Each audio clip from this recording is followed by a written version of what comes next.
Hello and welcome. It's Cometh the Fall, episode 67, in pale moonlight.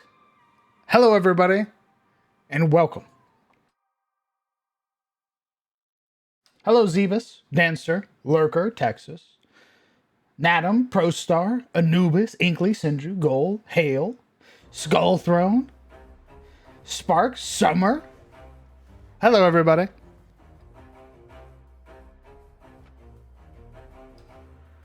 Now, some of you may be wondering, why is there combat music playing?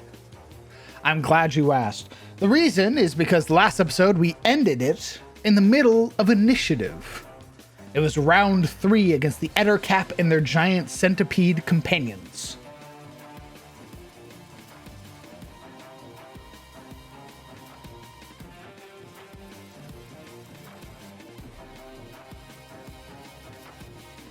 Because Moida.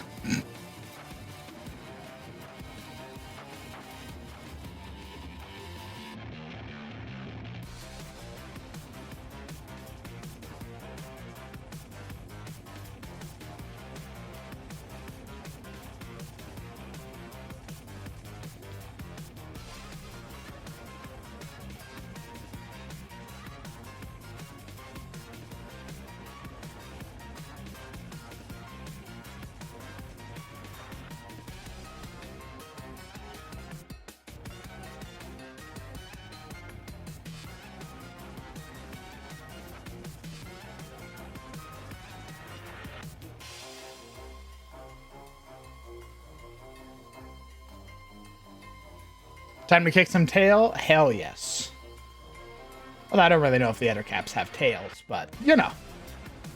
We're giving our players a moment to get themselves situated before we jump right in. There will not be a recount this session. It'll be straight into initiative.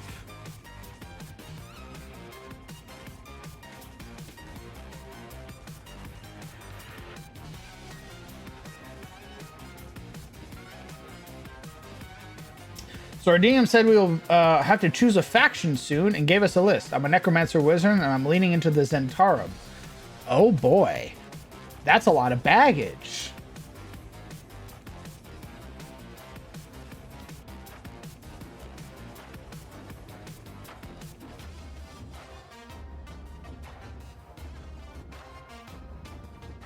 I don't know. Actually, let's see.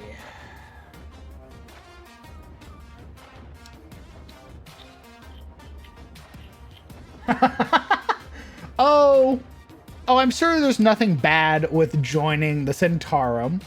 Not like they're, not like one of their major allies is the Lord's Alliance, which happens to be one of the biggest factions in the realm. I'm sure nothing bad will happen.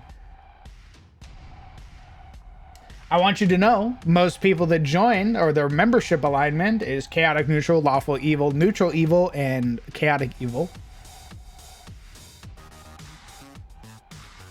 Zentarum, probably previously known as the Black Network, was a mercenary company and greater mercantile organization of Faerun, who, over their 200 years of existence, have had storied history in a cadre of self-serving thieves, spies, assassins, and malevolent wizards. So if you are a necromancer, I'm sure you'll fit right in. Hello, Super. Thank you very much for the 10 months. Incredibly kind of you. Thanks for sticking around for so goddamn long. 2 more months and you'll get your new crown, brother. If it helps my own needs, I don't care. Well, there you go. Then the Zentarum is probably a very good choice for you. Okay, we are giving the players just a few more moments, and then we are going to unmute.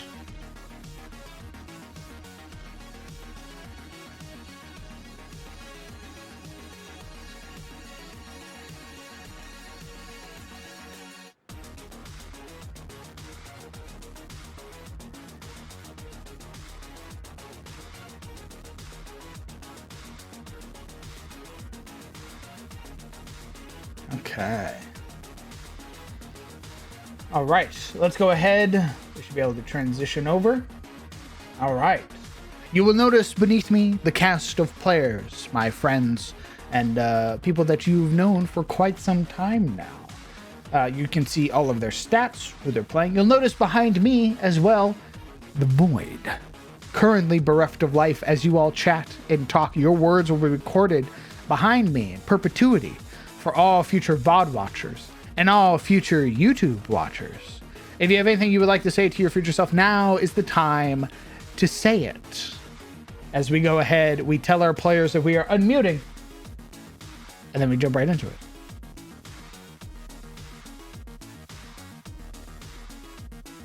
The cowl falls. The void demands blood this day. Perfect. Always and forever. Mm-hmm. There I was. I'm gonna nail you with Scorching Ray upcast, by the way. What? Hello, DM. Gamers. Hey. Did I join into PvP? Kinda. I was Kinda. using my titties as a shield. Well, what else are you going to use them for, I guess? A weapon. I don't think Pillows. you have those. Yeah, isn't so flat as a Your bear board. weapon. You haven't seen Cinderella's titties, you don't know. A man can dream. I don't know, it certainly sounds like they're flat from your guilty conscience coughing over there. No, it's just my coughing. Uh-huh. Well, I welcome need back. the DM to confirm or deny this particular factoid for science. I don't know. She'll need the poster art or something like that. I guess. So, welcome back. It's episode 67 of Cometh the Fall. There will not be a recount. We are jumping right back into initiative. So if everybody's here, it is round 3. It is a Shield Day's turn. I Magic Missile Alaric. What? Yeah, do it. Fucking. All right. Allow me, before you... Nah. Why? Just Because I'm gonna switch it to electricity and heal him. All right. Is it thunder or electric damage? Because or lightning damage? Because I'm pretty sure there's a difference. It's both, I thought. No, it's not. it's only lightning damage. Then I'll switch it to lightning. Go. Smile. Okay. Sure. Alex sees the betrayal coming and then he gets healed by it. He's like, wow, that wasn't the betrayal I was expecting. It's like when Bruce smells the fish blood. Ooh, that's pretty good. And it's upcast at 3rd level. Okay. How come I I don't don't have have- one? Like, I don't have a range heal, so I'll just DPS him instead. How many darts is it for 3rd level? 5. 5 darts. Sort of looks like. I usually just use this spell to kill Steel. Okay. So I we know. are restoring 10 hit points to Alaric. Hi. Go ahead and Oh, wow. describe how you shoot the fuck out of your own companion. Indeed. Remembering what Reynolds said in regards to that particular tunic he's wearing, I realize Ashilda thinks for those seconds in between about what would be most effective. Thinking about Scorching Ray and then remembering, no, he's too nimble. He might dodge it, not thinking. I need something guaranteed. I reach out my hand and the runes around my arm glow. And she just twists her hand just slightly to where the force rune changes to the lightning damage. And she lets them all go, one missile coming out of each of her little stubby dwarf fingers.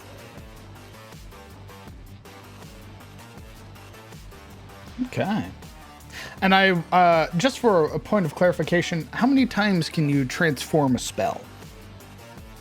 As long as I have a spell at the same level, that is a wizard spell. That's why I can't do like it on like inflict or anything like that. It has to be a wizard spell.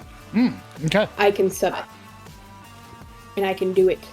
I can sub out any energy type of any spell, but I have to have a same level spell with the energy type I'm switching it to.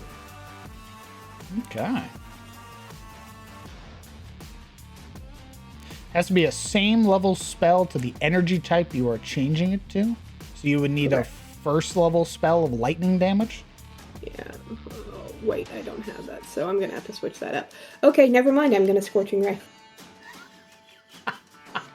Okay, hold on. Stand by. Jesus. Okay. Scorching Ray is second level. Upcast the third. Upcast the third. And I'm using Dragon's Breath, which I can do any energy type on, Okay. to summon it. And Scorching Ray is 3 darts? 4 It darts? would be full. Okay, 4 go 2d6. ahead. Get through, hurl them at one target, hurl them at one or several. All right, so I assume we're taking all 4 darts and firing them at Alaric. Correct. I do believe he is restrained still. Dodging. Restrained, but attack rolls against the creature have advantage. So go ahead and roll your 4 Scorching Ray darts at advantage against Alaric.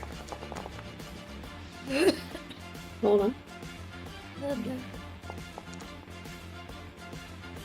A 17 hits. He heals for 3. I'm gonna have So to what? reroll. How do I do that? It's been a while since I've done this one. There should be a button to uncheck so it doesn't consume your spell slot. Ah, yes. Thank you. Thank you. You're my friend. Fellow Scorching Ray Haver. Finger guns.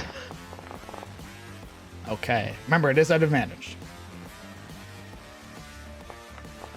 I haven't quite figured that out yet, though. That hits his AC. That is an additional 6 points. Nice. Healed him for 9 so far. He got 2 more bolts. Hold on. Gotta take the consumable. Big hit, just in case you crit. Okay. 24 still hits, healing him for an additional 9. Do not believe he is bloodied anymore. Final ray. The box did not uncheck.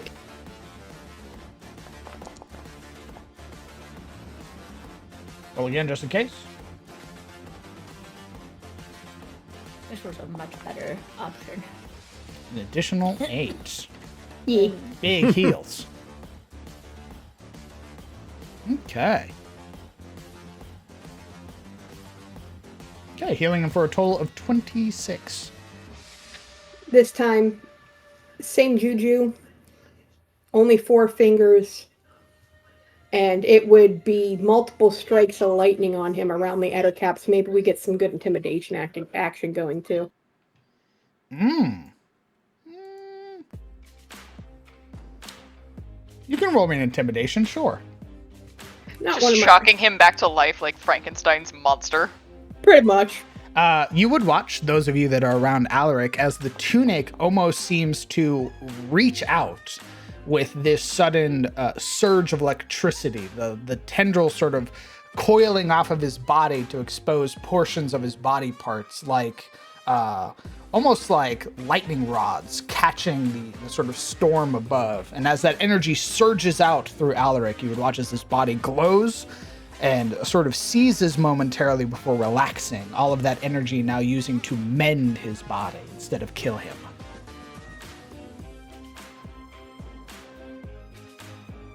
Like my very own venom. And I'll let out a nice little Dorvish scream at the Ettercaps with the intimidation, hoping that the lightning and the loud noises razzle their little stupid Ettercap brains. Okay.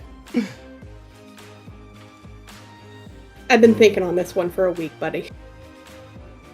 Okay. He looks over at Andrew. My plan is to stab you. Are you staying there? Me? Yes. No, I'm going to move. Where are you moving to? I am going to get up within... I have to close my character sheet because it's taking up the entire damn screen. I'm going to try and move up 5, 10... to get within 15 of Kellen. And, well, to get within pretty much 15 range of Silverell, Kellen, Alaric, and Furia. Okay. Is that your turn? I'm done. All right. Roll for those boys when Look we at get me. there. What? Don't you dare look at me. Well, the giant centipede looks at you. No. It's still hungry. It's gonna make its attack.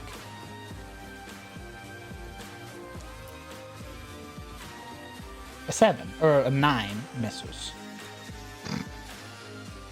Yeah? Her massive breastplate is too strong. Bonk. Jesus. Double D's for double defense. Oh my god. Double A's. The Ettercap roll is that. going to attack. Big. Ettercap is going to attack Furia. Hey, what the fuck? Someone 9 attacked misses. that blonde elf. Someone attacked that blonde elf boy over there. A 12 misses. The Ettercaps, bloodied, shaken as they are, still trying to come away with their final meal. It's more than likely they are going to deathmatch. So they weren't intimidated? This one rolled a 19 versus your 18. I hate him. I know you do. This is going to bite Sillaril, No. swarming around her. A 7 does not hit. Okay. Back off. This one is going to attack Sillaril. Back off.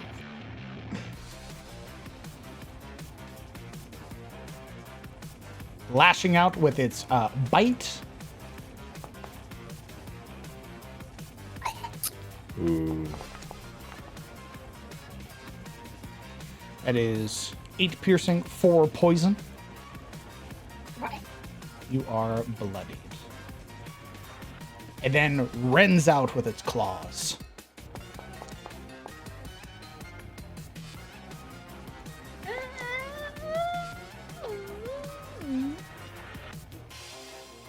God, what are my freaking things?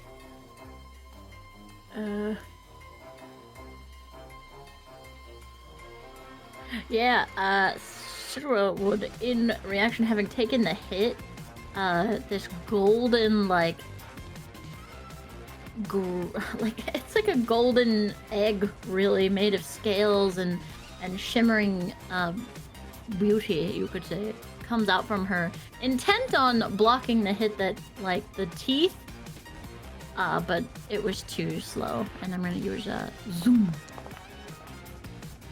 Okay.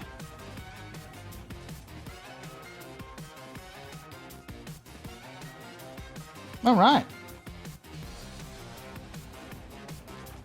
She's zooming.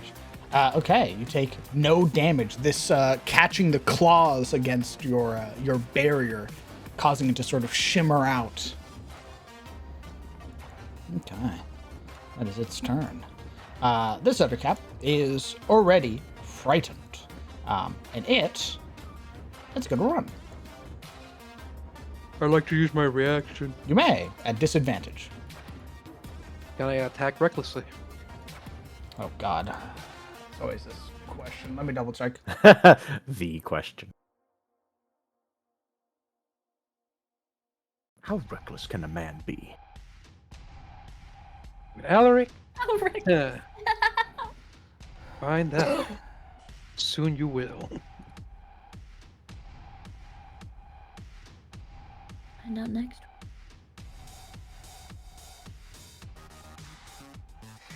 Not unless no, because you had not used it during your turn. Understood. So for future reference, if you reckless, that reckless will carry into your reactions. Nice. Very good, very good. So if you'd like, you may use your reaction. 16 hits. Good.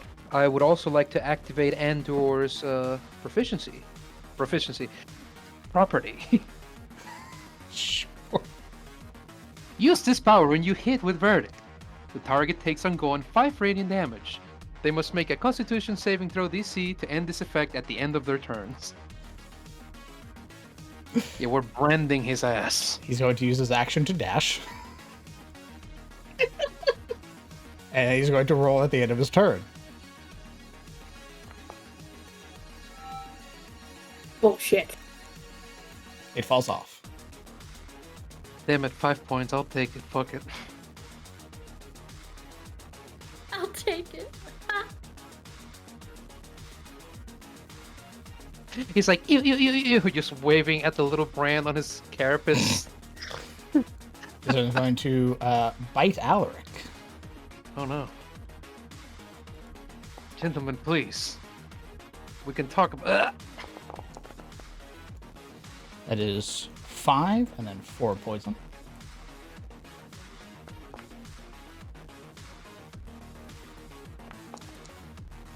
That is 7 reduced to half.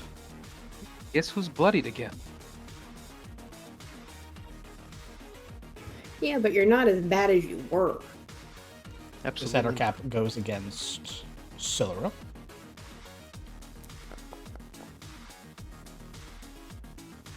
Oh, not meant to be at advantage. My bad.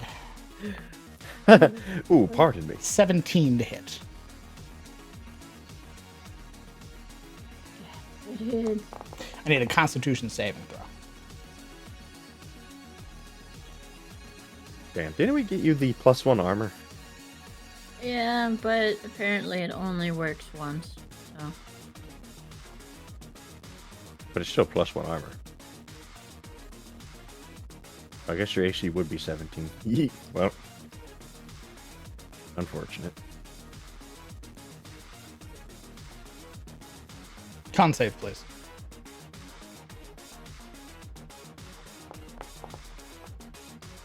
Success. You are not poisoned. Man's claw attack. It's 18. It's 10 points of slashing. Marana. Killing my own, everybody. Okie dokie. We're gonna stop sharpshooting.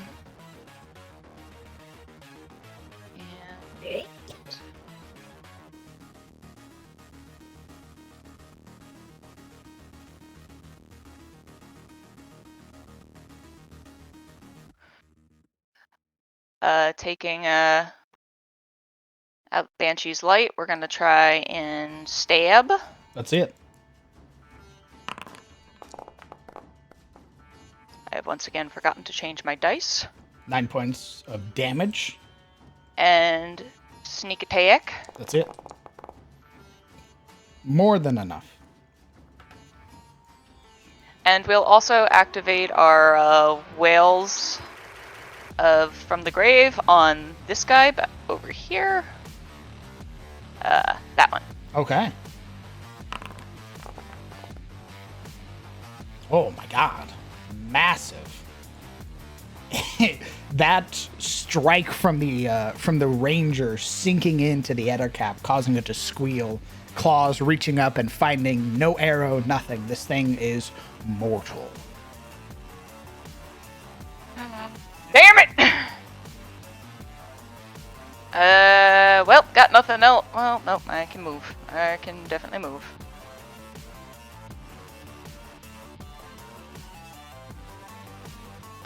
We are going to...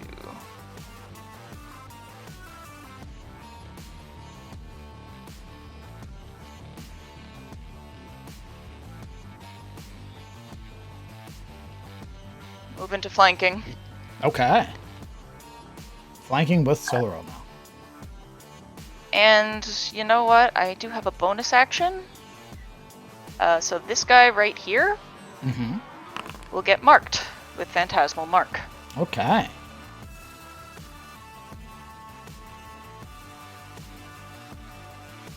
All right. That's what I got, Chief.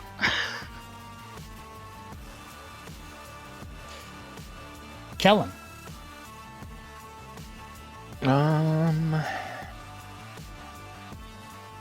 Alaric is still restrained by this dude, Bob. Alec is just restrained by webbing, not any particular creature. How would one go about unrestraining him? Just do like an assist, basically. You can attack it. It has its own AC and hit points. I see. It doesn't look like the damage carries over to him, so It's just like you cut the strands connected to the ground or some weird stuff. I'll let you know the webbing has an AC 10. I normally would be unconcerned, but my rolls are typically chaotic, so let's find out. Let us try to cut him free. Fantastic, that's it.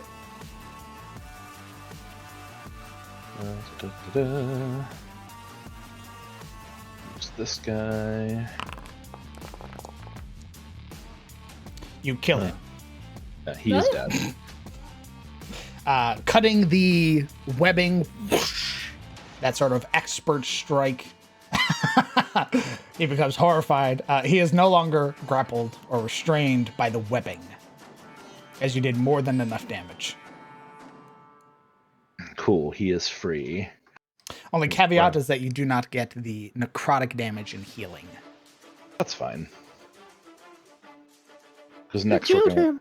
Yeah, he did! Because next we're gonna go up here and use my second attack on this guy. Let's see it. With the versatile DD Bob. Okay. Call that next time. Before you make your swing. And They're going to make it versatile. However, Versatile. a 16 is more than enough. As this guy had 2 hit points left.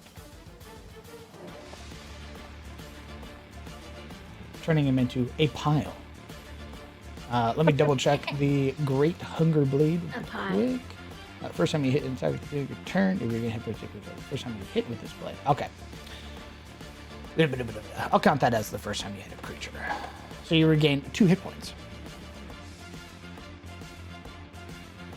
Neato. All right. Go ahead and describe your strike against the Ettercap. So since he's using it two-handed because it's a big sword and he's twiggier, spin around, like, pivot around after freeing Alaric with a quick cut to the webbing, and as he comes around, kind of does like an upward slash over its torso and through its fungus head, Okay. and just pop it out, and then yeah. Okay. Crumpling to a pile at your feet. Are you doing anything else on your turn? Bum bum bum bum bum.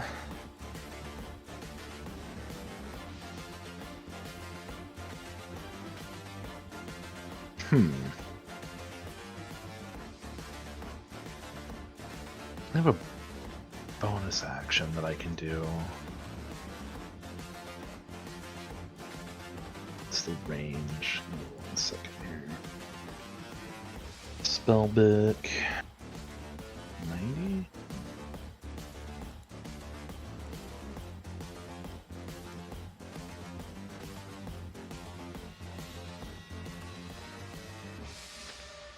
So in theory, I could Hunter's Mark the fleeing one if we wanted to hunt it down later. Ettercaps generally are sucky monsters. Brutal. I like it. Yeah, why not? We'll Hunter's Mark this guy for the possibility of tracking him down later on. Sure.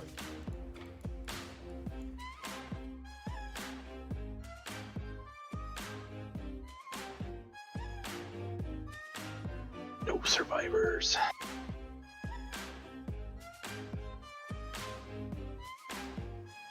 Okay. Yeah, that's it. Concentrating on that. Okay. Solaro. Swarmed Yeah. by terrible monsters. What are you doing? We are going to swing out. And Who are you aiming for? this boy with our first hit. Okay. You are flanking with Morana. That means a +2 to your attack roll. That looks like a natural 20. Jesus. Oh my god. Kick its ass. He dies. It is. It went from healthy to immediately bloodied. There's a couple ones in there. Yes, there is. So I was wondering, can I reroll those? It's your prerogative. People blush. Can I kill you more, Undercap? Please. Okay, let me give it back its health real quick so that way I can properly calculate damage. So I'm alive. 8. That is a 9. Yeah. How bad does it look? I'll tell you in just a moment.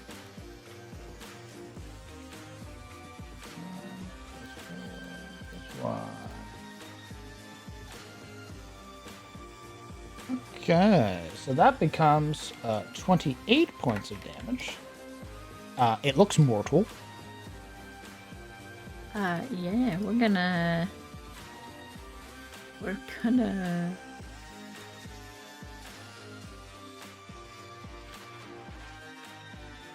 I think it's called Dragon's Rage now. Right? Yeah, we're gonna Dragon's Rage. Okay. Extra. But I That would can't be... roll that. No, you can't, but it would be a crit. Yay! So hit the What does that small... mean? Hit the small plus button that's there. There you go. Yay! More than enough to turn it into a festering pile.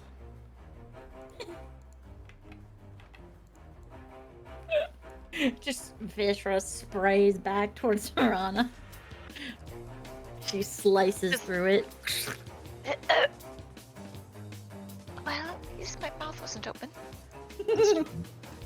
And she will turn around.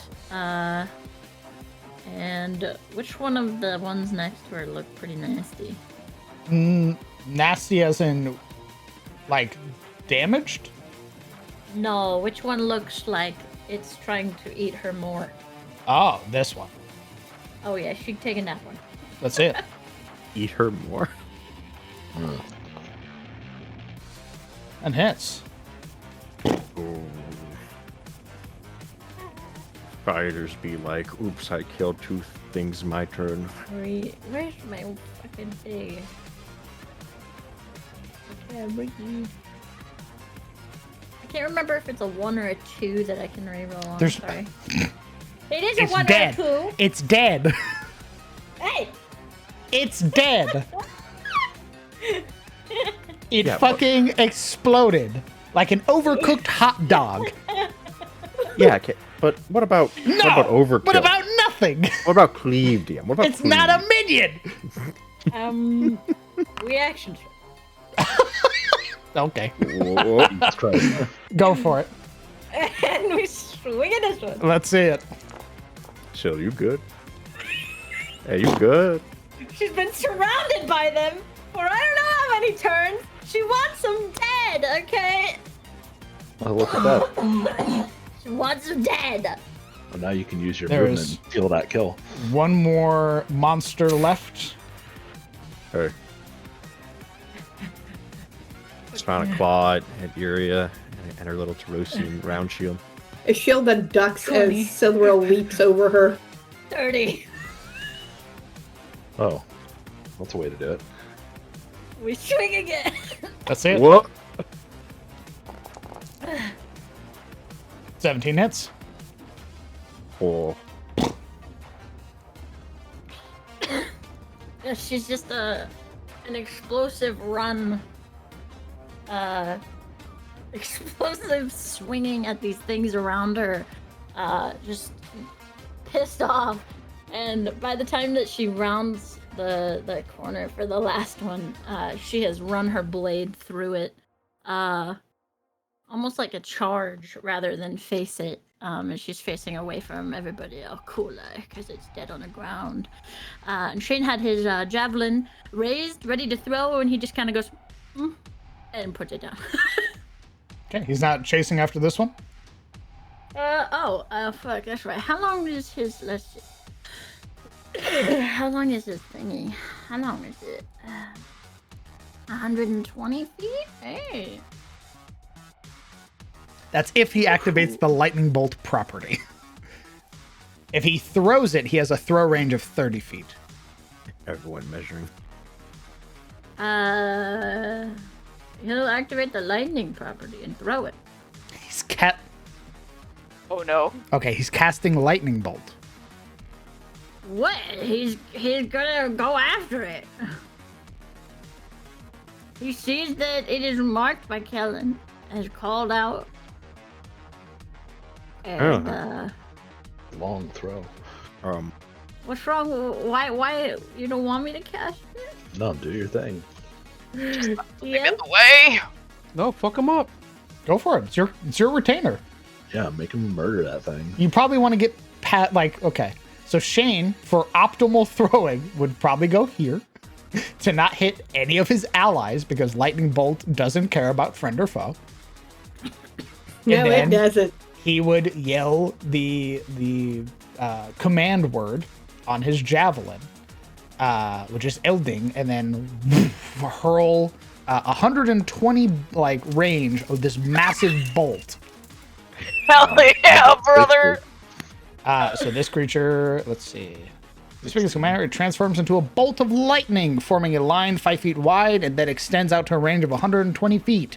Each creature in that line, excluding you and the target, must make a DC 13 dexterity saving throw, taking 4d6 lightning damage on the fail save and half damage on the start. Lightning bolt turns back into a javelin when it reaches that target. Okay. I just imagine everyone's like, fucking, oh, thank God we got the fight, and then here comes fucking Shane. And then just fucking We are eats a it. well-oiled unit. Fucking Shane just goes to Rosian, right? Okay, so that is a success, but it is half damage.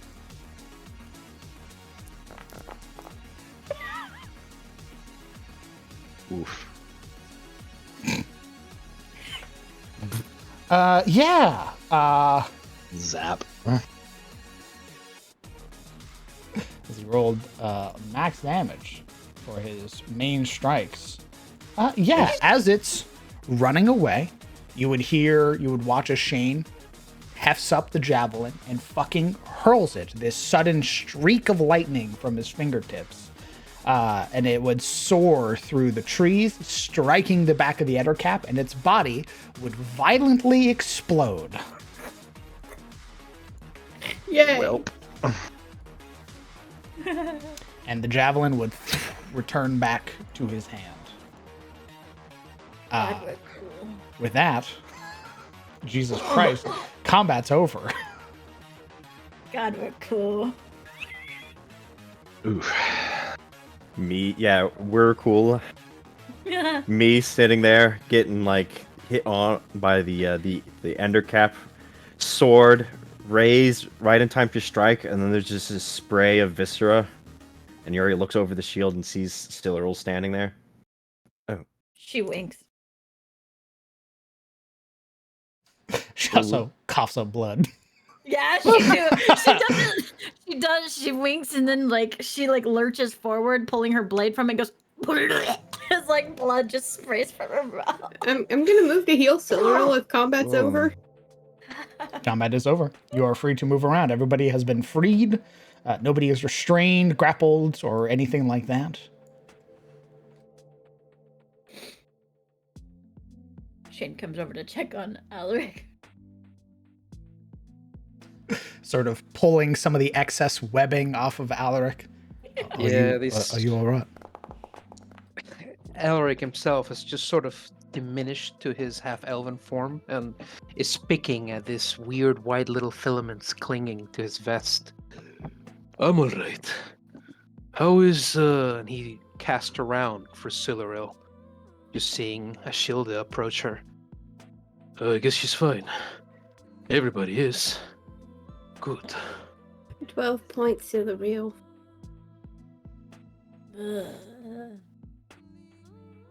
Gives a thumbs up. Thank you. No problem. Holy shit, that worked! As she looks at Alaric. What? What worked? Well, your tunic, you know how he said it could have the property to heal ya if you're hit with electricity? Reynolds said a lot of things. Well, I hit you with electricity, and it worked. So that's what that was. Yup. Felt like I was burning from the inside. Thought it was poison or something, I don't know. No, the tunic did its job. I used something a wee bit potent just to make sure that, it had you feeling your best. Alaric, sort of flabbergasted, looks down at himself, seeing like most of his clothing is torn to fuck, but his tunic, flawlessly fine. He'll add like a bit of mush of it. Good job, little guy. Starts eating your pancreas. Digs into your wounds.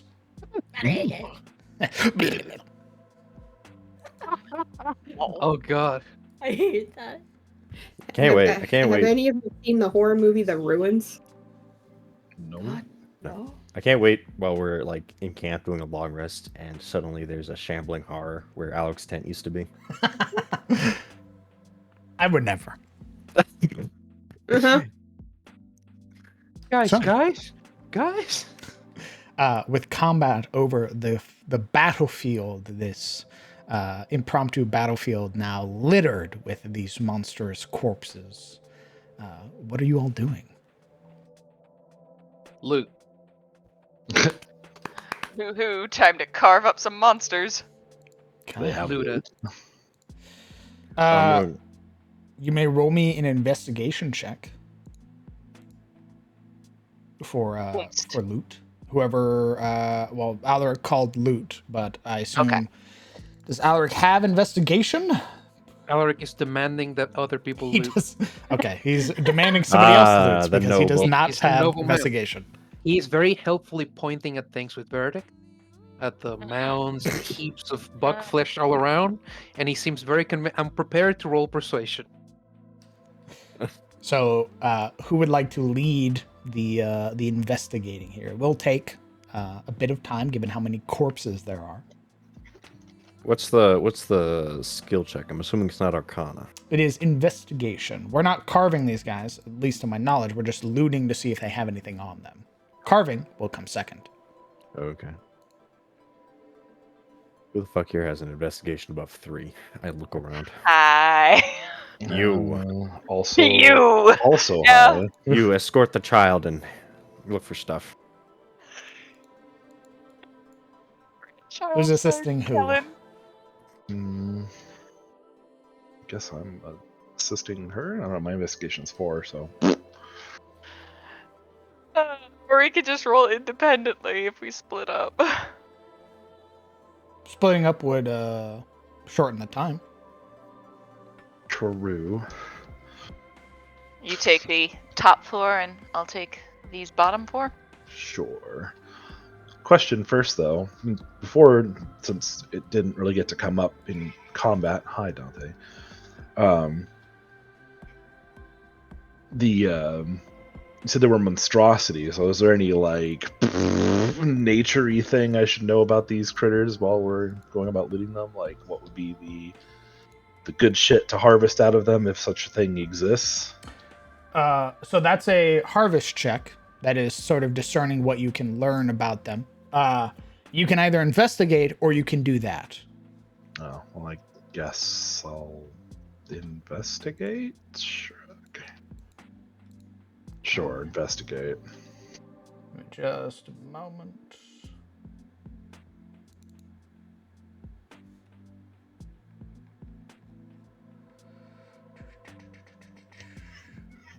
Okay. Why don't you both roll me investigation checks, please?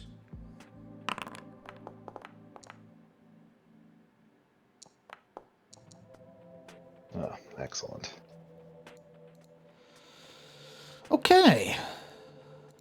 On Kellen's side, it takes a fair bit. There's nothing really of interest that sticks out or that catches your immediate attention. So we... What about this? Just throwing this out there 1 second. I don't know why it rolls, but anyway, when it's with monstrosities, middle paragraph, wisdom survival checks, track your favorite enemies, as well as intelligence checks to recall information about them. So to recall information would be making like a check to learn some lore about them if you would like. Investigating wouldn't be the same thing. You're basically searching their corpse for something of interest. No, I was just thinking because they were both intelligence-based rolls, but sure. If you would like to tell us more about Ettercaps, though, I would certainly not be disappointed to hear it. Sure, go ahead and roll me. What's this require? Nature check, which you would have advantage on.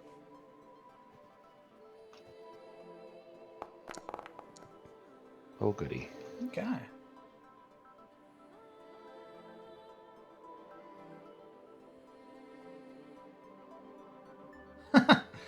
You would learn that Ettercaps, or rather you would sort of recall some information about Ettercaps.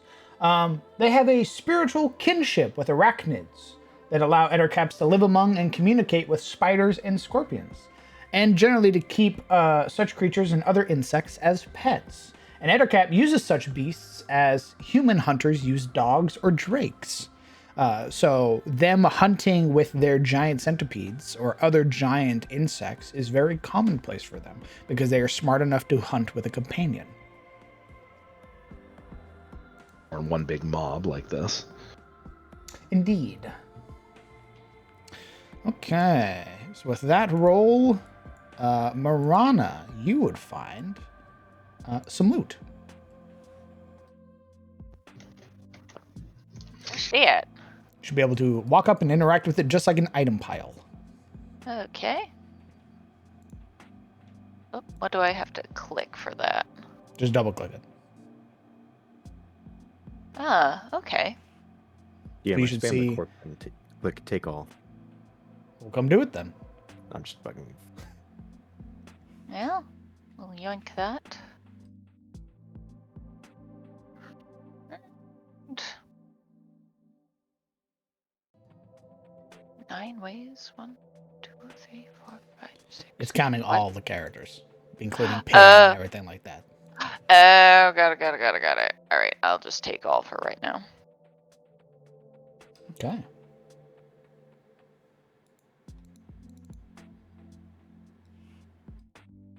Okay, and leave. It doesn't look like you took all. Oh. Looks like you left some money in there. No share left. It says. Oh, really? Let me check. No, I'm kidding. Come check. Oh, really? I mean, he'd still be laying down there. I'd just be doing this mechanically. There's 8 copper and 3 silver left. That is your share. Oh, okay. So do we all gotta do that to get the share? Damn, bro. Say less. Real quick. Should be, everybody gets, let me double check my little tag. Everybody should get around 4 silver pieces and 7 copper pieces per. Yeah, someone definitely took more than that because I'm looking at 1 silver and 1 copper. This is XD. we said we each take 3 and 8. Is that correct? No, everybody should get, okay. So there should be. Already, this thing is fuck it up. Awesome. Adventure. Rana, how much did you take? I took just what was there because I assumed that was just what was there, and that was 4 silver and 23 copper. Okay. Go ahead and mark off that much. Alaric, how much did you take? I took 3 silver, 8 copper. Mark that off. I'll give you guys your appropriate amount. Okay. Okay, so I'll Apparently just that leave doesn't this. work. Yeah, it doesn't work the way I thought it was going to. So I'll just have to place down individual items next time. Well. Okay, everybody gets Let me pull up my little loot tracker again.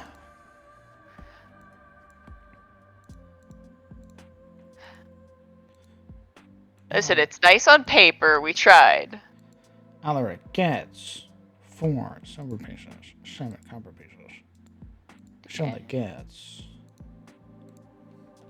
4 silver pieces. Okay, I just fucking reset it.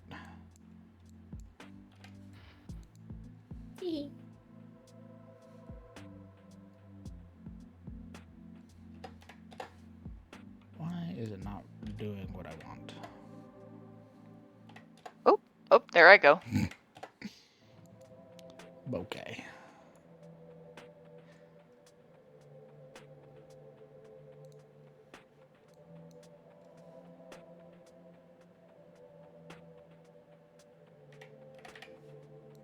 So there's a bird on that log next to you, Alec.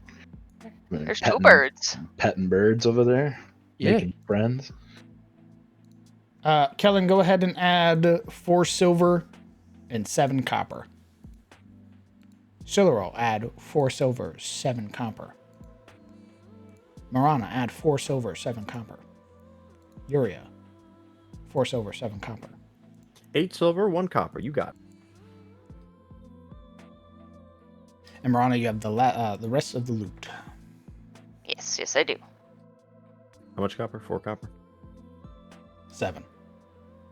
4 silver, 7 copper. Hey, Stadio. Hey, while we're over here and they're investigating, I'm gonna heal Silver and Alric real quick. Okay. Nothing can go wrong here. Someone came over to check on Yuria. Like, are you okay? Yuria glances back. She looks completely healthy, untouched even. But seeing your bruised and somewhat battle-worn form, her hand would flip, and you'd feel the probably regretfully familiar grasp of chills Hey! Stop it!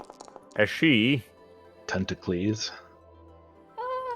heals you Heals you. for 6, right? Heals you for 6.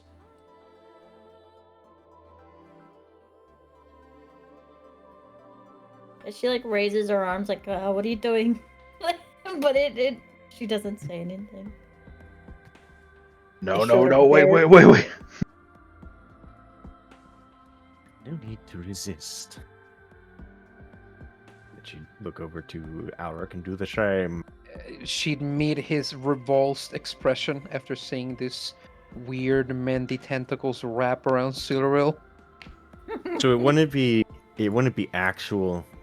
You wouldn't see the actual tentacles. You would only see sort of like the shadow of them crossing across your skin where the wounds would, and then them Oh sealing up. god, that's even worse. That's more the- foreboding. It's the promise of tentacles that you see. Yeah, consternation racked across Alaric's face. Yeah, it's not gonna make me bleed again, is it? Why would you think it would do that as she Because casts it? Yeah. Heals you for 12. Let's go. Alaric writes on the log, Yeah, it looking does. at the birds. It still doesn't feel pleasant. It definitely feels like someone put a cold pack, and they've sort of left it there on like a bruise for too long, and it's like it's starting to hurt a little bit, almost numbingly. All right, I feel good. Stop. Stop it. They would retract, disappearing from wherever they came from, and she'd nod. Ooh. Alaric stands up and like very sort of manfully pulls at his pants and his shirt, like adjusting them. Are you alright, Alec? Yeah, I'm alright. Are you alright? Huh? Gives a thumbs up. Does as well.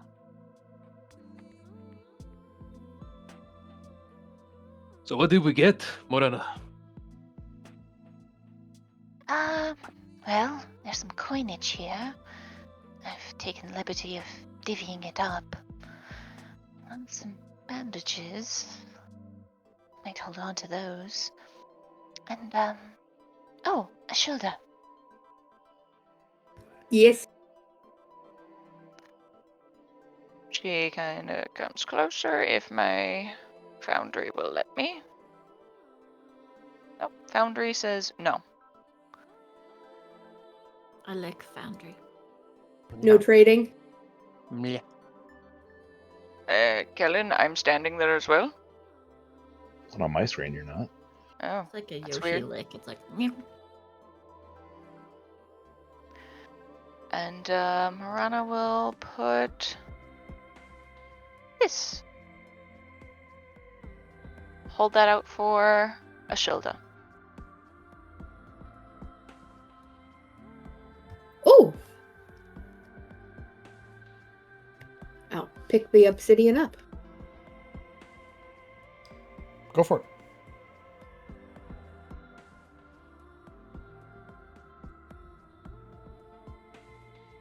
I figured, what with your knowledge of gems and all.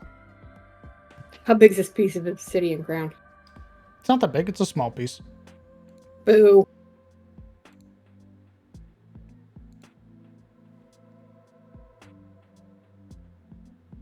You should be able to see its price when you inspect it in your sheet.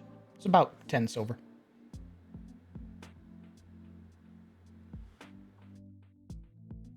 She looks at her obsidian book. Not quite big enough, but I could still probably make something pretty of it. Well, as long as it's useful in some way.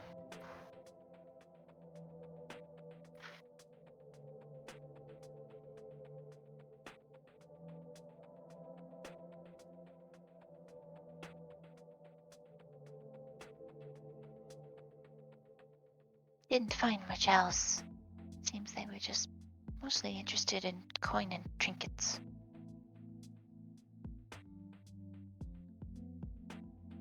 All right.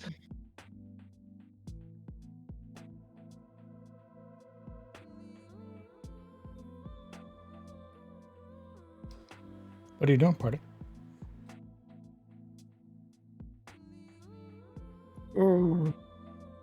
What time of day is it? 4:03 p.m. 4 p.m. 4:03. God, you put a lot of work 4:03? into that. Jeez. How many more Oh my hexes do God. we have to travel? Actually, yeah, that's I probably. believe this is your second hex. So how about a short rest and we do the last hex? I Agreed. agree for a short rest. Yeah. I'd like not to be bloody. Oh, we're gonna do a short rest. Okay, I heal Silt one more time. Once again, Okay. Alaric giving direction with a hammer. I am prepared to roll persuasion. Okay. Heyo! Wow. So that becomes a 10. So you heal for 10. And then you would heal for an additional 5 afterwards. I don't You- see the roll. Where'd it go? What? I don't see the roll. I see it on my screen. You don't see the roll of Hera's weird reconstruction? Mm-mm. Took up like the whole tab for me, or the whole chat box. So it's there Yeah, there for should me. be 4 of them. Yeah, That's weird. 6, 5, 10, 5. I just refreshed. It's there now. Very good. Got some Arago. Yeah, don't worry about that that damage number that's in green. You don't gotta worry about that. Yeah. Smile. The damage is only if something bad happens, right? No, you should worry because that's the total. Don't worry about it. That's the dice number you should be looking for. No, the second Green damage. is good. Red is bad. There's 2 damage. Yeah, you're right. 6. Look at the first damage one, not the second one. Thumbs up. I know what I'm doing. So you'd have restored 15 from that heal, which makes you no longer bloodied. Smile. Okay. You guys can go ahead and short rest. Take the hour to to vibe. Very well. We vibe hard as fuck. What up, dog? I sit near the I get remains that. of this fire and vibe. Gonna roll that. Gonna hit that. Okay, so What is happening? Your hit dice are rolled at the end of your short rest. What's happening? Oh, I thought they were rolled. Are we doing something during it? Shoo wee. Well, if Well, we I- could big ambush. Yeah, Well, we fucked up. If I click short rest, I have the option to roll hit dice in the pop-up. Is that something we should use then, or? Go for it. But generally, you would get your. I would say, okay, you guys are short resting. Then I would say a short rest has elapsed. Then you hit your short rest button. Oh, okay. then you I'm get your hit sorry. points. It's okay. Yeah, I I made a mistake. apologize. I'm sorry, boss. I just A followed little Alaric, overzealous, blame a him. little eager. It's okay. I'll just bump up the CR of the next monster. What? Seems I'm fair gonna to me. heal. What the freak? What the flip? Is anybody else spending their hit dice? Yay, I Yeah. got my action charge back. No, but Yuria would do that thing she likes to do on short rests, sitting cross-legged in front of this disheveled like fireplace and begin sucking Gogglad fumes But Just take a She- bong rip from Golgolad. as I transfer sorcery points into sorcery spells and pact magic into sorcery points because I'm freaky like that. Okay. Hold on. I love the idea that you just turn your packed weapon into Into a fucking bong. Yeah. Flip it around and you just start like put your mouth to the pommel and everyone's like, "What's going on?" And all of a sudden you hear Rip. just blows out black smoke and everyone's like, "What the fuck?" Arcane recovery as well on the short. Okay. Alright, let me see. Which spell slots are you restoring? I'm gonna restore one of my missing seconds. Okay. Rogue. Yeah, you want to do anything on your down your short rest, rogue? I want to carve up these monsters. They look like they got some pretty trophies on them. Sure. You can go ahead and roll me first things an appraising check. It's going to be nature because they're monstrosities. Something that I Yay. can assist with then, or It would either be something you do for me, or because I don't have proficiency. It looks like you were re-rolling or rolling some hit dice. I'm going to say you were resting during it, brother. So to get the effects of your short rest, we'll just let Marana, who didn't need to rest or anything like that, go ahead and carve it up. Ugh, yikes. Okay. So no bonuses then. Well, it's more so you don't learn what the DCs are for the checks or what you can get from this creature because you've probably never interfaced with an Ettercap before and do not know what material components you can get from it. However, Would you I are... give her advantage? Smile. No, because you are resting. Of course. Nor did you carve or harvest the Ettercap last time you fought them. Yeah, I just thought I could be like, oh, I've hit one of those before. You This proved part- that. Pulses weirdly. You proved that exceedingly well by killing them all. In order to harvest creature, must make a dexterity ability check. Okay. So the time required. These guys are low CR, so it is relatively short. You could be doing. Actually, you'd be able to harvest a lot of these. Guys. Okay. I need you to Yes? roll me a dexterity check. And then you will Okay. add your proficiency from nature into it, if you have proficiency in nature. I don't. Okay. This is a flat dexterity roll. Okay. Okay. So Chop shop Marana. Here we go. you Very would good. be able to get Ettercap poison glands. An Ettercap poison gland may be harvested in order to acquire the creature's poison. Proficiency with the poisoner kit may be used to harvest this gland. On a successful check, the creature harvests the poison gland. That must be refined during the process, producing 1 dose of Ettercap poison.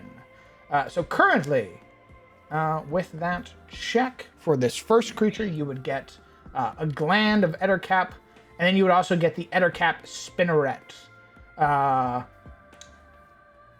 An Ettercap Spinneret is a small group of organs that the creature uses to make spider webs. The spinnerets are valued for the raw silk they hold and the alchemical properties of the organs. So I will let you know with a nat 20. First things first, the spinneret and the poison have an expiration date of 2 days. I do not believe you are proficient with poisoners kits. Okay. A creature can spend an action to coat one. Oh no, that's if you refine it.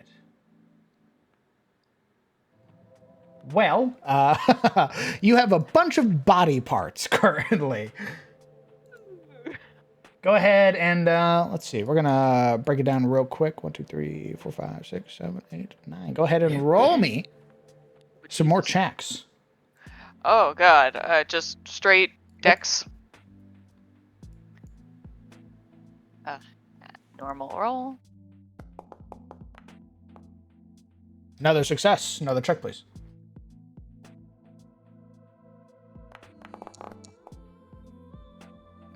That is a failure. Again? Indeed.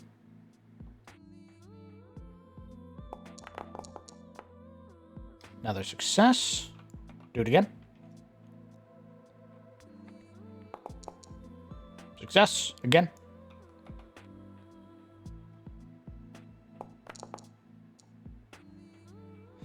Half a success.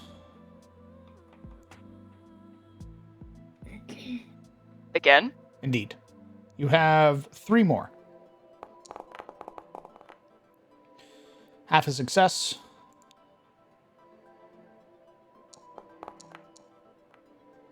Oof. Failure. You can do it, I believe it, yeah. Success. Okay. Yay! So, that is going to be 7 glands. That is going to be 5 spinnerets.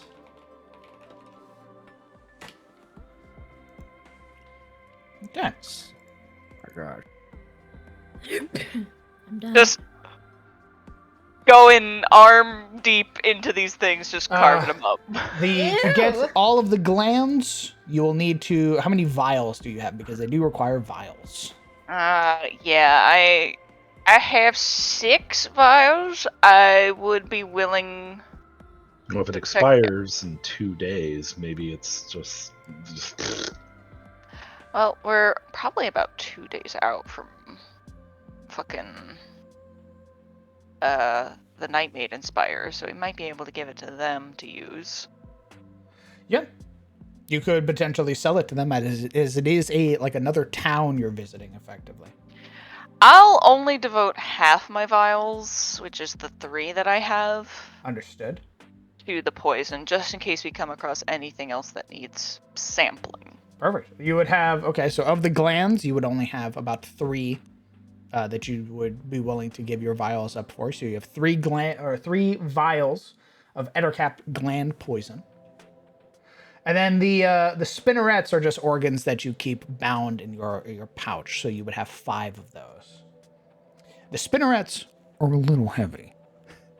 They weigh about 5 pounds each. Oh lord. So, yeah, it's about 25 pounds. Yikes. Wow, that's just one grocery bag. You can do better. Take it like a champ.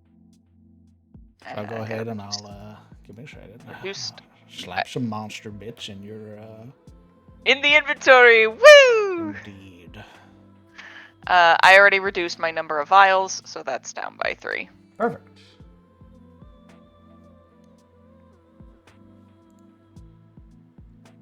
Actually, this is a perfect time to take a quick break because it somehow erased my monster bits card. So why don't we go ahead and take a 20-minute break. We'll be right back after these short messages. The DM is currently panicking. This gorgeous man say 20 minutes. Yeah. I'll go downstairs and make out with him. Be right back.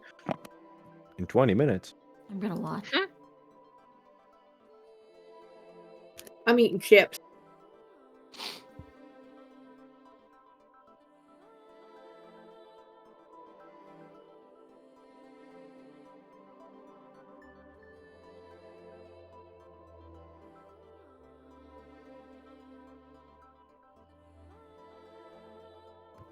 Tostitos with salsa.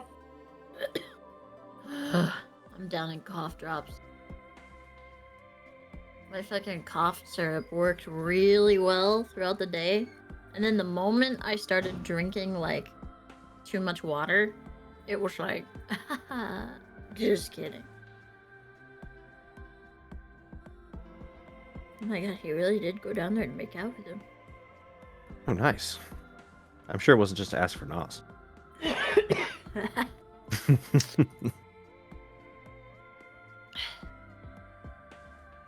Kisses him on the mouth. Hey, can I have your Nos?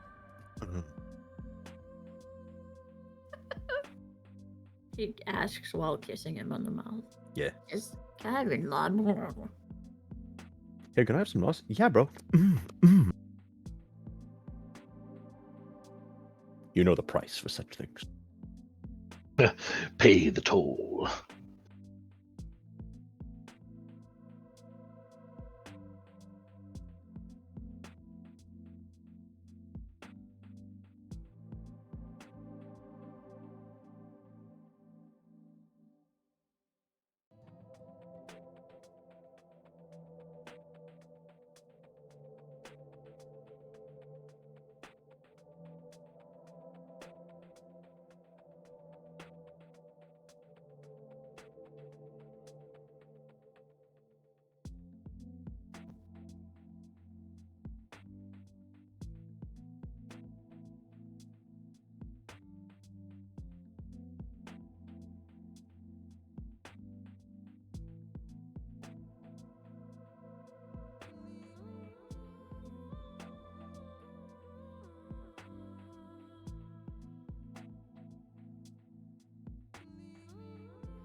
I guess it's time to get some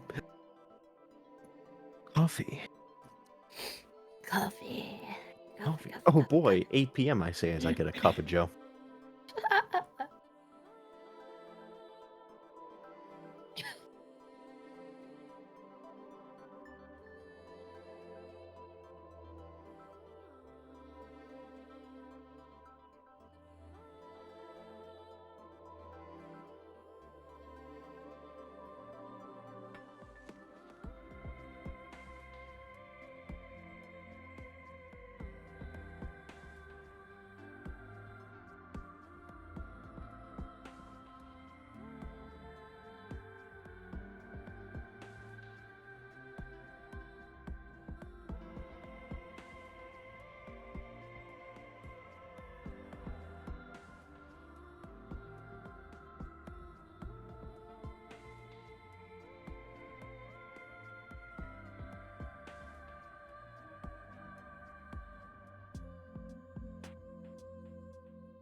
Okay. I should be able to go to Marana's sheet now.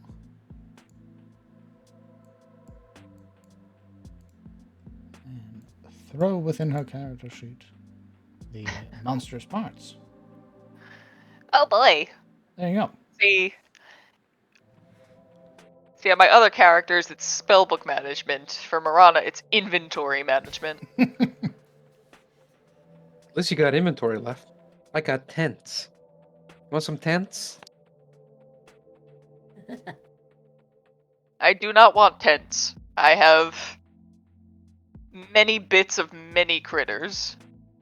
Here's an interesting question. Since silk, it's the spinnerets are valued for their silk. What if we took time at camp to extract the silk from the spinnerets? Since I'm sure 40 the spinnerets pound, by the way, per tent. Sorry. That's because they're big. I imagine that might have, like, we might require weaver's tools in order to do that. That's if you wanted to make it into like thread.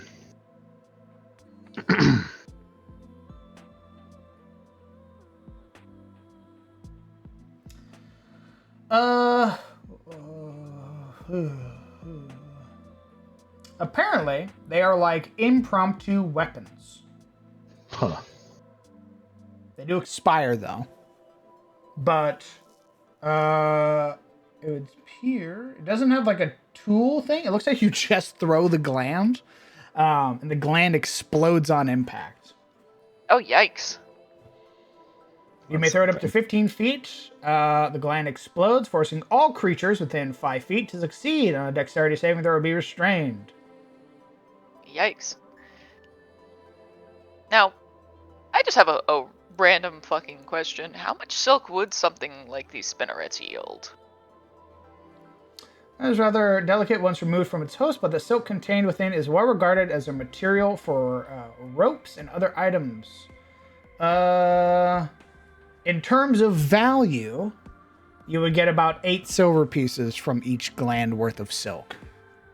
That's nothing to sneeze at. I just didn't know, like I assume if it can explode and cover creatures, that's quite a lot of yardage. But I don't know if that would necessarily translate into something like you could make of it.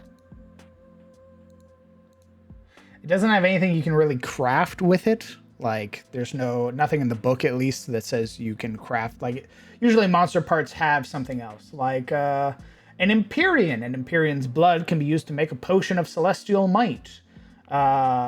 Its marble skin can be used to make studded leather armor +3. But for Ettercaps, there's no crafting. This is purely just a harvest and sell monster. Oh, okay. Didn't know if the silk could be, like, refined into something different. That's okay. The way you say that, it made me think of like the old like French explorers who like came to America to hunt like badger. There's just dudes from like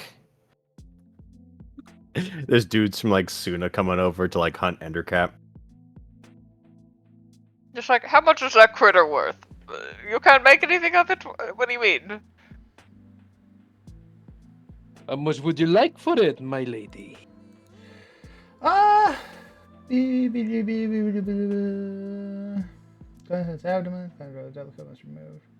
I mean, if you found like a weaver, like a tailor, they could probably make you like silken rope from the bits. Are you wanting something in particular made with silk? I move the spotlight over Marana. Me going, look at your DMs while we're on break.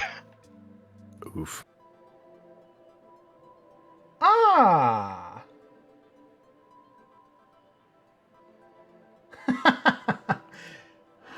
You know, with the amount that you've gathered, I would say if it was any less, I would say no. But with how many you've gathered, that might be possible.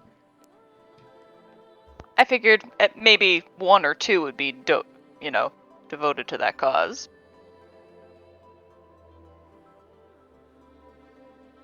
Now I'd Or say 3, because I don't know. you're bringing in the materials, you're not like you're bringing in the materials. I could see them sort of waiving the fee.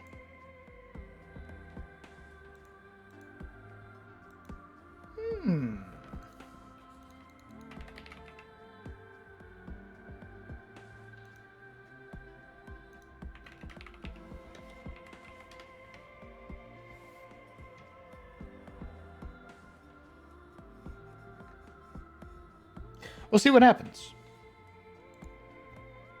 Nice. I'll be back. I'm gonna go get some water. Please don't die.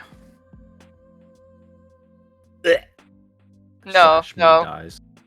Couchbound hero made me fucking lol. Jesus Christ.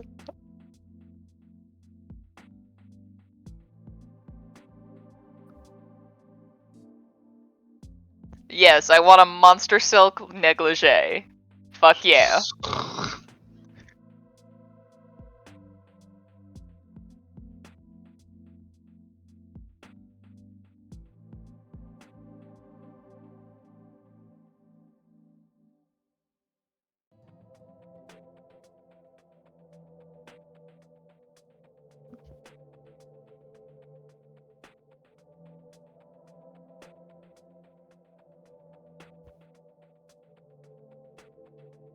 It's like, it's made from the same stuff it tried to suffocate and kill my friend with. Hee hee. Hee hee.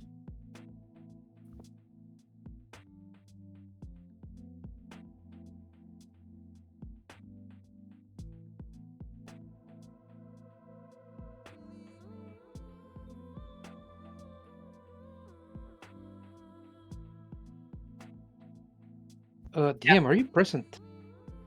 I think he just got up. No. Oh, I need to go tell him about a spider he needs to kill for me. Be right back. Oh dear.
My coffee's ready.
I am back with some jerky. Welcome back.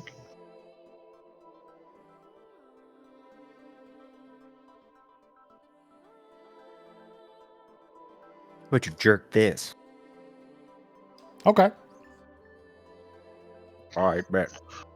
With that teriyaki sauce. Shocking grass. No way. What if I come? Shocking grass. Oh. Shocking grasp is used by very kinky wizards. To achieve what goal? Good. Oh, you know. Shocking gush.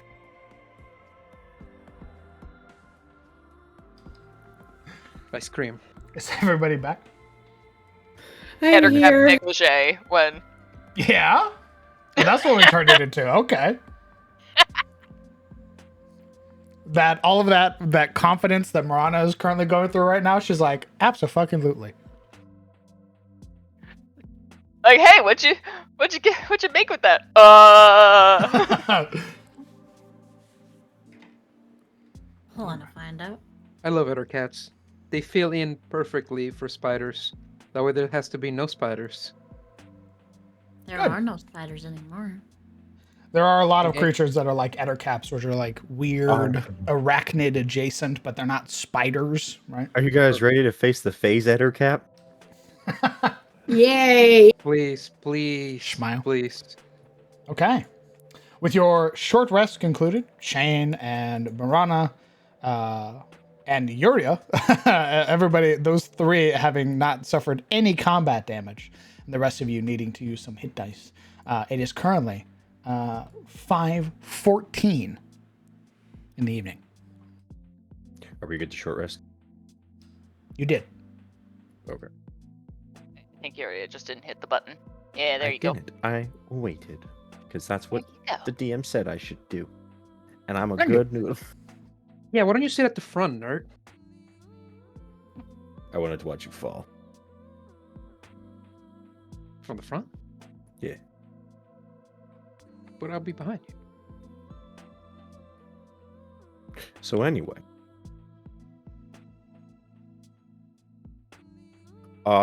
Well, I presume Morana got all of the things she needs, and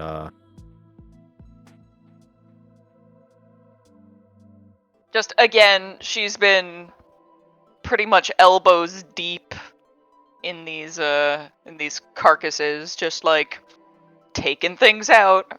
It's kind of clear her time with Reynold chopping up the Emperor Basilisk has kind of more or less desensitized her to like the grossness.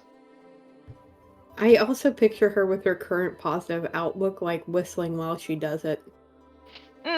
Not quite. Don't want to get anything in your mouth. Maybe humming though. God. Yeah, you never know when there's going to be splashback.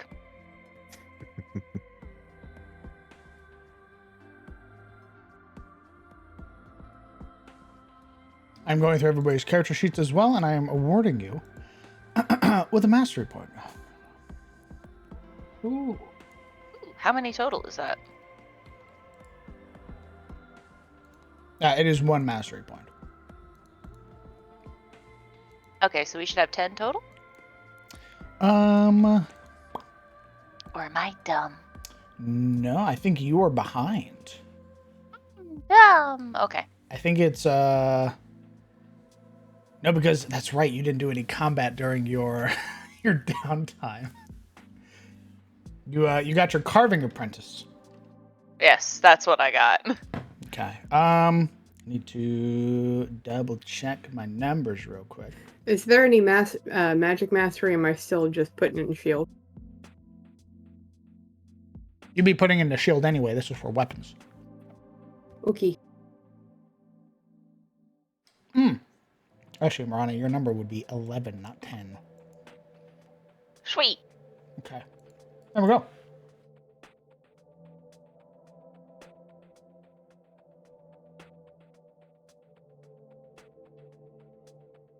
What are you doing, party? I think we're moving our next hex for today. Mm-hmm.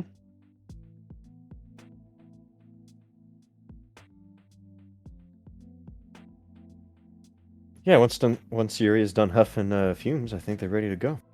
That's so funny, dude. I really want to envision her having a fucking. Oh man. I think I've described Having it a before. straight It up would be, puff. it'd be her.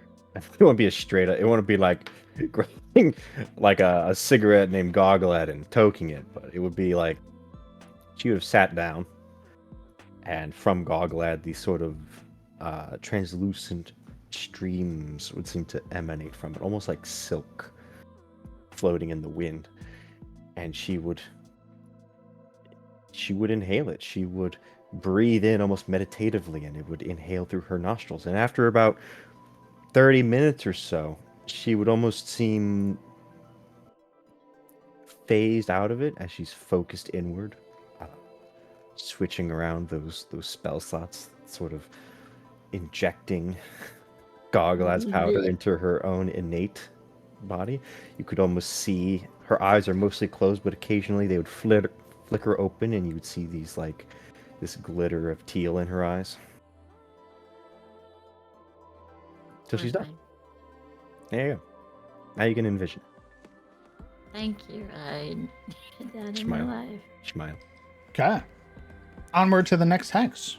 Kellen is still leading, to my knowledge. It's the only way we can get 3. I think the decision is, do we head back to the Elven Archway or the Elven Ruins? Well, last I went to the Archway, there was a bunch of shambling mounds, so I kind of been more objective towards the ruins personally, but that's me.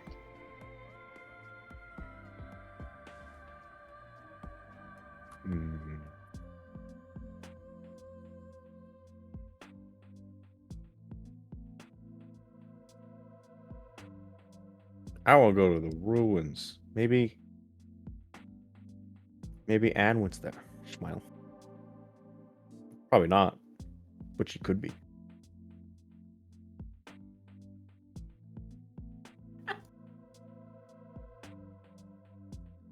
Jiggles the little lantern. Hello, Anwen, pick up.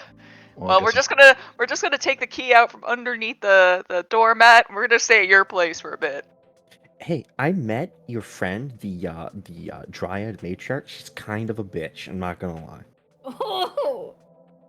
Well, I guess if there's no objections, we'll just go south. Boink. Okay. D12. And who's perceiving?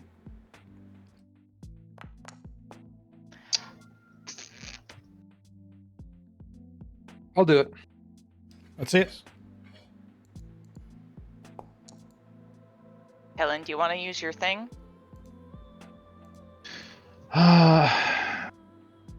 Yeah, even though... I mean, we'll be able to use it once we get to or recharge it once we get to the spires. That is true. It could also be nothing. Could, but this is one of your games. That's rude. Damn, sorry. Nothing usually ends up being, how about a party wipe? Just kidding. Duly noted. Good laws. Hey, Yeah. hey, I don't know him. Whoa, whoa, whoa! What's going on, everybody? We were having a good time. I believe this is your second use of this ability. Yes. Okay. Just trying to avoid encountering the Rock and his gang of rock thugs. Goons. Gonna have like a squad of 5 rocks rolls up, like, hey, remember how you gave us the wrong directions? It was just one of you. Yeah, well, I was the driver, you see. Now me and my friends are gonna beat the brakes off you. Okay. As you are traveling, making your way into this new hex, but familiar to all of you, you would be able to catch it first, Alaric. The sort of shift of the weather as you travel well into the evening now. As we arrive here at this camp. about 9. There's a light rain.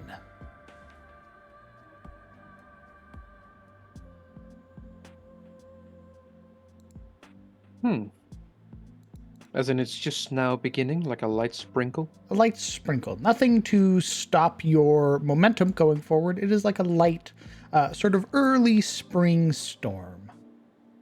What potentially would a nature roll sort of discern if it's the promise of a deluge to come, so to speak? Sure. I know that relies on a dice roll, technically, but I feel like that's what he'd do. He'd probably get like his knee to itch.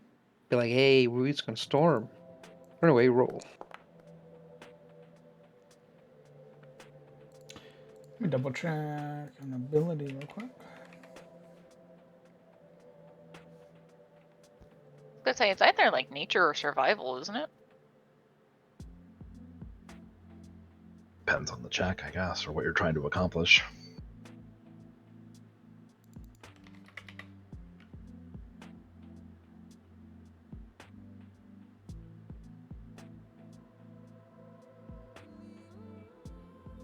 Okay. From what you can tell, being this late into the evening, no real way of seeing just how dense the storm clouds are up above, and the sort of consistency of the light rain as you would eventually arrive here at the ruins. From what you can tell, it should be a relatively small rainstorm.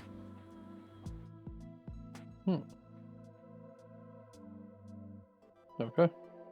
Well, he'd probably make an idle comment. You'll just sprinkle for a bit, I think. Won't last too long. We'll probably be gone by the morning, this rain.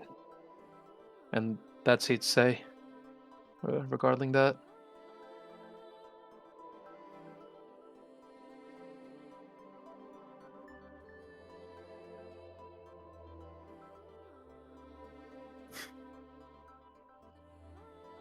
There'd be this paranoid twinge in Yuria's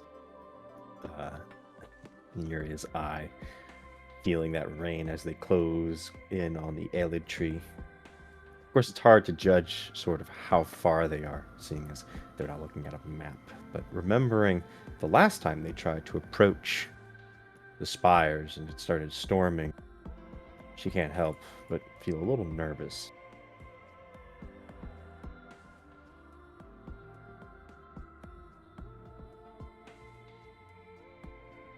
How obvious is it that she's nervous on account that she's wearing a helmet and all that?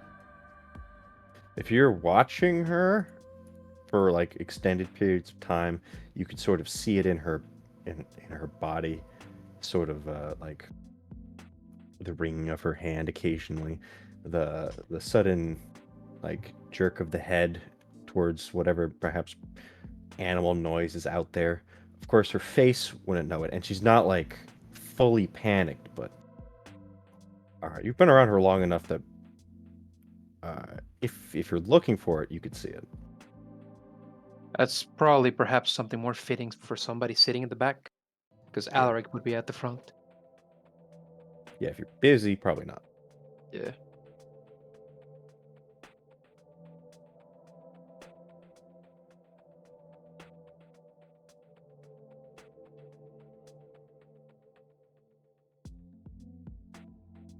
No one cares. Okay, understood.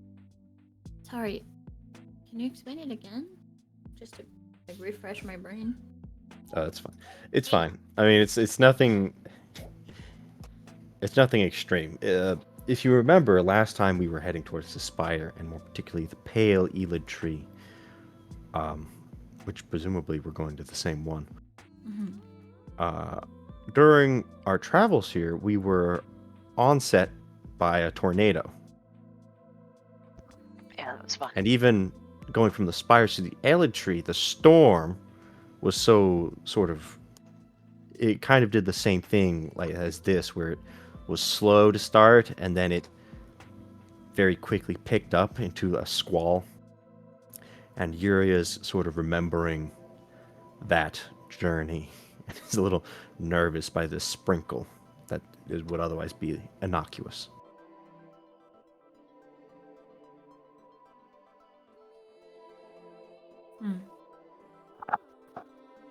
I think Silverell would take note of that.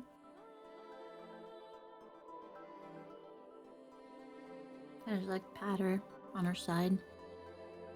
It was evident she is not the best at like consoling people, but she tried. It was a try. Are there still spider lilies in bloom here? Yes. The area around here, despite Onwin sort of going about and leaving to assist you by doing her own research, the area around here, bereft of snow, is still similar to the way that you had left it before.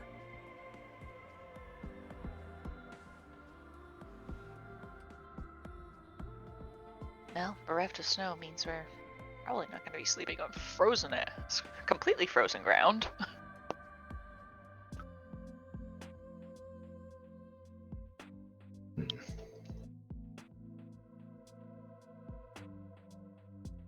Okay, party. What are you doing tonight? Are these spider lilies dormant now, unlike the last time we were here when they were trying to tentacle us? Yeah, they're not reaching out for you, if that's what you're asking. Yes, that was basically what I was getting at.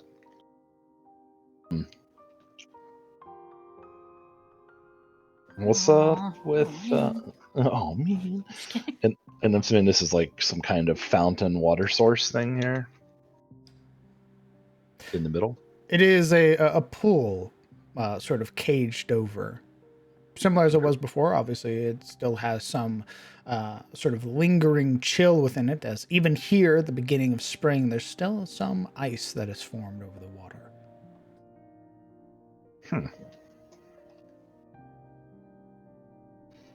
I suppose we should make camp.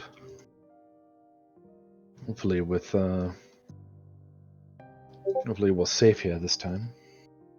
I'll let Unwin know we're here. Works Just for me. in case. Guess if nothing else, we can always leave her a note. There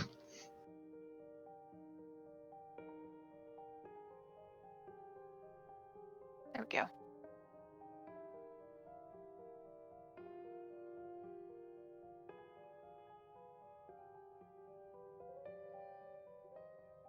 And more or less remember. Yep, yep. There you go, Silveril.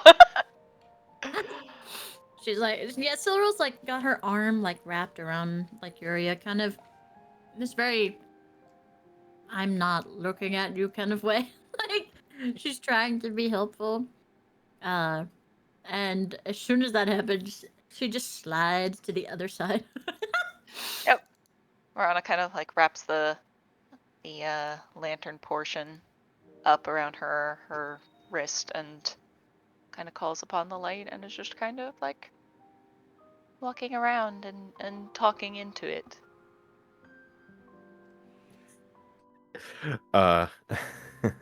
Yuria wouldn't necessarily feel comfort. You would feel this tension where you touched her in her shoulder blades, and she would seem to like force herself not so much to relax, but to sort of shut down that worry, sort of to refocus. She'd mutter to herself, "No need to be childish," to herself. She'd squeeze her. I die. Just Okay. explode. Okay.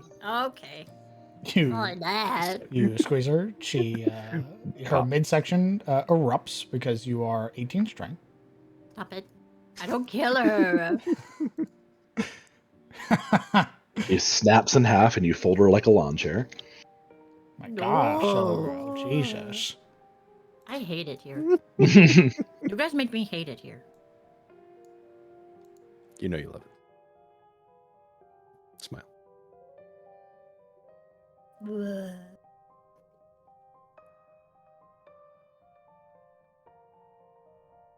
Okay. Uh, I assume we're putting down tents.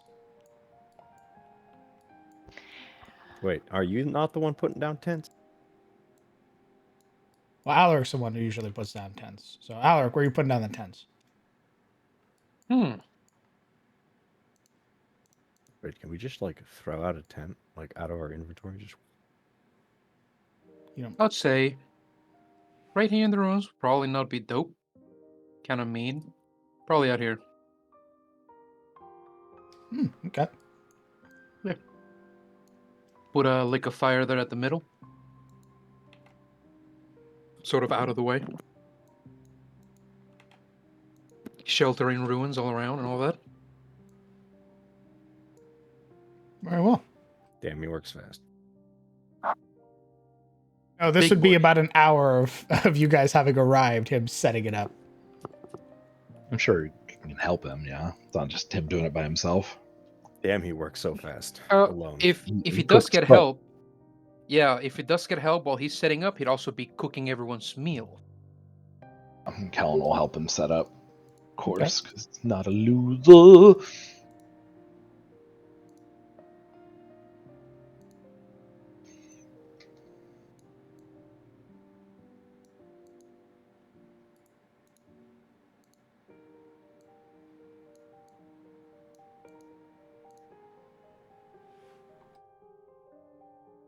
Okay, pardon.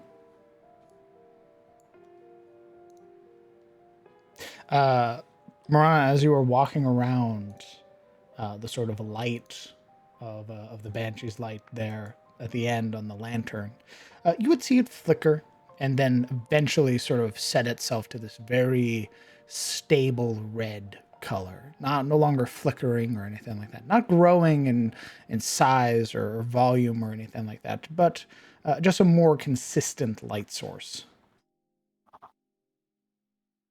And yeah, Morana would basically kind of let Onwin know that we've arrived back in the ruins. We're passing through, but taking a break for the evening. Just wanted to make you aware in case some of the wisps are still present. And we'll be leaving by morning. We think we've made progress on some of the other creatures harrowing this land. But we're still a ways off from the tower yet. Okay. Wish you were here. No, Or unless Alaric, unless yeah. go ahead and roll me your check, please, for your food. Hashtag FOMO. Yeah, so Alaric is going to prepare a sort of a hearty stew. He'll retrieve a pod from his backpack, this very sturdy and well-used member of their party. Everybody would know him by now, the pod, the savior of the group. He'd gather some fresh vegetables, some tender chunks of meat protein that he'd also add to the pot. Very succulent.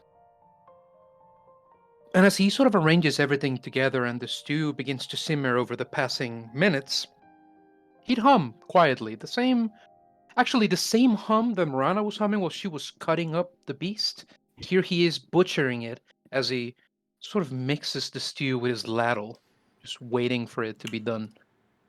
Are you cooking the Ettercap meat? No, he's not cooking. He's that's just cooking. disgusting. He's just cooking food while humming a song. Okay. And let's see. Boop. Ooh. A more than serviceable meal. A gourmet a meal, 19. in fact. A 19? Yeah, because it adds his wisdom, which for some reason isn't doing that. It's a flat +2 from his wisdom, basically. Gotcha. Did you check that you're proficient in it? He's not. It's not proficiency, yeah. Otherwise, he'd be a +5. Go ahead and mark down a use.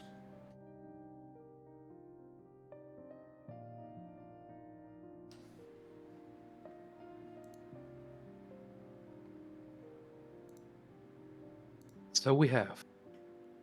Okay. You all are fed a very delicious meal. Yeah, he sort of ladles everybody a bit of stew into bowls, steam rising and swirling with these very tantalizing wisps of savory goodness. And as the campfire's light flickers, casting sort of playful shadows of the party as they sort of gather around, he'd pass them around, one by one, sort of visiting each member, a clasp on the shoulder, a knowing smile, as everybody gets sort of arranged and he makes room and whatnot. And he'd be the last one to sit down. As always, watching as everybody tries his meal with this anticipating energy.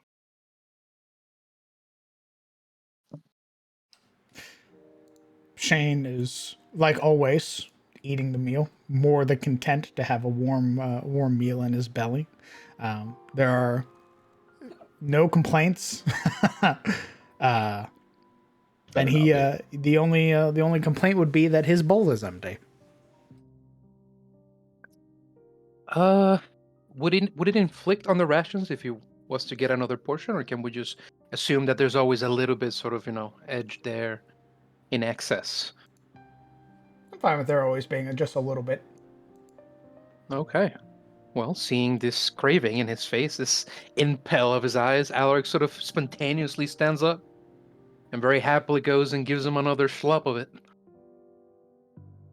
Love me some slop. There's an appreciative look from the young retainer, who sort of leans now against his own equipment, and is just sort of content, vibing here with the party. He, with the now empty ladle, sort of motions to Shane. Great throw you did today. Better than I ever could with that javelin. Gods, hope the Allfather was watching. I appreciate that. Thank you.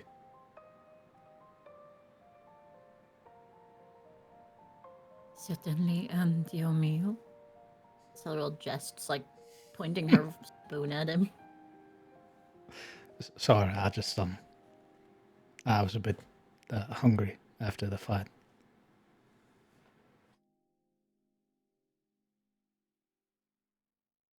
Silver looks to Alaric with like a mischievous grin. He meets it with this very meaningful grin, Oh sort no, of bobbing his head. he could be turning. He could have the disease. He could.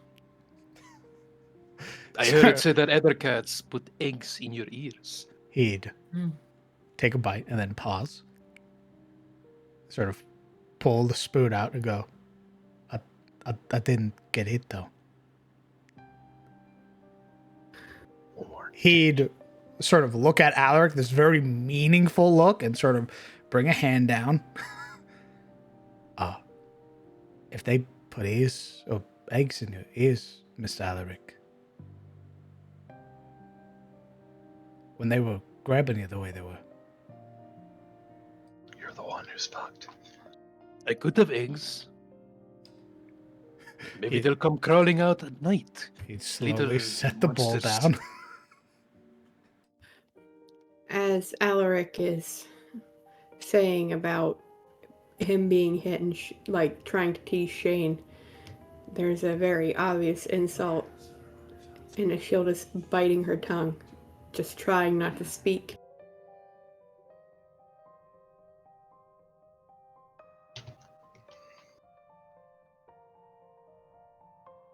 Just shoving Right. stew in there. Do you all like your stew? Was it good? Mm-hmm. Very good. Mr. Alaric, if there are eggs in your ears, I think it'd probably best we get rid of them. He'd look to Silverall. No, Shane. My mother's been demanding I have children for 10 years now? It's all right. She nods, some nobly nod. Yuri's looking between the two of them with like a spoon in her mouth. Kellen, Maybe is it they'll all, crawl in your ears. is it alright, Kellen, if I fall asleep in your tent tonight? Hey, I suppose. Are What? you that worried about it? Yeah, I sort of slept around a lot of large insects in the ferry. They do that. oh no. So if it's alright, Wait, are you abandoning me in my hour of need? yeah, He points at him accusatorily with the ladle, which he hasn't let go of, by the way. He eats the stew at the end with the ladle itself. yeah. Good If you're not Lado. seeking help, No. Seeking help. Shane makes a good point. She pulls the spoon out of her mouth, wiggling at him. He has the mind of a Shade Morian. If you can't Well- help them, save yourself. I'm rather proficient with sharp objects. I could always. And Morana kind of like takes out Ghost and like kind of twirls it around in her hand, looking at Alaric, trying to hide the grin. Ishilda, trying to keep the insult in, does the only thing she can think of to get it out. Because she's turning red, trying to hold her breath not to speak. So in Dorvish, it's okay, Shane. There's probably nothing up there for them to feed on anyway. Oh no. Hey. That's in Dorvish.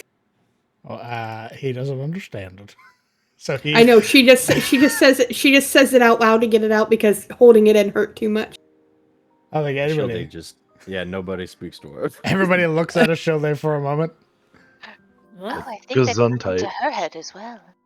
No, I was just saying a little prayer for Alaric's untimely demise. That is probably going to happen tonight. Alaric, sort of under his very heavy dark brows, looks very scornfully down at her, as though he sort of could tell where she was coming from. Staring boldly now. What are you trying to say?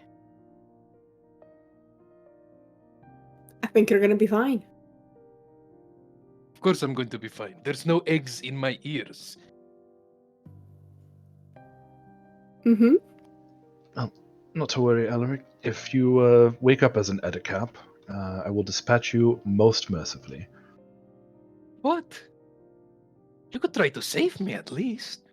Do you think that there's anything coming back from becoming an Edicap? Well, they're a little bit chubby. Maybe I'd be inside the damn thing. Hmm, A cap and a doublet would look. like an Edicap in a doublet. There's just It a might be chuckle. good. Yuri actually pauses thoughtfully. You know, it might be good to check. There are some monsters, so it's told in Shademore, that a mere swipe can turn you into one of them. Certain strains of ghoul, I think. Nothing that I've read has indicated that, though I am rather surprised that they didn't have a bunch of spiders with them. They usually hunt with them like dogs. Ah, but didn't you know the spiders don't exist in Tyros? Oh. Interesting. I had no idea. Kellen says, very Exciting. surprised. Mm-hmm. They are a myth. Just like Mhm. vampires. Mhm. Then Mhm. Soul All of just the kinda- Sharian kinda elves in bites my her lip. all of the drow in my setting just fucking vanished. Taken's gone. Fucking the spider on his shoulder, gone. Vanishes without a trace. It's now centipede. Centipede lad. That's kind of like worse in some ways. Blech! That's a lot worse. What the fuck's wrong with you? Yeah, get out of here. Jesus Christ. Here, Alaric, get down here. Let me take a look. Although I admit, it would be kind of cool if, the drow, rode giant, centipedes up and down the Underdark. They raid lizards, I think. Alaskan Bulwark.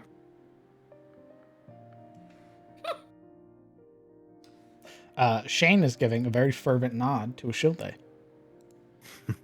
Come on, just let me check.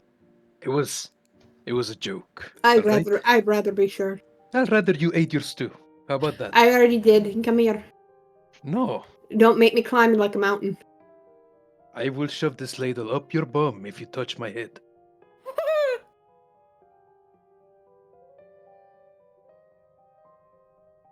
Don't make me do this, Alaric. I need to check you over. I swear you don't want this smoke. You don't want this smoke. Catch the smoke too. Alaric, please. It's for your own good and for Shane's peace of mind. Alaric sort of begrudgingly plants the ladle in the bowl, sort of squares up from being very comfortable arch against like the tent and the floor. Oh, Shane, listen. Can't be that bad. She's a medical professional? A shielder? That's Professional at anything? Well, that's why I enunciated the medical part. Whole I'm actually not person. very sure. Oh, okay. Oh, What? What'd you say? Yeah. Oh, PvP. What you doing? What you doing? I'm standing up and backing away with my stew. Okay, go ahead and cast it. Hold on. It's good. Oh no, I switched out. Never mind. Never mind. You are spared. Oh my god. Never mind. I'll stay I'm here. just with my- imagining like a shoulder going flying like a fucking bocce ball. Just I said I was backing away. I don't want to catch those hands. You kidding me? Alaric. What did you just say? No. I take it back. You are a professional at grousing and saying nonsense. How about that? Alaric. We're blessed in some way.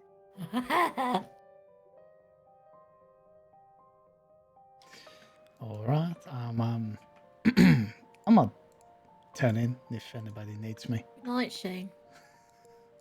He raises her spoon to him. You better go in our tent. Good night. You better go in our tent. He points at him with the ladle. Shield takes a deep breath and out comes the book. Hilda, what are you doing? Oh, you best believe that's a grudging. Alaric. Grovane. No, you have to write it like Lord Haynes says it. How does Lord Haynes say it? He clears his 14-year-old throat. Crovane! Does his Then it voice comes out, crack? Grovane. Yeah. Yeah, Alaric would just straight up chuckle at that. I forgot he was a child. He's 14! I have been trying to Yeah, forget. I forgot. He's 14 and my hair's black. He's yep. and he's trying to affect Lord Haynes' glowing. voice. Somebody else do it. I was You're blessed. right, I'm glowing. Apparently I'm still going through puberty again. Yes, I believe everybody was affected by something. Shilde's hair turned black. Kellen lost 10 years. Marana gained self-confidence. Alaric grew a bear tail. I have a tail, yes. Celeryl is glowing. What did Yuria get? She was blessed for an hour. Yeah, she that's got right. blessed for an hour. The Yeah. shortest lived one. Gotcha. What did Shane get? Or did he avoid all of that? He didn't. You guys didn't splash him. We were nice to him. Just him. Wow. Okay. Lame. So Please tell me this effect ends like anytime. I'll let you know when it does. 5th of Rain's Wraith, 379, 5th age. Proceeded to insult me repeatedly. Underline it like 3 times. He's young. He'll grow out of it. Grow into something. Hopefully you're close. Ooh, Morana. No. Ooh, Morana. Ooh-wee. Kellen. What? I need A strength Want saving throw. both of us? Nope, just you, Kellen.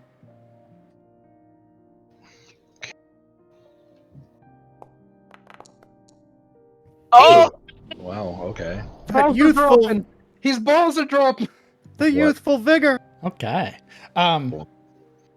So Marana, mm, what you would see is this sort of figure out of the corner of your eye, tall and looming, and sort of standing over Kellen. You would watch as they draw their hand back and sort of clap it against the back of Kellen's head. Was it Hane hitting him? You don't see it, but for Marana, the figure is plated out and bald. Kellen is not knocked into the fire. I just jerked and smacked by a ghost. there's a deep frown and just a murmur of, well, that was uncalled for. So I take it like I don't see it, just something hit me. Just a sudden smack against the back of your head. You would catch yourself very quickly before sort of falling forward. As you would look back, the only person next to you is the Shilde. Like, who did that? I should. She knows better than that. She should. But she's all sorts of impotent today.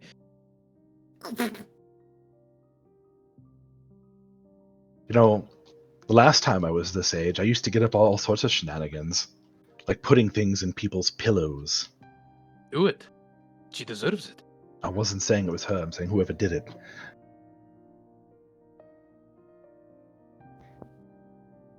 It was not me. Kind of She magical just kind of bullshit, just pouts. magical nonsense.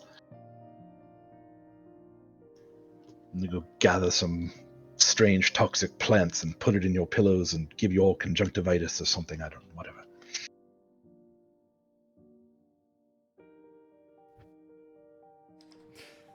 Okay. Let's divvy up watches. I'm mostly joking. He wasn't. He wanted to do physical fucking harm. Who's getting poison ivy in their sleeping bag? Oh god, he really is 14. Who is taking first watch? Alaric has to wash the dishes and whatnot, so he'll take first watch, I'd say. Alaric and who else? The shield will take first watch. Okay. If I hear a sudden bzzzt, I'll know Yep. why. Was my mic on? Oh, it was. What's up, Okay. Gilbert? Okay. Oh, heard I was you- just gonna say. I heard you making noises, but you weren't saying nothing. Oh, I was volunteering for watch, but okay. Alaric or Cyril's Shilde, sleeping. Marana, figure yourself out. From inside the tent. Oh god. Uh, How much is Cyril still glowing? Hold on. A lot. you just cram her in a sleeping bag. It'll be fine. It's like a light coming out the top. Shadow coming out. She's like, it's just a glowing tent. It's just Yeah. like a lamp. In the sleeping bag, she looked like that glow bug toy for like BBs. The adorable one. I have something actually. Shilda, or have we decided? I Well, said I guess- first watch. Yeah, I guess Oh. we can do second watch. Shrug. Potentially. You two need some alone time anyway. Ha! Something I wanted to do though was dig out the piece of raccoon quartz that I got way back whenever, and offer it to Ashilde. I don't know if you can do anything with this, but if you could, I know it's just quartz. It's not that impressive, but I got it from a raccoon. right? And I actually mean that, like literally a raccoon. Is it a piece of quartz shaped like a raccoon, or is it the quartz you got from the raccoon? It's the quartz I got from the raccoon. Okay. I was thinking if you can add like a hole to it, at the top or the middle or something. I don't know what you can do, but I'll give a try on getting it shaped up and pretty. perfect. It's better than just a piece of raw quartz sitting in my pocket.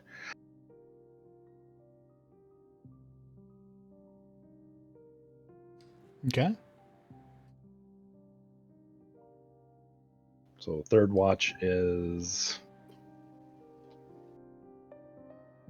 Uria and Silverell, I guess. Yeah, probably. And then Silverell for last watch. Always. Always.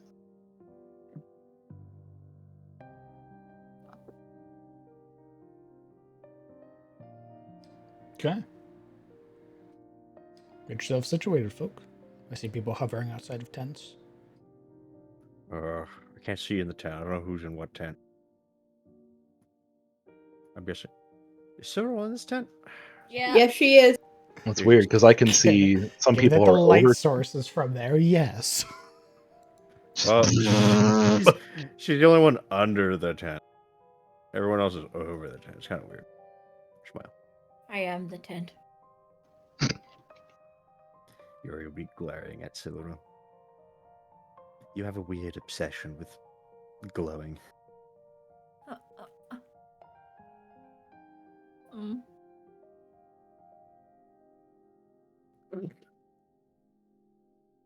Okay. Alaric and Shule, as everybody finally settles down. Why don't you both go ahead and give me your perception checks for your watches?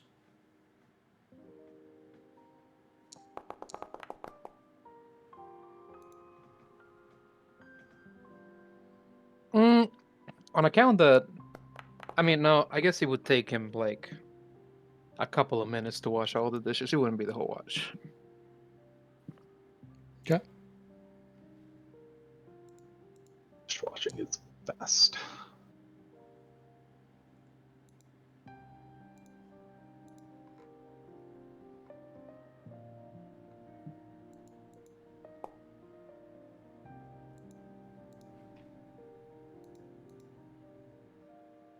Silverl just happily glowing, gets insulted. Oh.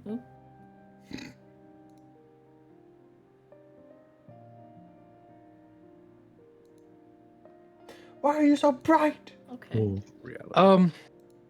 I'd say that after he's done cleaning and putting everything aside and reorganizing his cooking supplies, Alaric, for the most part, sort of sits there in a kind of somber silence. The high of joyful conversation with everybody and whatnot, crashing down to this moment of sort of introspection, and his gaze is kind of fixed upon the flickering flames of the crackling fire, I should say. There's this wariness weighted upon his features. There's this twist of hardship as worries sort of run through his mind. He's sort of haunted by the memories of the recent past.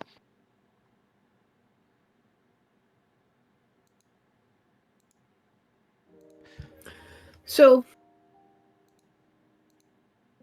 As you both are talking, you would begin to hear noises. Oh, great. Give me just a moment. It appears you were followed.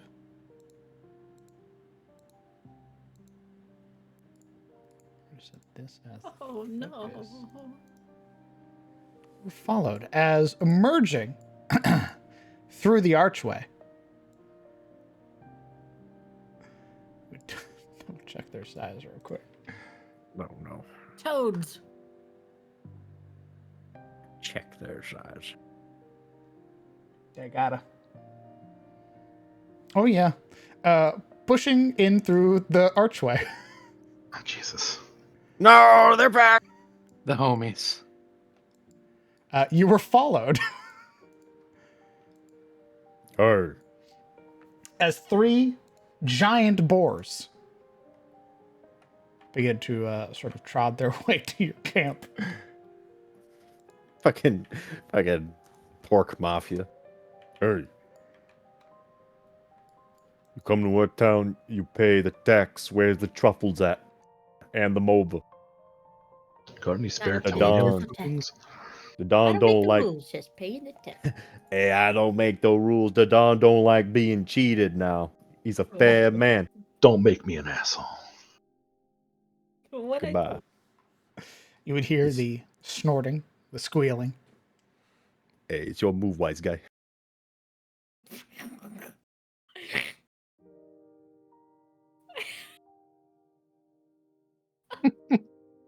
Uh, I'd say that just through that telltale snoring, Alaric would just very calmly pull up the cauldron where he'd left it to dry, set it on the fire, and with a deft hand, he'd start collecting sort of very crisp celery, a mound of what fresh mushrooms he used to cook, carrots, and he'd start up a stew again of vegetables, forming like this rich and melded together tapestry of green and orange and brown colors. As he cooks again for our good discerning boar friends. Perfect. Go ahead and roll me another check. Ay, Dios mío. Jeez.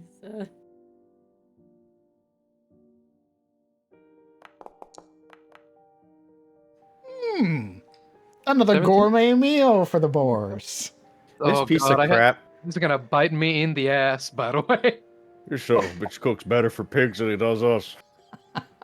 Go ahead and mark up a use as you would make this this delicious meal for your 3 boar friends, whom you are able to talk to, and you would hear, "Hey, good job, kid.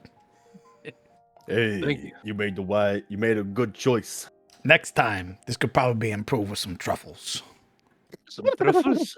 Could you tell me where I can find truffles around here, actually? That's what we were looking for. We were hoping you had them. I could not find any. We've been traveling very quick, you see. Yeah, we know. We've been following you. So, how long have you been living around here? But we haven't. You migrated? We met you the other night. I know. He meant like in their lifetimes. Yeah, you tell him, Tony. Alaric, are these the same boars? Can you tell? Of course. No, I really can't. They have a very distinct look. What's that one saying? She's saying you're all very good looking. Roll me a persuasion check. Oh, shit. The boars blush. The Uwabaka. Are you hitting on me? They all you hear these sort of snorts of approval as they all sort of bump into each other. Hey. Hey, my mama said the same thing. Oh my god, they're dabbing each other up. So the way Oh, he'd God. serve them the food is, unlike the wolves, he just sort of, they're boars, right? He just steps out there and just starts just dispersing it on the ground for them and eats them out. Yeah. Oh my. You lose the ladle. What? But my ladle.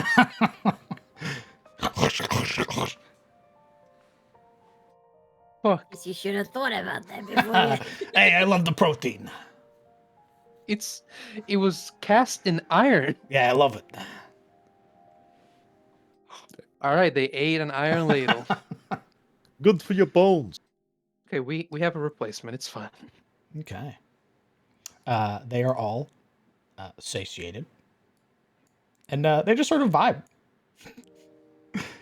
You'd watch them as they sort of flop over these massive logs of boar. Is there any, like, indentations in the ground, by the way? What do you mean? I was gonna give him some water, too. Yeah, sure. Ashilda will walk over to one of the indentations, and she will use Create Water. Okay. Creating water, sort of filling out a reservoir here in the natural carved earth and stone. They'd all sort of take turns drinking from it, and you would hear again very approving sounds out from all of the little pigs, who'd eventually just sort of vibe and fall asleep nearby. They They're are really cute. considered friendly. They were always friendly. Very good, Nice. very good, very good. Hey, I knew we could make allies. So you guys help us with the tarot, right? The what now? I gotta go, my guy. They just they just vanished. What the fuck you just say? Absolutely not.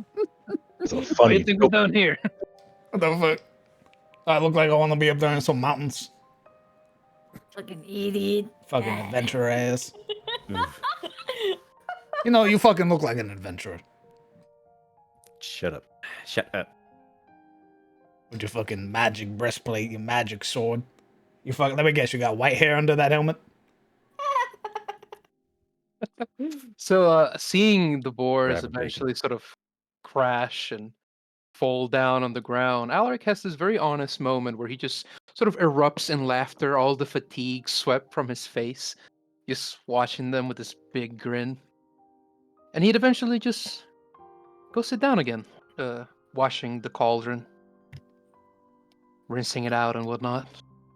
From across the fire, as he's cleaning the dishes, Ashilda would be using prestidigitation to clean him.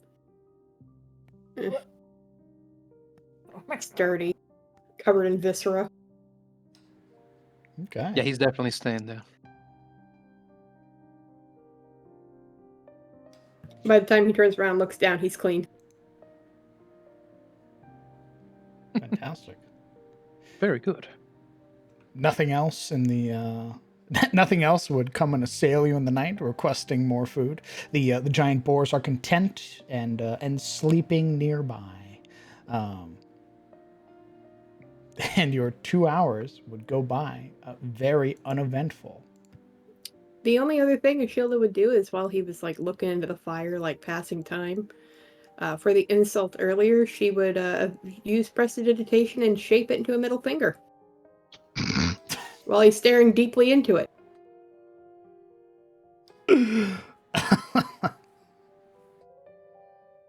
I see.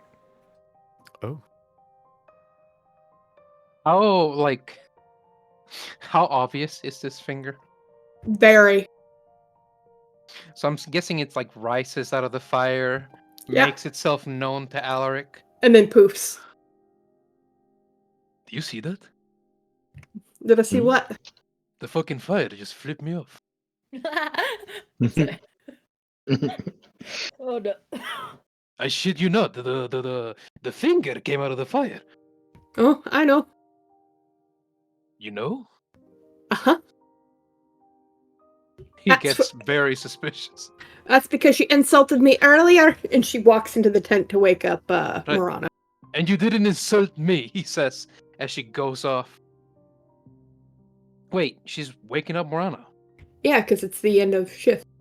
Then they'd meet along the way. Because he'd have to step down, and she'd have to step up. Right. Ooh. I did say You're it. not my ally right now. You can't walk through me. Technically, you can tumble through a creature's face, but if I remember. Yeah. She's Roll that smaller than dice. you. She can go underneath you. She's not small, though. She's a medium-sized creature. She's about to be small, though, as Alaric reaches for Verde. Listen. My insult was playful. Your insult calling me unprofessional? That's the worst thing you could say to a former craftsperson.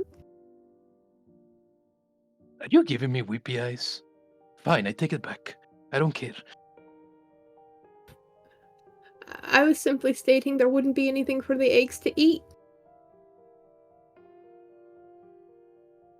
That's mean. You're calling me dumb.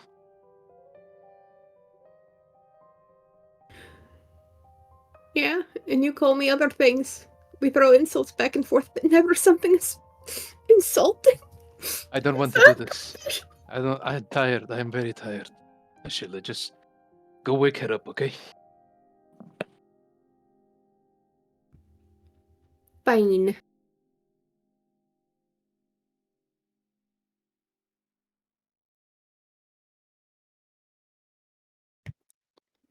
Marana.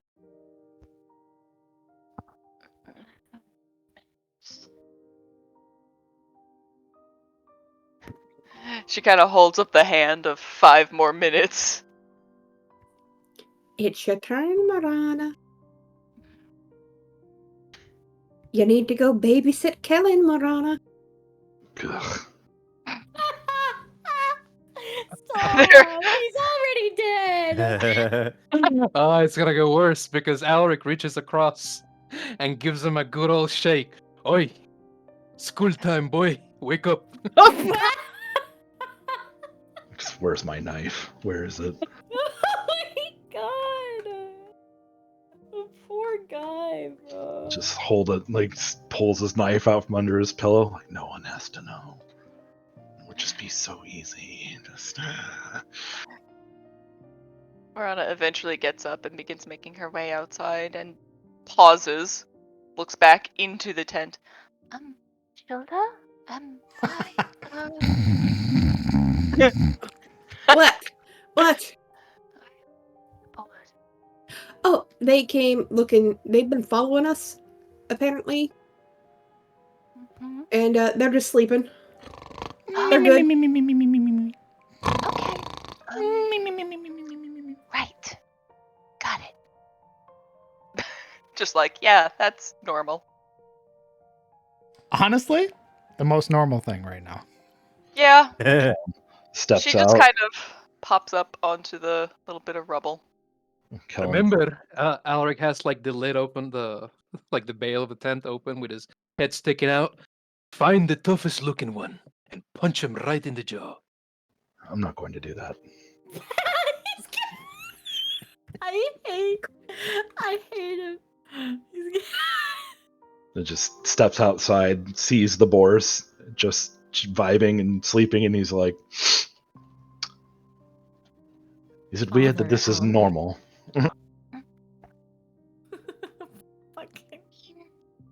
Is it strange that I'm just not bothered by this at all? Whatever, I knew. A couple months ago, it probably would have been strange. But it Before was going to and bed, no she'd etiquettes. take her hair down from the bun so she could sleep. Is it still black? I'll let you know when your guys' effects fall off. Oh god! Unless you forget again. Steve's like, I'll let you know. Don't worry. I have a calendar for a very specific reason now. Good.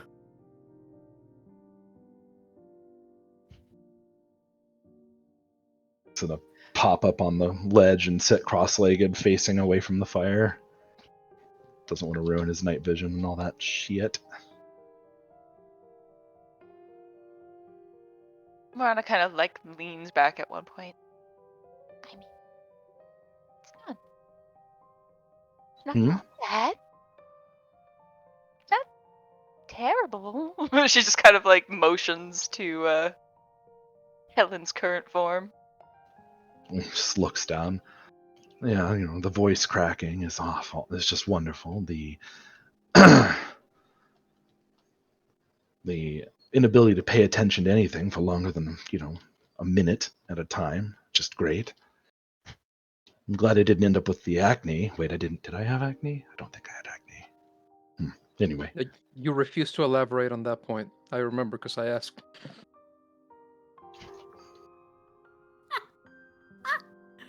So probably no. Just growed up like a weed and didn't fill out until later.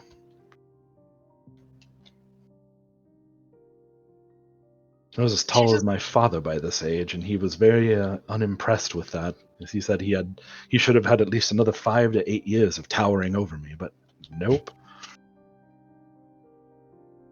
Marana just kind of like chuckles at that, you know, keeping the fire going with the firewood that they have here.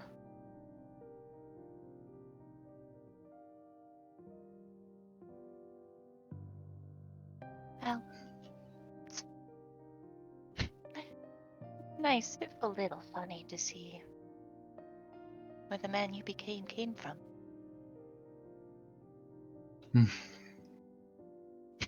Nice of you to say. Apparently I was quite the handful, a little rascal. I had a strained upbringing, so to speak. You grow up around a bunch of elves and you're not one of them, they tend to get a little... Well, they can be cruel without being outright cruel. No, I understand. Wasn't to say that I didn't deserve a few of the jabs. Like I said, revenge is often best delivered in the night, quietly, in pillows. For what it's worth, I don't think anything you could have done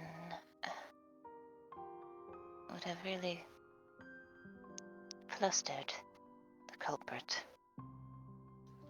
Oh, you're talking about the... Is it one of your ghosty friends? She kind of levels a look at Kellen. I'm not going to pretend that I understand it, I'm just asking. Just saying friend is a strong word. Ghosty acquaintances. Kind of thinks on that for a moment. Gives it a shrug of like, yeah, that works. It was Hayne, wasn't it? Her mouth just kind of like twists a little bit. There's a little bit of a nod.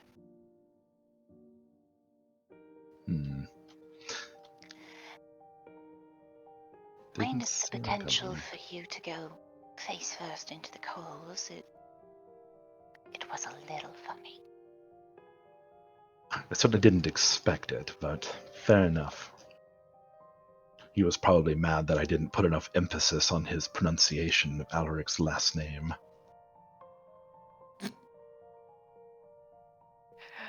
There's another kind of like look leveled at Kellen, like I think this is funny, but don't push your luck. Why don't you both roll me perception checks?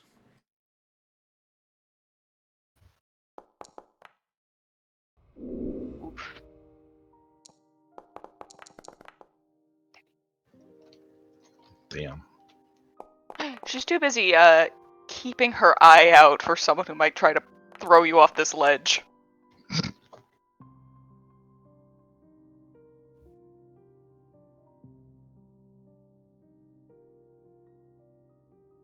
As 4 animated truffles walk into the clearing and then get bodied by hungry boars.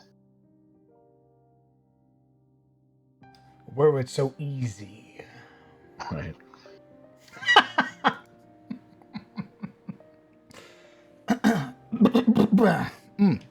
So, as you both are vibing,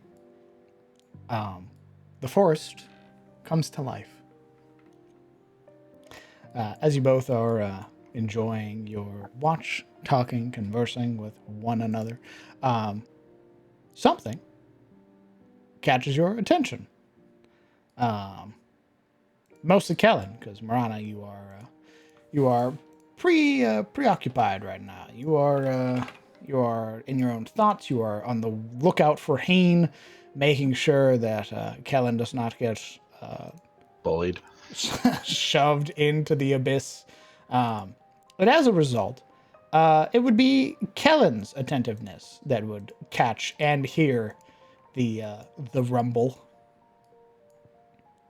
as leaping from the tree line. No! Son of a bitch. Fucking. I hate them. No, let's go. How many was it? Oh no. I don't know, how many was it? Oh my god. In a fight between bears and oh Jesus! Stop. This loud, resonating rumble that causes the Oh. entire campsite to quake. Fuck these assholes.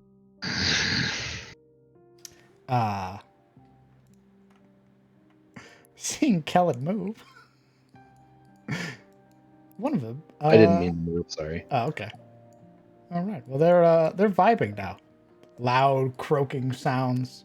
You would see the entirety of their neck sort of swell in size, and then the reverberation that comes through the entirety of their body as they exhale. I'm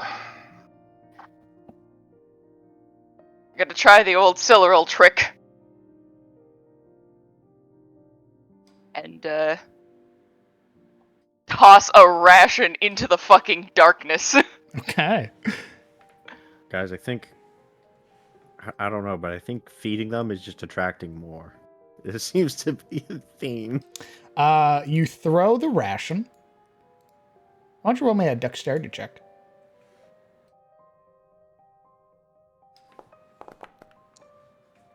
Okay, so they gotta beat a 9. The first one snaps it out of the air.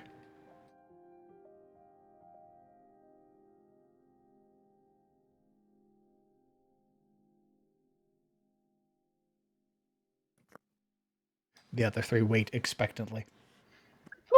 God damn it. Can I do the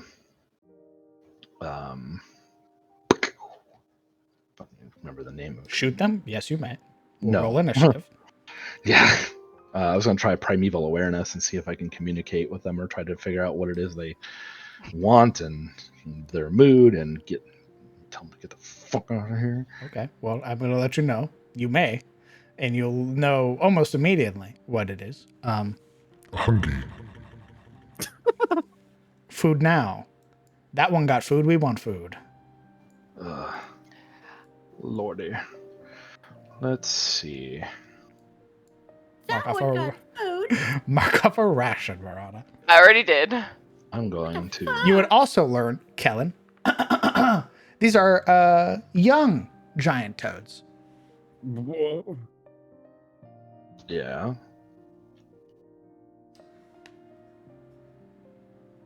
And then are they just hungry? Are they in danger or anything like that? Or they're just kind of out No, they are scavenging? quite literally vibing. They want food. That one got food. The other 3 want food. All right. And every other time they've interacted with you guys, there's been food. Well, just that one time. Okay. Okay. All right. Fine. I'm going to cast Goodberry because why not? They're gonna take your hand, brother. No, I'm just gonna get the 10 good berries in there, and I'm gonna start like tossing them one at a time out to each. And since one berry is enough food for a whole day, hopefully, it does the thing. No. For More. well, I mean, you have 10 of them. See if you can chuck Yeah. more at them. Give yeah, I can. Well, I can. Yeah, hand it luckily over. I can do. I'll do. One more for each. This is obviously. a stick up. Yeah. Just another 4. And try to communicate that hey, you're really loud when we're trying to sleep. They look at you. They look around and see that you're the only 2 awake, so they do not understand because you're awake. But there's Pigoos right there. Oh boy, let's not try to incite violence. The Pigoos are asleep. So, Yeah, our Everyone's asleep. boyfriends are trying to sleep, and you're keeping them awake. That's exactly right. Kind of just gestures towards them and does like a sleeping motion with his hand, and Incredibly unfortunate thing is that the boards are still asleep, even with this like ground shaking reverberation. Jesus. That is a poor example to use because these motherfuckers are out. Wish I had their ability. You don't want their ability. No. You get surprised every time. Yeah, just oh god. We're light sleepers because we're not on the highest part of the food chain. Okay, how about this? Now that I've fed them, can they indicate like, maybe there's better foraging a little further away so that we can listen for threats and such? You can roll me an animal handling check. Try and guide them away. Well, I am proficient, so let's see how that goes. Not terrible. That was almost a 1. It roll was again. almost a what? Like, listen, every dice of mine is almost a 1.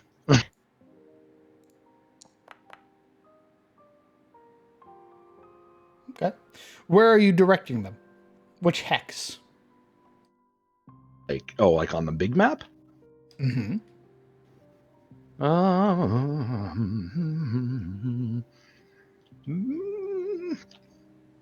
Maybe west? Okay.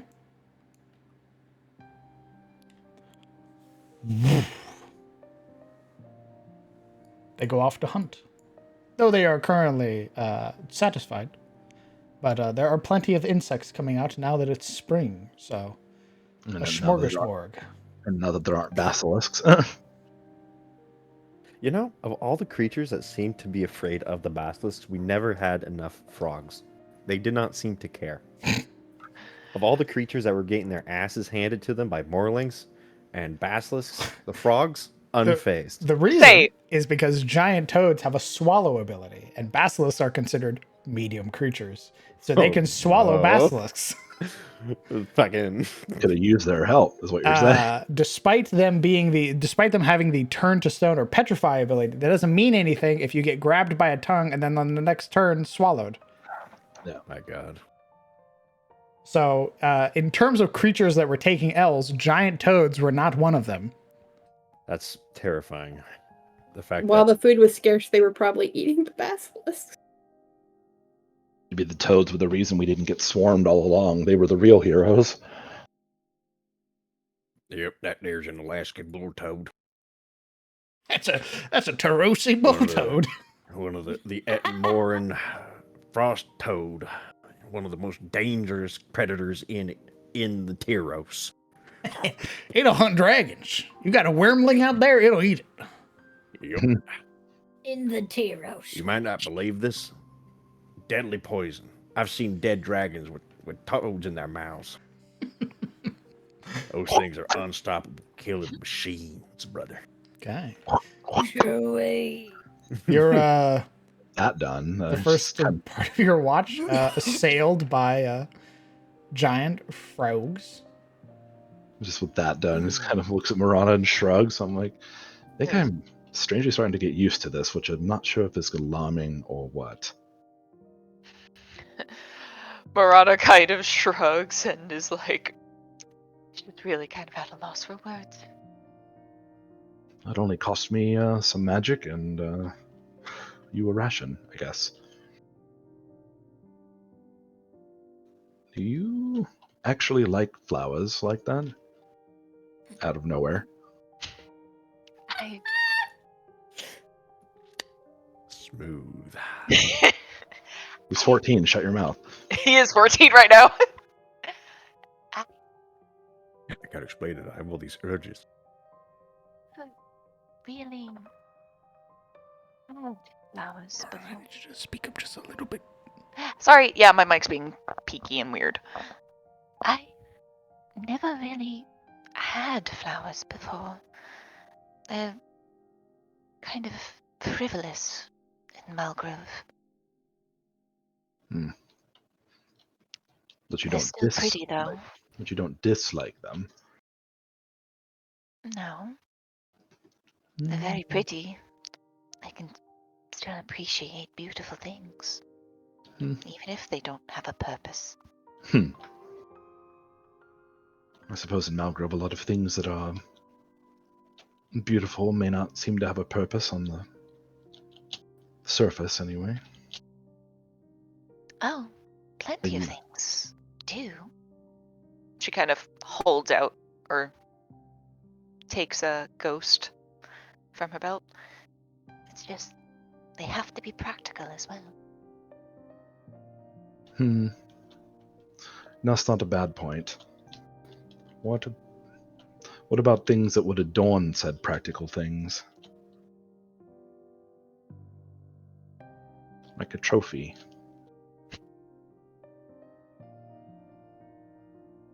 Trophies are always looked at favorably. She kind of grins and leans back, the harpy talons kind of at her belt. And leans back, covering herself with the cloak again.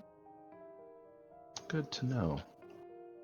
Well, I suppose that I'll, as I get them, I'll just keep doing that. A few more trophies on your belt would be a good look for you. I mean, in addition to growing up a little bit. I'll get right on that as soon as I can. Hopefully, very soon. Believe me, it's very awkward to feel like I have 2 left feet again.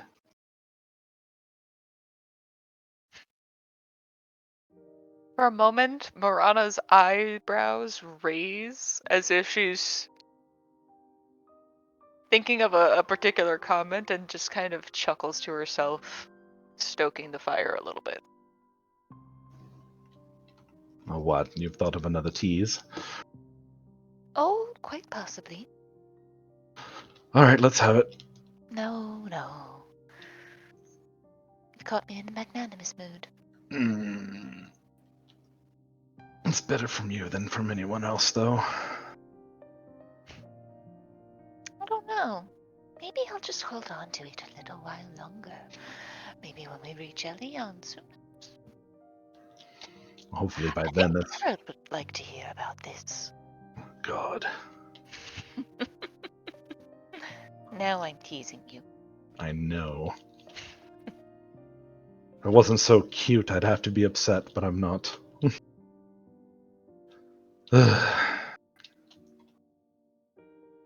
Please let this be over.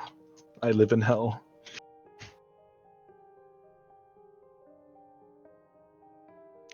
Well, at least the company is good.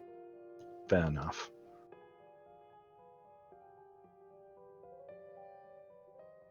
Give me your last perception rolls. Less Or perception. shit.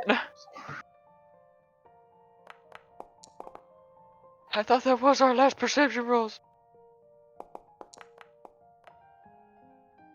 You did higher than me. Nice.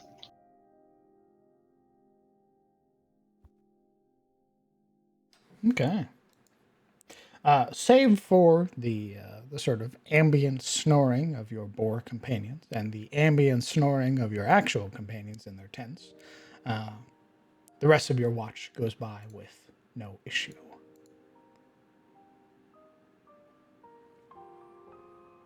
Who are you picking for the third watch? I believe Silverl and Yuria were doing watch 3.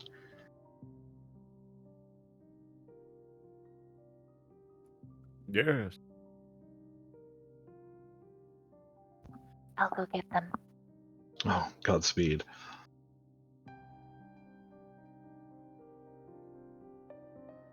Well, that's what I mean. So I don't need to be cut short in the youth of my life. Hey, I'm sleeping here. What's the life to live? You when you open the door flap, you notice that Yuria is like on the other side of the tent from Silverl. Her face is kind of like buried in the corner of the tent with like the sleeping bag like huddled as Stop. over much of her Yeah. head as she can. I imagine as the flap opens, there's just like light pouring out. As you open the flap, it is unfettered light that just Oh no! like a ray, like a beam that goes out about another 40 feet Marana opens the tent flap and gets sunburned. Ah! Like, I see. Ooh, this is bullshit. needs SPF just to My go near her. greatest blessing be my greatest curse. Who Some could all have seems foreseen? pleasantly happy to be glowing. Siluriel, Yuria. Yuria, I'm not sure how you're sleeping in there, but it's your turn to wake up. I'm not. No, yes, you are.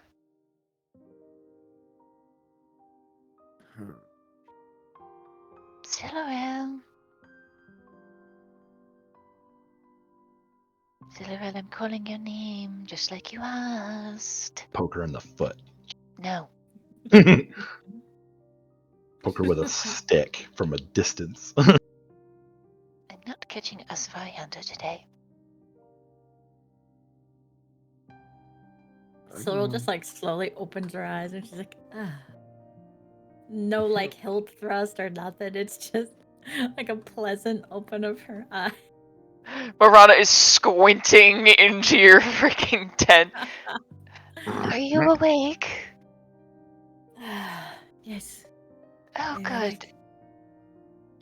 Oh, good. I have to blink away spots from my eyes. It's your turn. Oh. What do you mean? She turns around and is like blinking to kind of Your get the. passive perception is reduced by 10.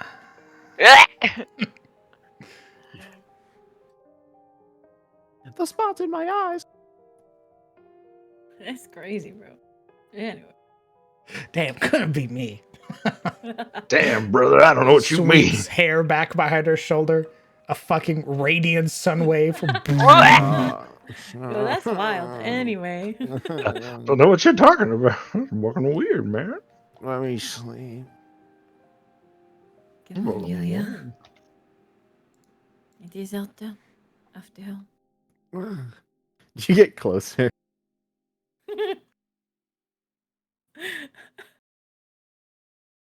Yeah, come on. There's like this. It's like watching a snail going into its shell. As the closer you get, the more she like tries to bury her face into the ground. Yeah, come on. It's not that bad. Come here.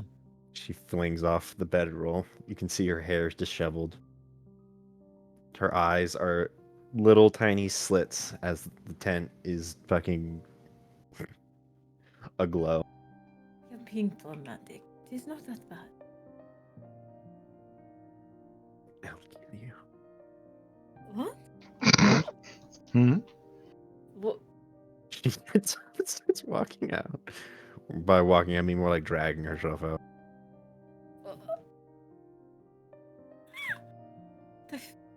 Yeah. Should really try to get more sleep. What did I do? Did you actually tell her to get more sleep?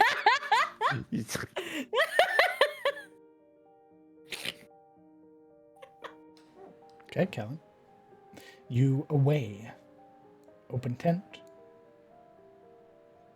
Her eyes Backflips glaring daggers at Siluriel, letting the miner into the tent. Smells like goth and glow girl in here. The fuck? Siluriel would see this gathering ball of water as raindrops seem to plop into it in front of Yuria. Hmm? She uses shape water to collect some water. For what purpose? Malicious or? You have to ask. How would you ask that? What After- the fuck is happening? After a little bit, after it's become this actual like ball of water, probably about the size of like a baseball, one would say. In revenge for telling her to get more sleep, she would sling it at Siluriel's face. Oh my god. Siluriel would like to try to duck. Okay. I'll let you settle what role that would be. I would suggest dexterity save. Yeah. Stacks Your, against my spell DC. Yeah, that works. I thought it Sure. would be acrobatic. Or would it be a ranged attack? First, so I'm hitting her AC. That's up to you. You guys figure it out. All right, you know what?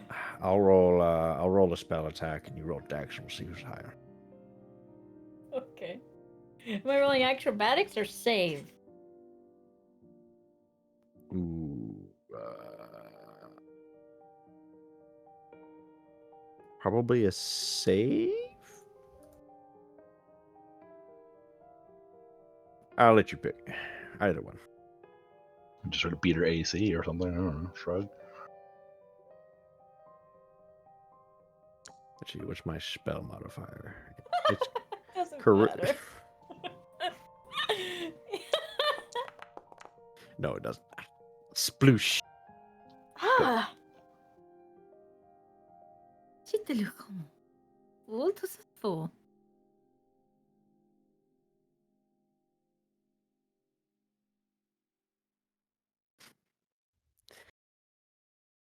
Get more sleep, she huffs. Oh, ah! C'est genuine wish. She pressed these to dry herself. Slumping by the stone, she'd sit by the fire, light as well. It takes her a little while to notice the 3 large brown lumps.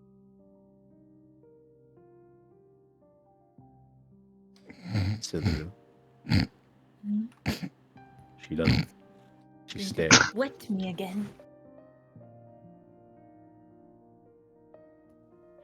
Her eyes don't move from the fire.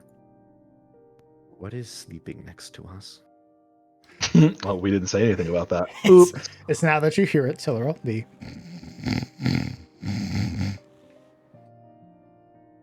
Silver like looks to her left, looks back. They seem to be bulls.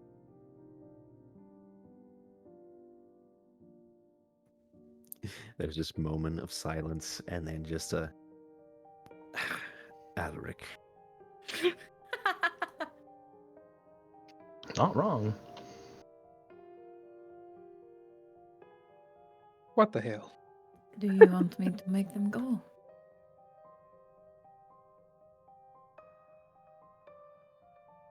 She takes them in, considers. The There's poor no- things. Look at. Her finger twitches. But she curls her fingers into a fist, feeling petty and vindictive in her sleepy state. No.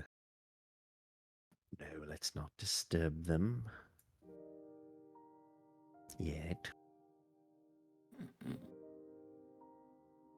What? Fiances? She smiles. I can't do the smile. You're. I'm not that bright. Damn, how bright is she? Silleril, I don't think you understand how bright you are. No. You give off 40 feet of bright light. No. You are like sticking a flashlight directly into your eyeball. It's not like a torch, which is like 20/20. You are 40 of bright light only. Nah. Nah. Come on. Nonsense. And it's your whole person. It's not like a light source. Your whole being is radiating light. Camille, this is not that bad.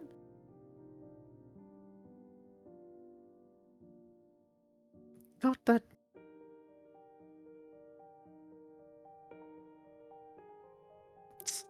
Sylvil, Hmm? have you looked in a mirror? No.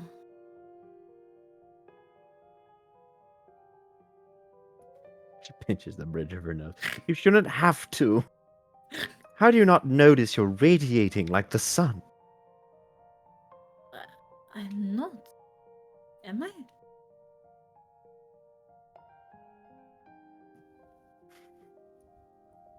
She gives you sort of an evil eye at first, thinking you're joking.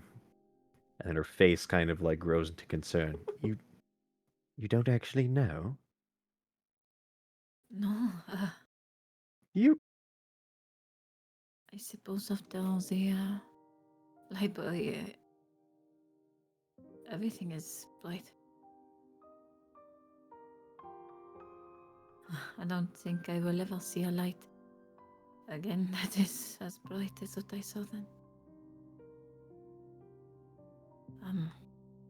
I'm sorry if it is too much. I will try to tone it down.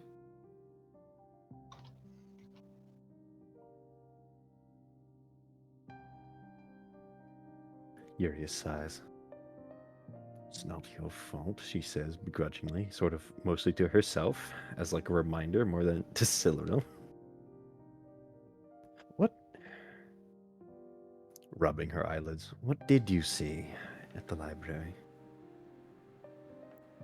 What happened? I'm not entirely certain. When you ask this question, why don't you both roll me a perception check? All right. Nyathis rolls up. I told you to stop asking questions. Yeah, that checks out.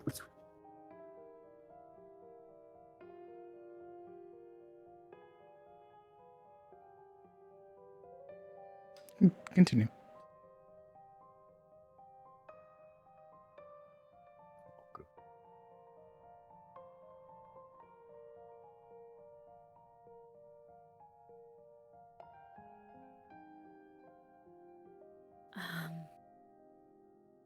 I don't really remember that much.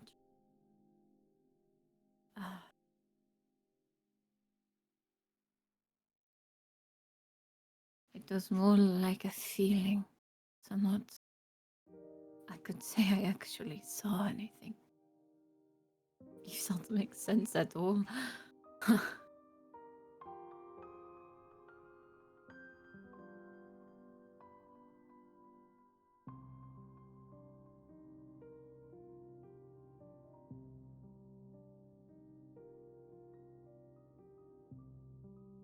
No, not really, admittedly. I just remember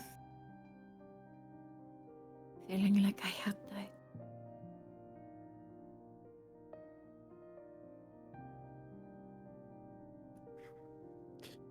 Yuria kind of winces at that. Like there was nothing left. I wasn't sad about it. I just was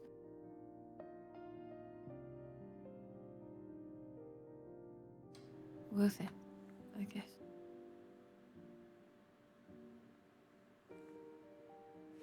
Roleplay amongst yourselves. I'll be back.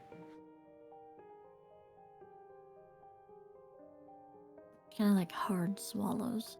Just like not stuck in her throat.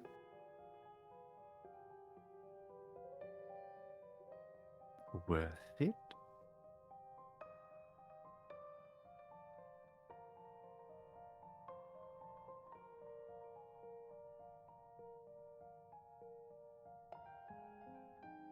Yes.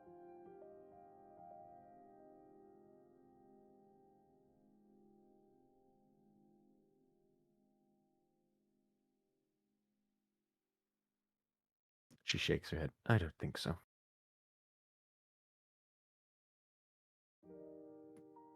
You have too many good years ahead of you. So many years ahead of you to be giving it up on. On what?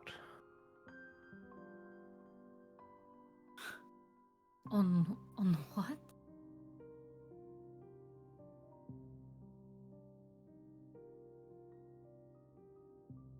Would you not give up something to save someone you... to save those you love?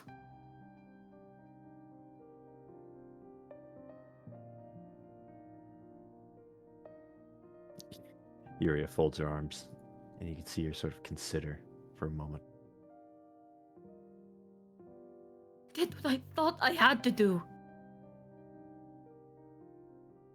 Besides, that is not good enough.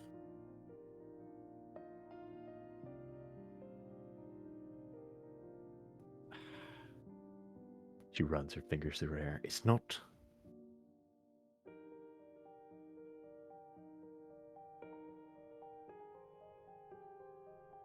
I don't want to lose you.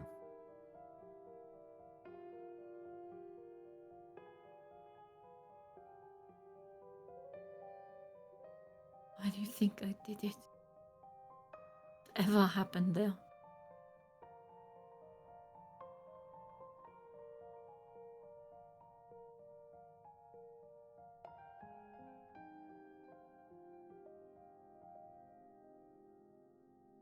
I don't want to lose any of you. Oh,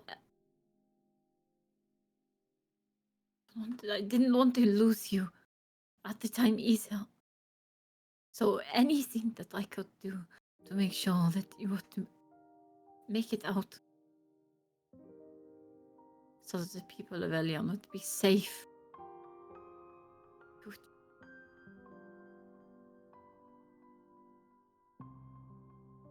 Mm.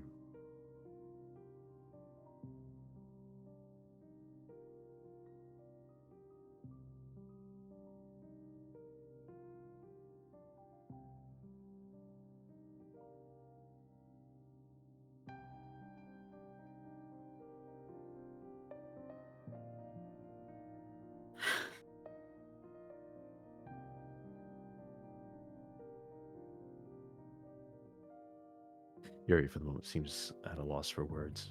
She kind of stares into the fire.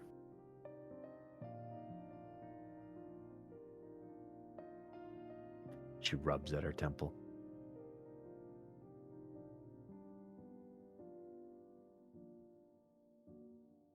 I just don't want to see you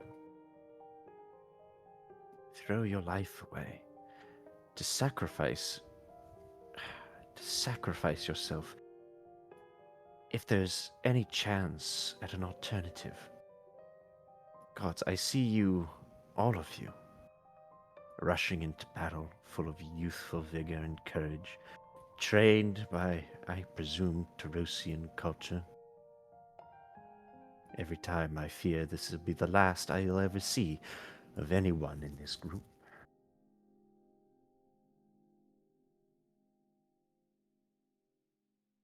I can't count how many close calls we've had.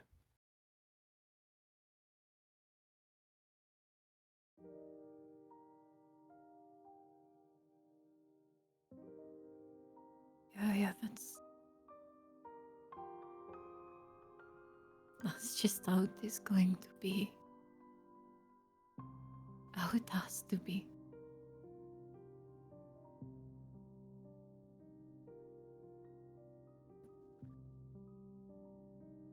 You see her look up, genuinely, like, almost upset for once.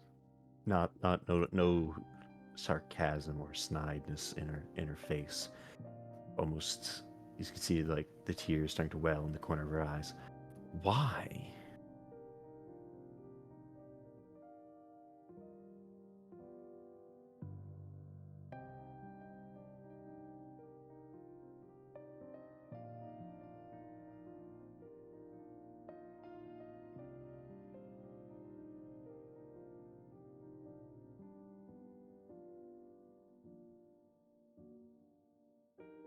Because if we don't,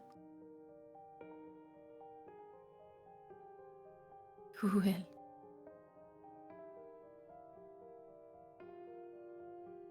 If you are put into power, do not exert ourselves for those that trust us. Then what is the point of the power in the first place?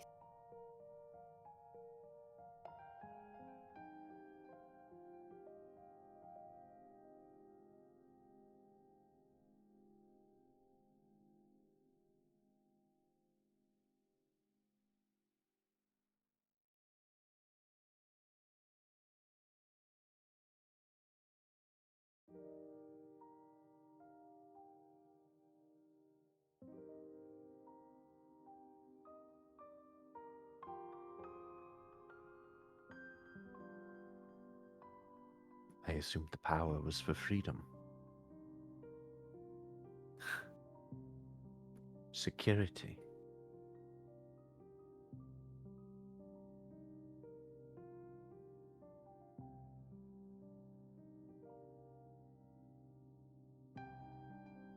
I collect my power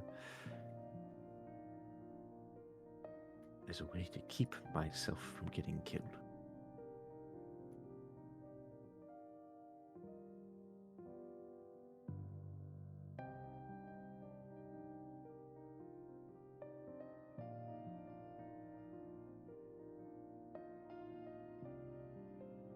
Or at least that's what I'd like to believe. Yet here I am, just like the rest of you. So I guess that is the question.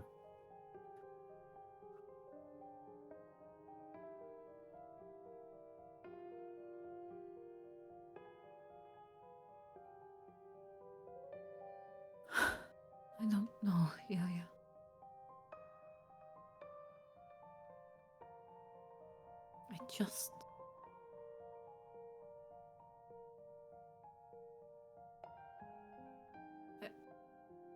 I feel it will never be enough.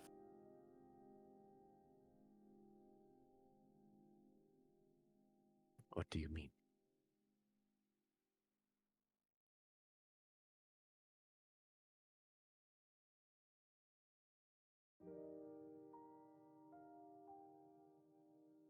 The fear haunts me. That no matter what we do, no matter how hard we dream, no matter how many times we succeed, there will always be something. Someone, some obstacle. And that were I wanting to stop, to breathe, to feel that safety. And it would only leave me open for the next thing that would come.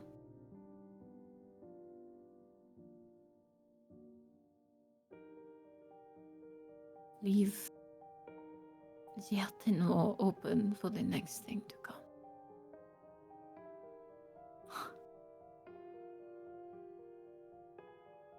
I'm not even sure if that thing will come from outside. I feel it's...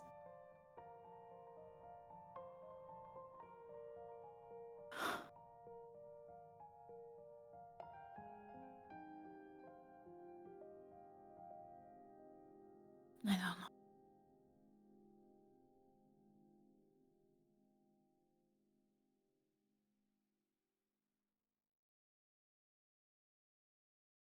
Silver will stand up, just kind of like running her fingers through her hair.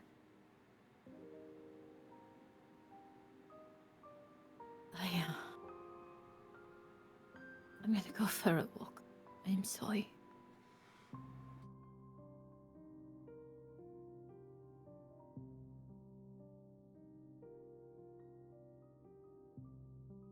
She'd call back. Everything is going to be fine, Yoya.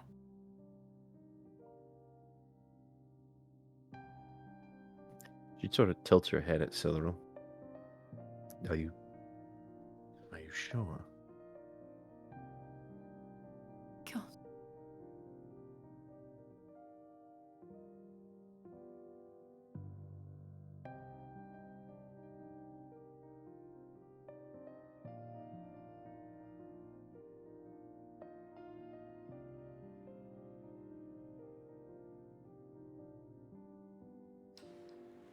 Okay.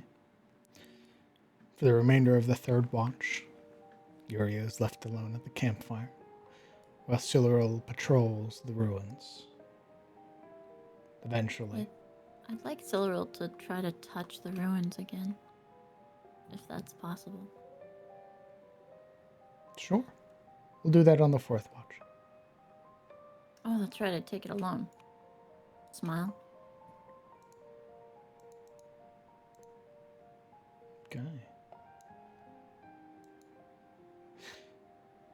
You would be left alone. And your watch concludes.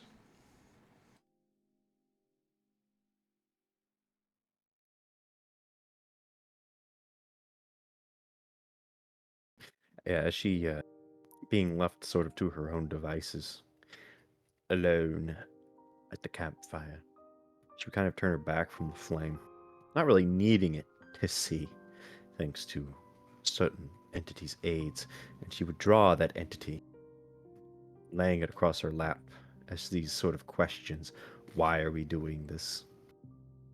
What is the point of the power? Kind of royal in her brain.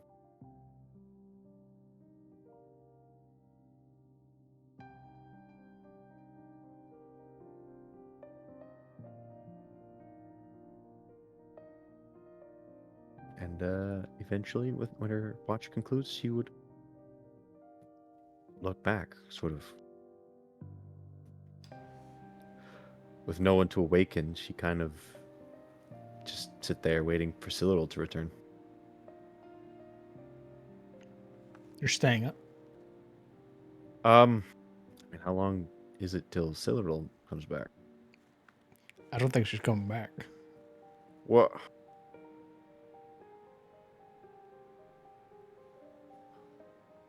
If she ain't coming back, we're gonna have problems, because that means she got fucking kidnapped. You can definitely see her. She's just sort of like straying on the edge of the ruins. Remember, she's a fucking beacon. Hi, Oh, I am torch +5. You could always wake up Shane.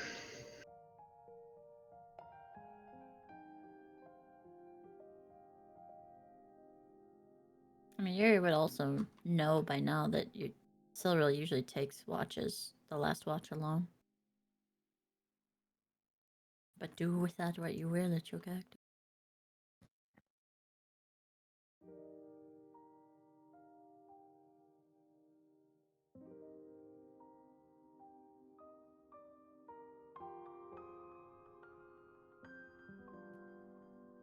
Having probably done the opposite to comfort Cyril, herself a little both tired with poor sleep and kind of left questioning her own actions, she would get up, peek into the tent to sort of rouse Shane from slumber.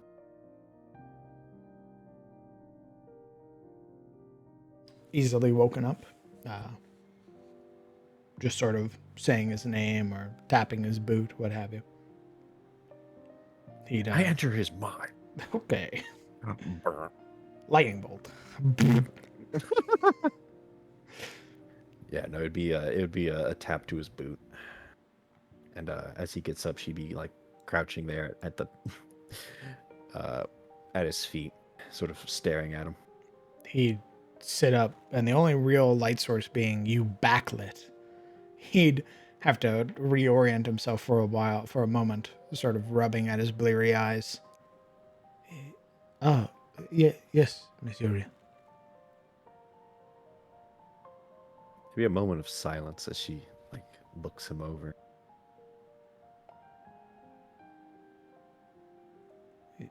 Is everything all right? With the helmet, her expression would be impossible to read, but she would eventually sort of like almost demandingly, "What's so special about you?"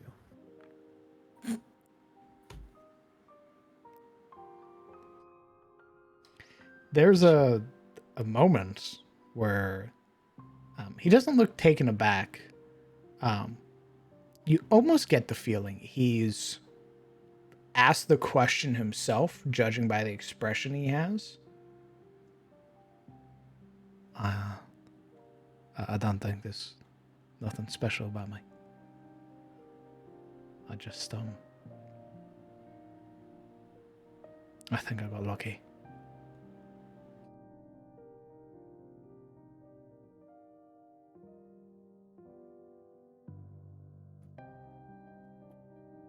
Yuria kind of considers this. No. And yes, Looking over Alaric's slumped form, she kind of admits, I think in the grand scheme of things, we've all gotten lucky.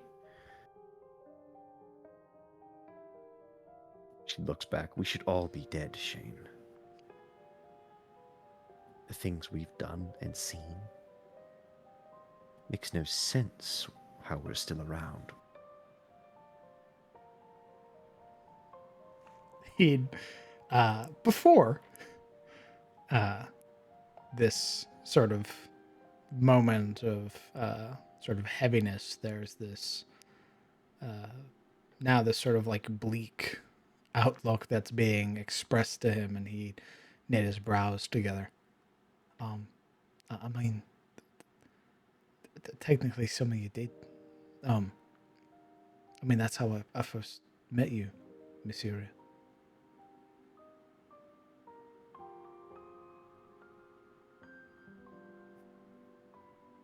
She kind of looks to the side. I guess you did see me then. But everybody's had something so far, from what I can tell. I mean, Kellen also got attacked and turned to stone, and I mean, that's what we saw in the library. It's just.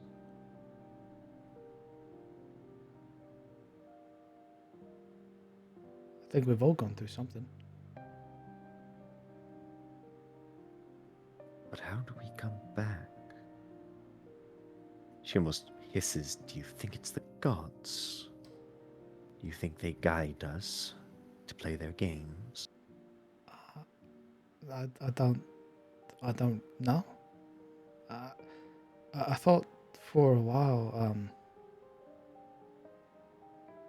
I thought for a while they were just sort of there, just sort of doing their own thing. I didn't think they really cared about people like me or anything. And then I met you lot, and I don't know. There's got to be something, right?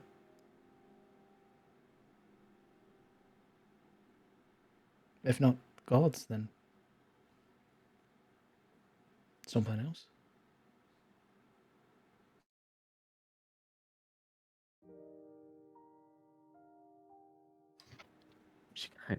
She seems to slowly nod. I mean, if it ever weren't for you and all them, I'd still be in the ferry. Probably eating gruel and having to sell the horses because my coin was gone. I wouldn't have met any of you. I probably would have lived and died there in the ferry, just alone.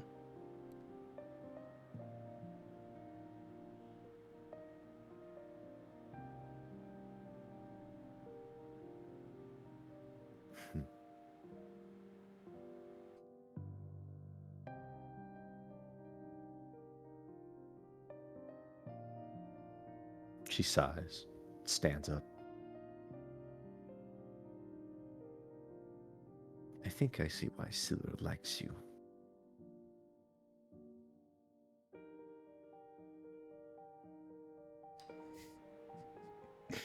The knitted brows sort of relax. And I know what makes you special. You, Shane, are the mule that keeps the horse calm.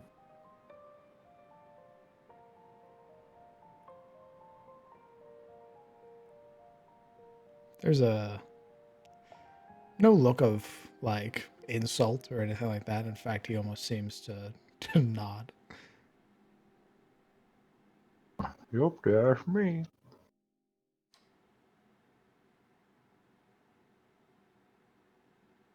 She sighs. I think I have upset Cinderin. She is currently taking a walk. What happened? We talked. Yeah, but you talked before. You talked on the whole way to the library. And on the way back.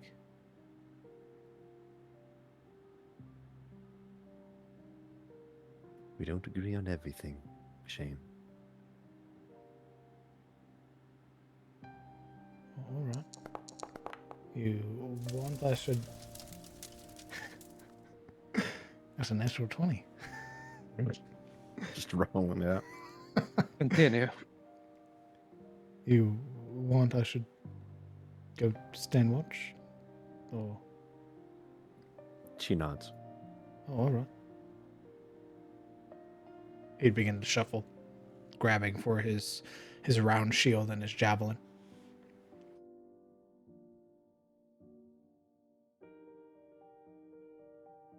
She'd step out.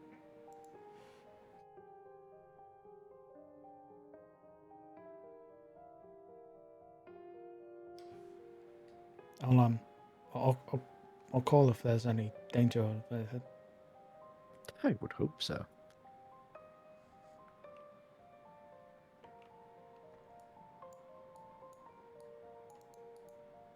As you slip into the tent, taking Cyril's place. It's This nice. time, much less bright. It is nice and dark in here.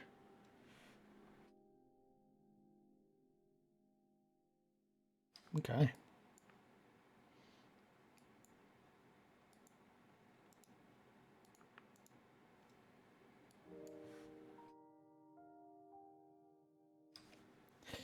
Somerville, not privy to the conversation you already had in your absence, you would be walking around, sort of navigating the ruins. If you paid any passing glances back to the campfire that's slowly beginning to dwindle, you would see Shane sort of sat up, his sort of javelin next to his arm, his shield at his feet, and he's sort of staring up and just sort of looking very relaxed.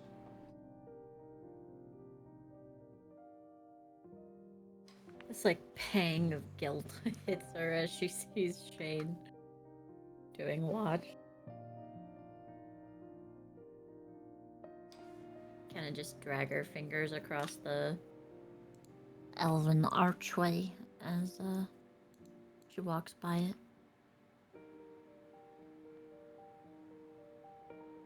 Go ahead and roll me a wisdom saving throw.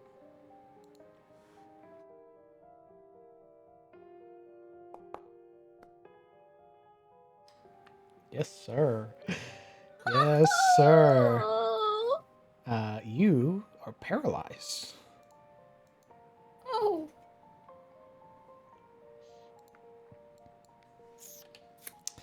As you sort of absent-mindedly sort of drag your fingers along the surface of the elven archway, the ruins here, your fingers would find the intricate grooves, the elven pattern sort of scrawled into this to this stone, this still standing marble. And as your fingers brush along the length of them, for a moment, you feel your entire body seize. This sudden shudder that rushes from the bottom of your feet up the length of your spine, causing you to sort of no longer move. You would feel how your heart sort of lurches within your own chest. Skipping several beats, you could feel this tightness, this pain, and your vision warps. No longer is it the sort of verdant grass at your feet, the cobbled path, the archway at your right. Instead, all around you is bright colors. Beautiful autumn colors of yellow and orange and red. Trees that stand immensely tall, or perhaps you're just very small. You would hear laughter voices now emerging around you, though it's hard to discern their faces. You would see what appear to be things sort of floating in the sky. These appear to be kites of some sort. You would hear a deeper voice, a gentle voice that calls out to you. And as you would turn to look, you would almost hit something. This smaller you slamming against nothing, air.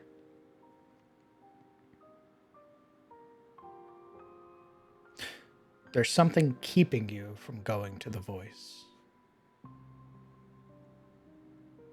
Roll me an investigation check. I think your mic's cutting out a little bit. Yep, my OBS just dropped to 0, which means our internet's getting fucked. Oh. Why is your internet such a skank? Oh, yeah, it is happening, huh? Glancing up now fully at this, whatever this is, you would see that it has cracks along the length of it. These sort of deep set grooves in this sort of webbing pattern. Whatever it is, it's tangible, it's physical, enough for you to be able to place your palms against it. And as you do, you would see within it your own reflection. A smaller you, younger. No more than a child, perhaps only in your 9th summer. Looking at yourself, it's this harsh contrast. You can see your hair is ribboned with these deep yellow and blue.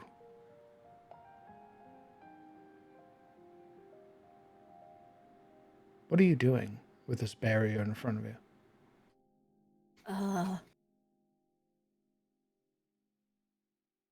Fuck.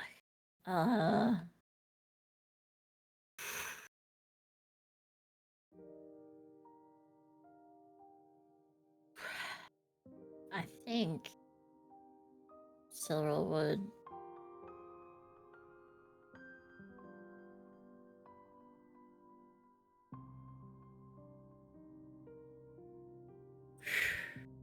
I think she'd start like knocking on the glass, like seeing this smaller her. In the same time, you would hear that gentle voice call out for you again, a little bit more concern carrying on the tone. You're barely able to make out the figure beyond the barrier, their vision partially obscured. A taller man. You would see them adorned in finery, bright clothing. You can see them, sort of their head turning left and right.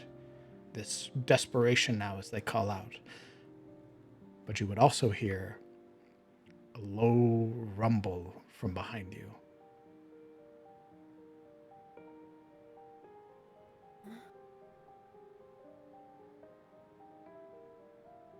Turning and looking, you would see the Lady of Gold in all of her glory, sat tail coiled around herself, her half halo dripping with wax as the candles burn atop it, wings folded in on themselves. There's a very regal appearance that the Lady of Gold has. She is a fair distance away from you, but she watches you very earnestly. You would hear the voice beyond the barrier becoming more desperate.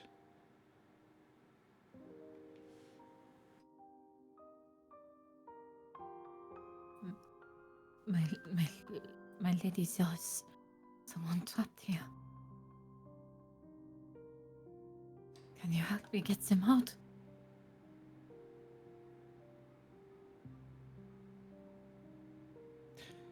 You can see their lips, large, draconic scaled, pursed together.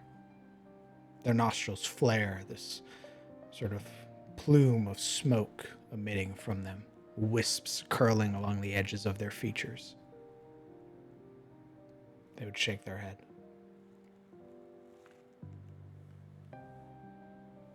Why?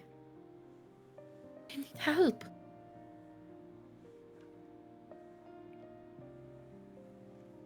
Is this truly what you wish?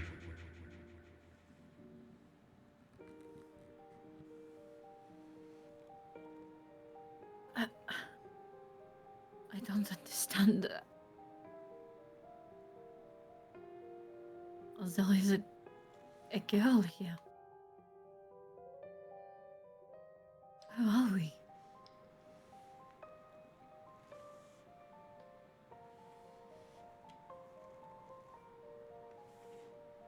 You can see them pause, their head turning to the side now to glance amongst the bright trees that surround you, this beautiful forest. The sky, sort of this deep blue, sort of speckled with clouds. The sun at its highest peak. You would feel the cool breeze that rushes through. This place feels perfect. She would shake her head again.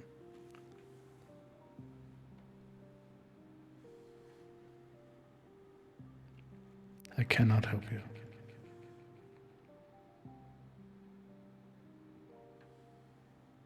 Why? For I already have.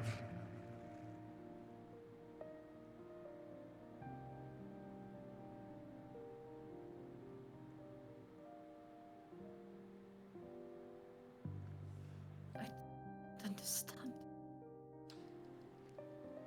And you won't. But if you push and continue on this path that you have started, I will not be able to help you.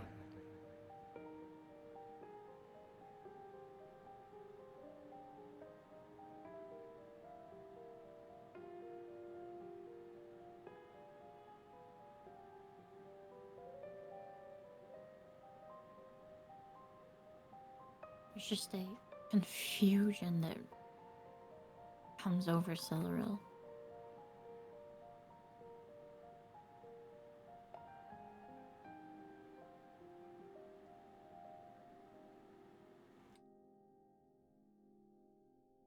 And she'd look back to like the shimmering barrier where the younger her is. You would hear the voice beyond it now, more clear, shouting your name. This earnest, this desperation in their tone.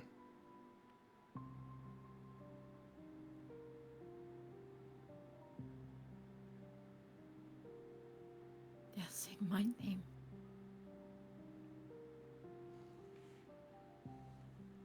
They are.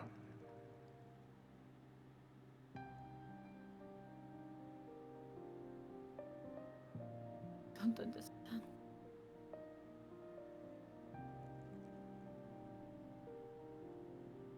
Am I dreaming?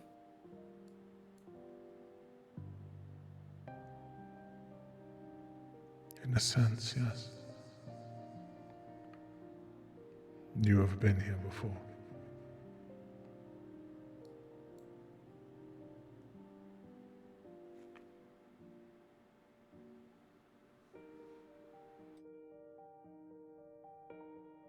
How? My child, I cannot tell you, for you made me swear.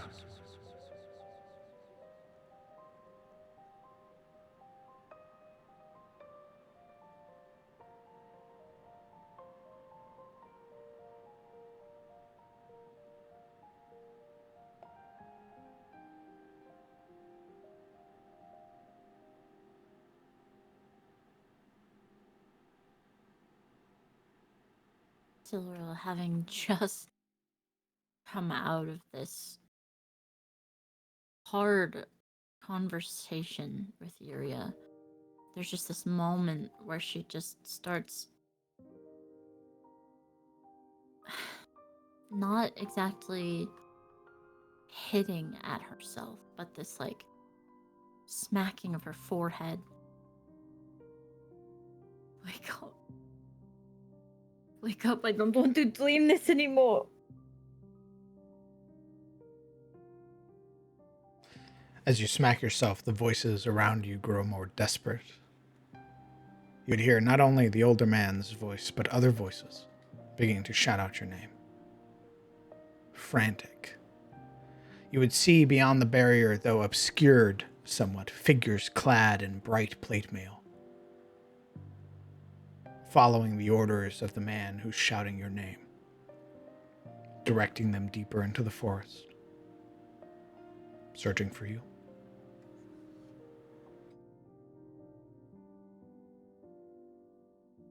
Yell out to the younger her. You have to go back. They're calling for you.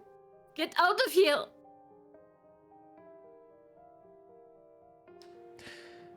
Yelling and looking at your younger self, you would see your younger self repeat those same words.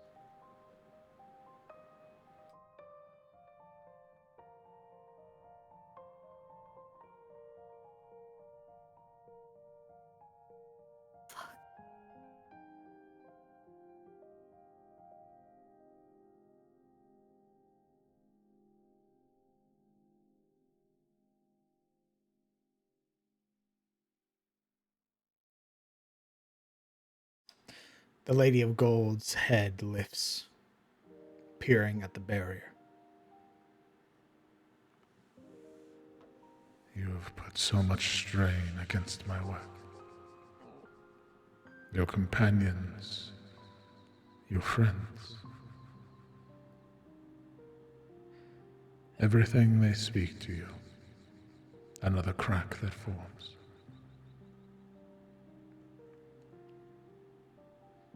This is your one chance, my child.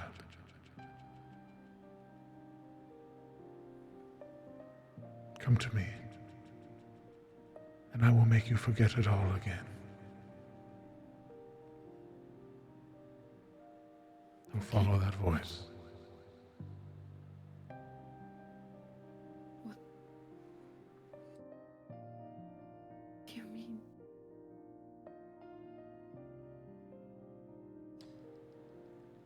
I offer you freedom from these memories, this burden, just as I did in the past.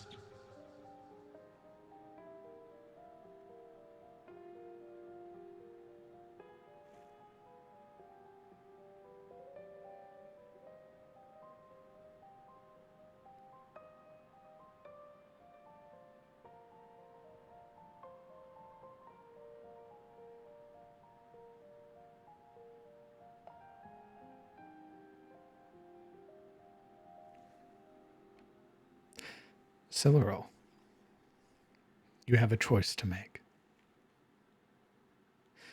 You either push against the barrier, or you return to the Lady of Gold.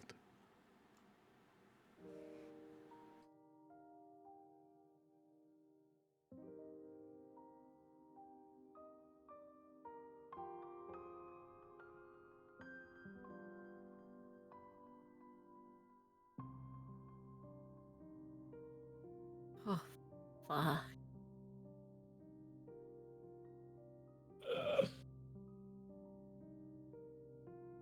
Oh, fuck.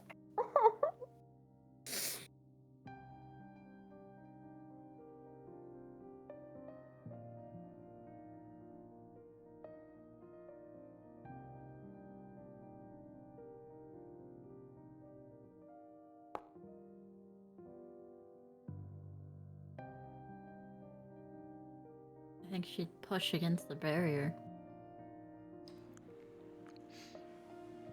But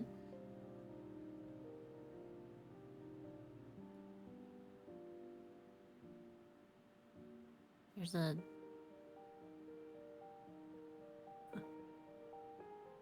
a fear in it that if it was too hard to do, she would stop.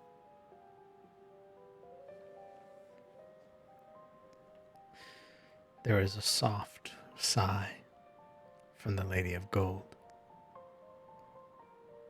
Her eyes become half-lidded. A small shake of her head.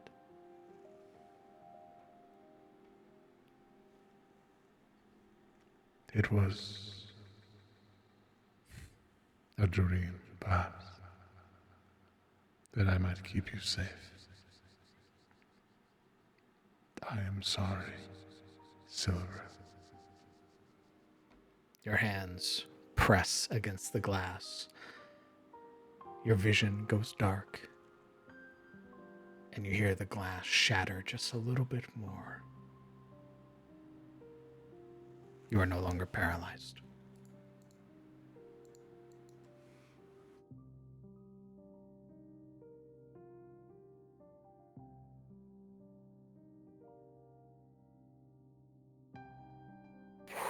Oof.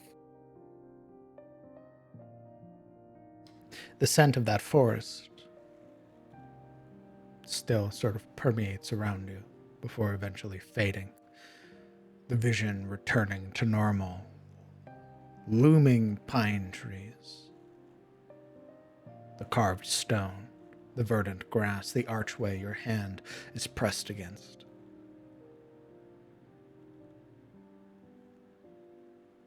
In the back of your mind, you would hear surprise, laughter, somebody weeping, and for you to never go missing again.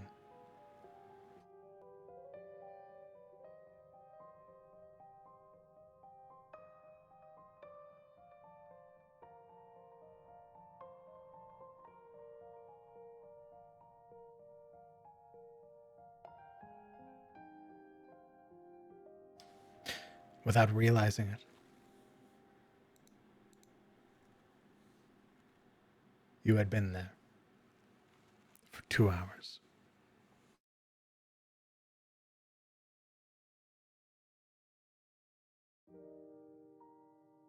Yeah, I think Silver would kind of scrunch down against the arch, just clutching at her chest, just like hyperventilating.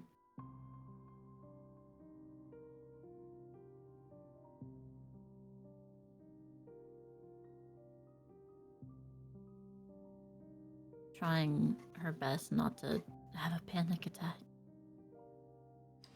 Okay.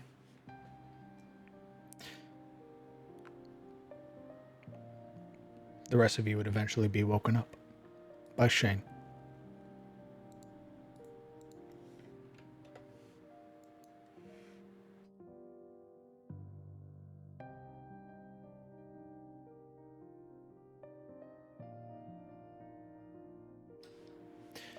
He would inform Yuria before any of the others. She didn't come back, but her light didn't move from the archway. So I just assumed she was just sort of needing some time to herself.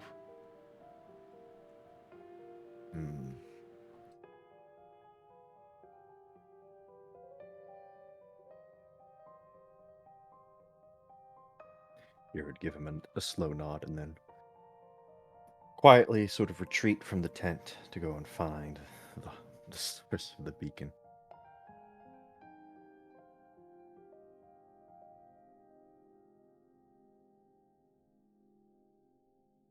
The rest of you would see Shane putting out the embers of the campfire. The boars eventually waking up. Snorting, grunting, yawning.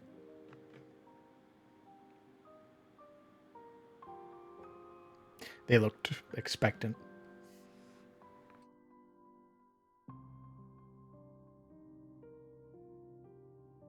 What are you doing, party?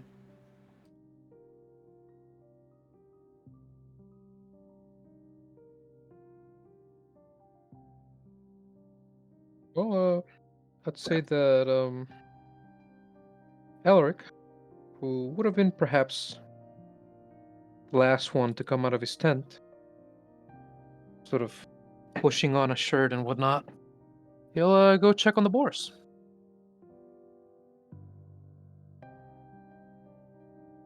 Sort of viewing them over. All of them waking up, shaking themselves dry from all of the built-up rain. You'd hear them grunt, low groans as they sort of wake up.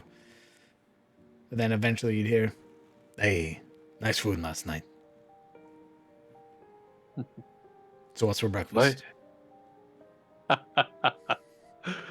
My pleasure, and I was just about to ask you.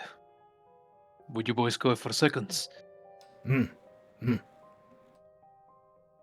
This one will cost you, though. No, trade. That's right. I would have your names. They sort of look at each other like, this fucking sucker.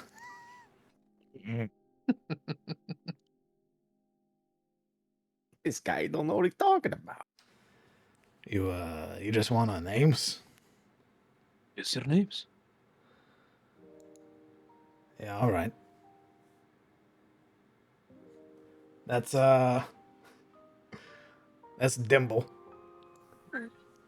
Dimble, huh? That's Jabble. My name's Gimbal.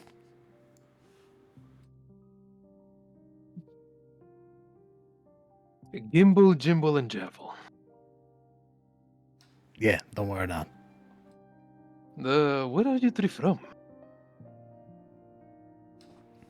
We used to be from a farm, and then we just sort of left. Got too big for your kennel? No, we just sort of left. Oh. You just left, huh? Yeah, like the gate was open. We just sort of wandered all out. Right, you came in from the west or the east? What am I saying? Well, how would you know? What was your master's name? They sort of look at each other for a moment. Shrug. It was like a bunch of people that fed us. Did they not feed you one day? That's why you left? No, they fed us. We just left. Why did you do that? I don't know. The gate was open. Well, it's very dangerous out here, Javel. Have you not noticed? I mean, yeah. We're bigger than most things, though. Until you're not. I mean, I'm Here bigger is... than you. True. I'm very small. Here is a deal. I will give you each 2 servings if you go back home.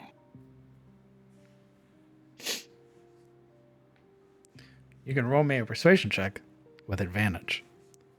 Nice.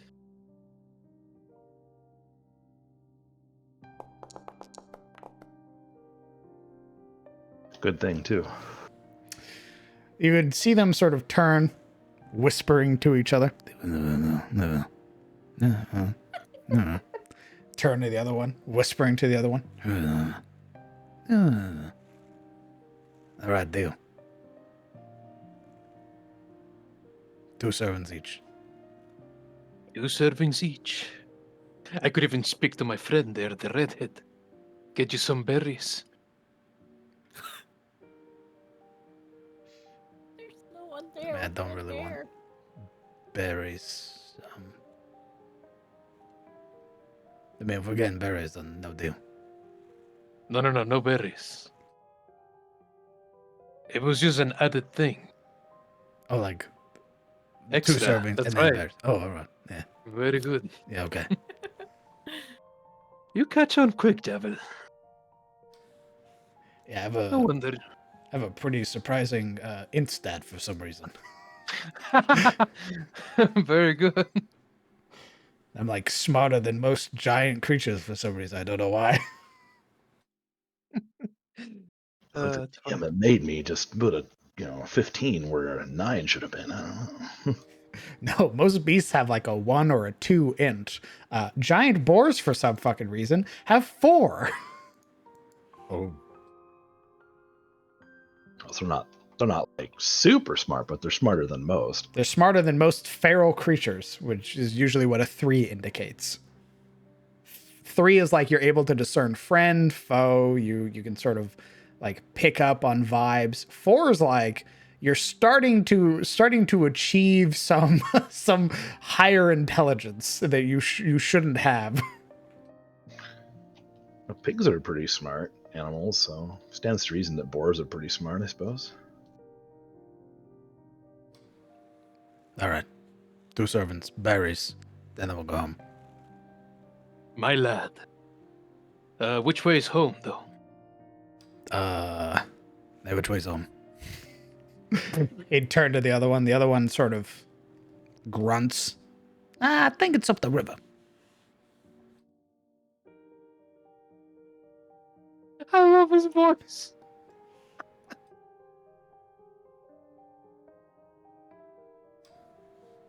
It's safe to assume they're from Eliond. Yep. Obviously, the moment he said it. There's like this stark recognition in Alaric's face.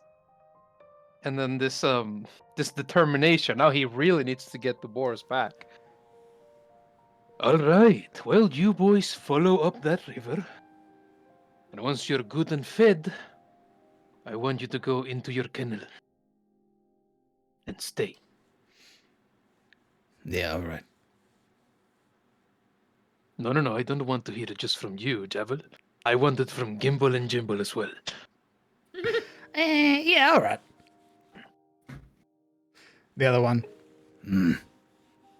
Okay. The serious type, huh, Gimbal? All right. Let's see. We're gonna cook, DM. All right. While you're cooking, what's everybody else doing?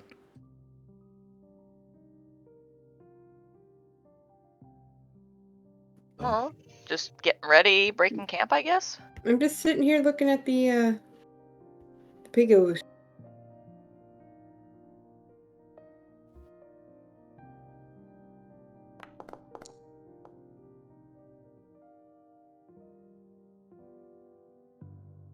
I'm gonna. Do I roll just once for both meals, or? No, we're gonna use 2 charges. Oh, okay.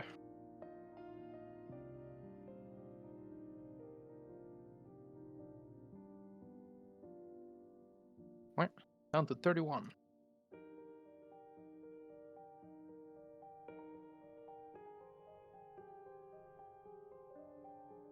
So that's a 7? For the boars, yes, but I don't think they care. No. What do you mean? Where's the fucking This looks like truffles? shit. This looks like shit. We're men of finery. Hey, what the fuck is this, eh? Kind of like shit though. I have 4 intelligence. What is this? Where's my Parmesan, though, huh? Hey, where's the provolone? Hey, look at you, huh? Look at you. Where you get the balls? My You dead think you could mother just could feed cook this better to than me? you. It's my fucking birthday, and this is what you're selling. Where's the thing you got us yesterday? My grandmother could cook better than you. And she's fucking dead, may she rest in peace.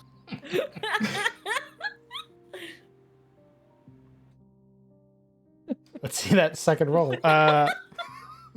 May she rest in peace. Hey, may she rest in peace. God rest her soul. They take their hats down. Oh, no, see, this is They all dip their head. Oh, thank God. Okay. You just sort of mix the slop in with a very good meal, and it equals a normal meal. Very good. And they are Salvaged. happy, just eating it up. Hold on. Yuria and Siluro.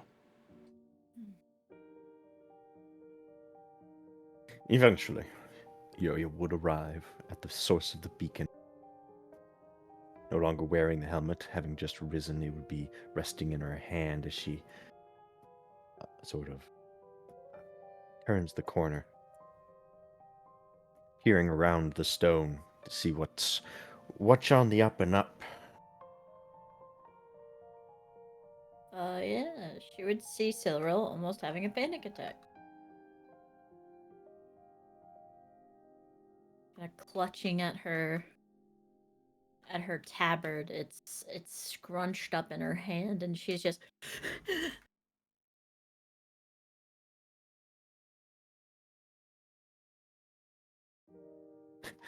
It'd be this slow leaning out of from behind the stone, almost like trying to eavesdrop until she sees the what's really happening, and then there's a sort of a soft cry, Slytherin. She would momentarily drop the helmet, rushing over to Silrul's side.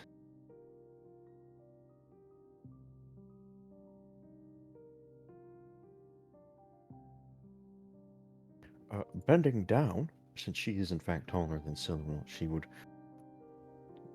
sort of cup Silrul's head in between her hands, sort of making her look up into Yuria's face. What is the matter? What happened? through the huffing breaths. She would respond. I don't know. I had some kind of dream. I don't understand it.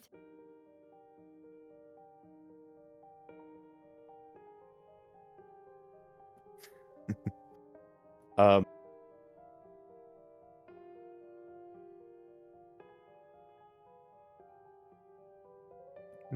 Seeing Silrul in this panicked state, she would cast Calm Emotions on Silrul. Okay. Post the card.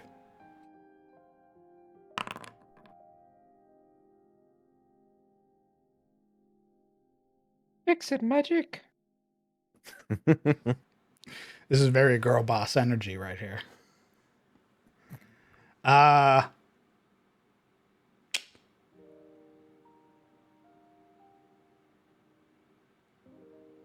Would you like to choose to fail the saving throw, Siluro?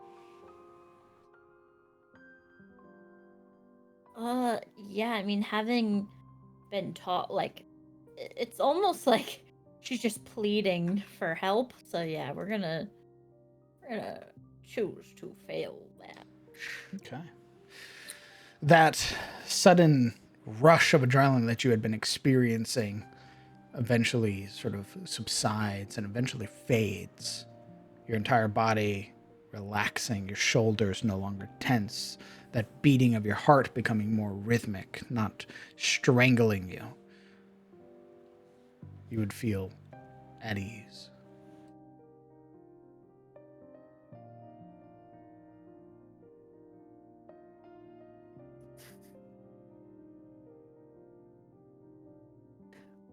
Since this is a channeled ability,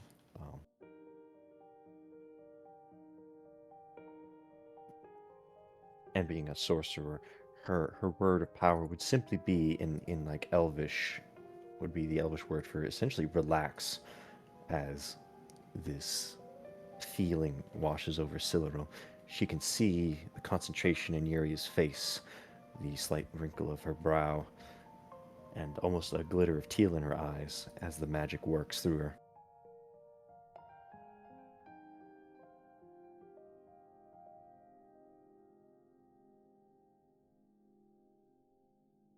Yeah, there'd be short breath, just kind of. I'm sorry. I don't know what came over me.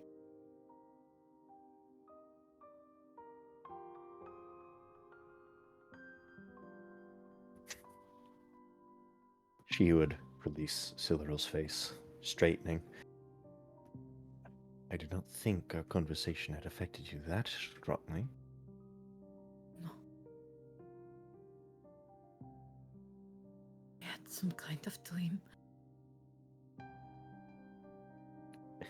That immediately puts Yuria on alert. And her eyes narrow. Was it her? No.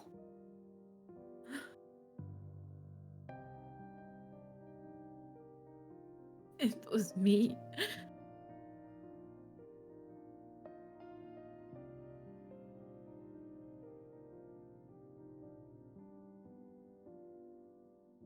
You?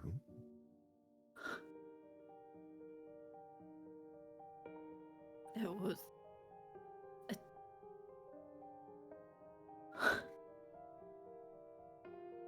There was my lady there as well, and I couldn't get over the thought and this feeling in my heart, in my chest. Something was wrong.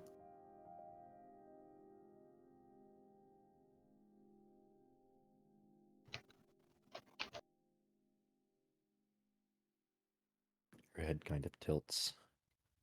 Not quite as suspicious as before, but you still see the consternation. What did your lady do? She told me she couldn't help me anymore. But if this was what I wanted, then she couldn't help me. I don't understand. What is it you wanted?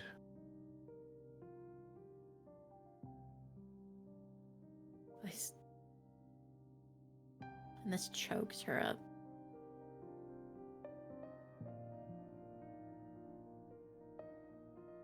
I saw myself.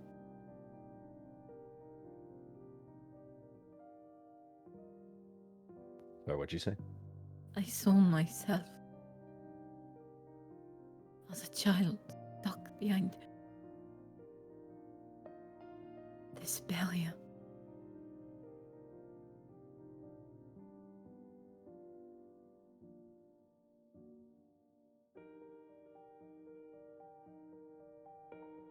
And my lady wouldn't help me. She said that she couldn't.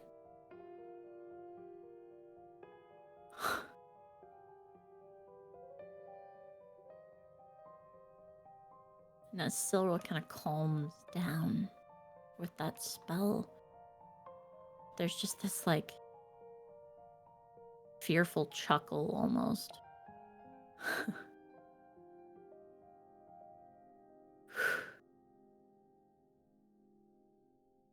We've really got to figure out how to not have such strange dreams.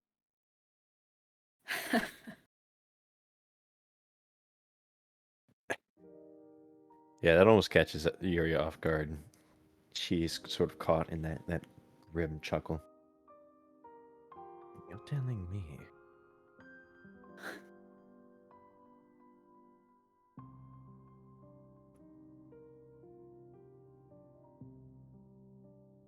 Crazy thing is, I don't even remember falling asleep.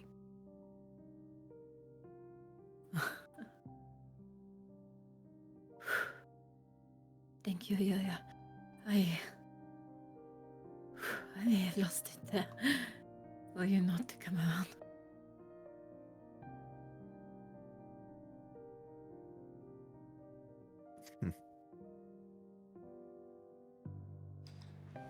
You've saved my skin enough times.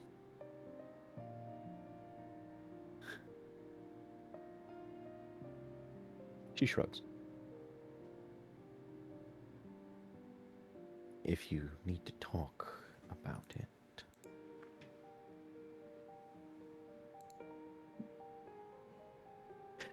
I'll listen.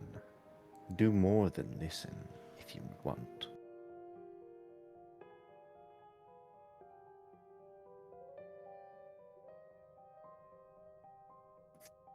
For emphasis, she would tap the side of her head. And then that clawed gauntlet would poke Cyril right in the middle, like right in between the brows. Ah. Right.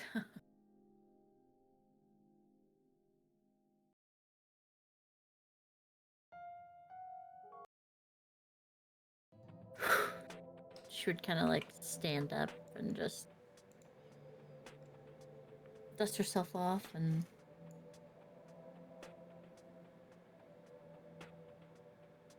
hug Yuria and attempt to make her way back to the others. This touching moment contrasted by squealing boars in the background talking to Alaric. Hey, this ain't half bad. Good job, kid. DM, I wanted to ask you something real fast. Were the animals, the farm animals in Alien Steer, ever marked in any way? I'm talking like runic symbols on their hides or anything like that. Ooh. I don't think you... I mean, your only interaction really was with Baron. I don't think you interacted really with a lot of the work animals or anything like that. Having lived there a bit, I figured that it's a sort of everyday humdrum thing he would have noticed, right? That's sort of where his interests lie. So he would have sort of kept an eye for that, at least. I'll let you roll me.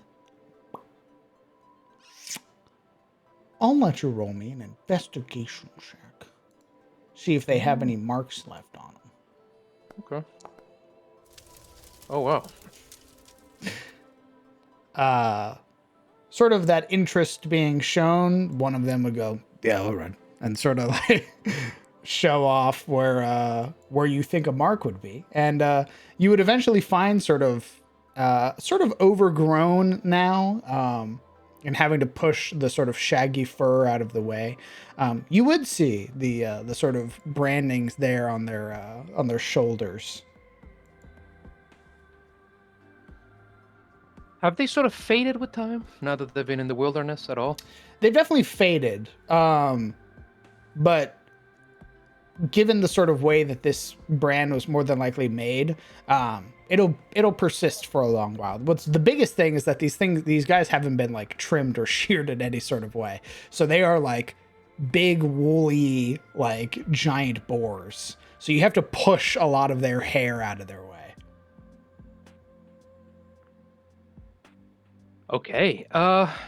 So what Alaric will attempt to do is maybe using some kind of like blend of herbs and mixes, try to make it like a sort of dye-ishness to paint the same shape on their sides as an attempt to sort of ward off hunters or possible scavengers around town so they know that they have an owner.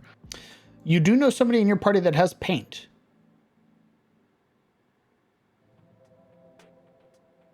Yeah? You're... Yuria. Smile.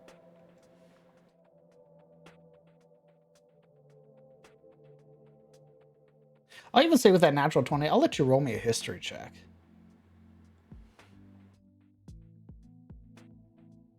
Let's see.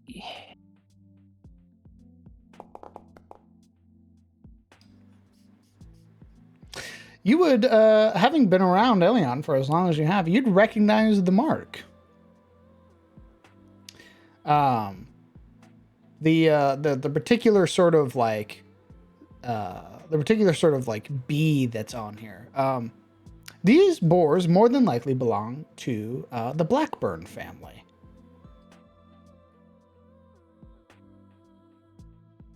Blackburn family.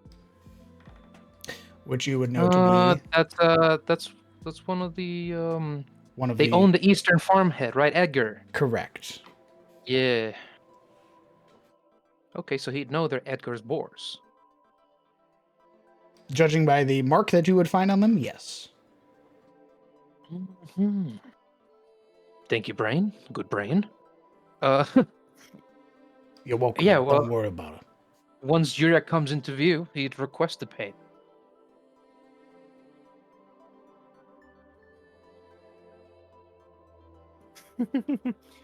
Yeah, you'll be following Cyril back to camp.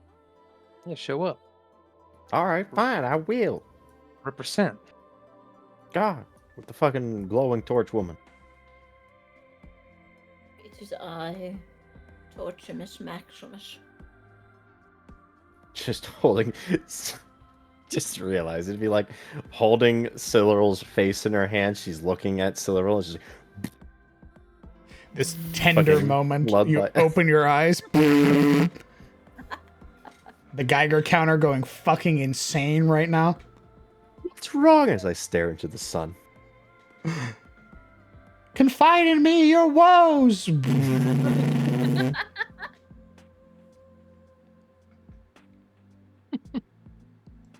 Her eyes are like shriveled. She smoke coming out of them as she comes back. Hey, what's up?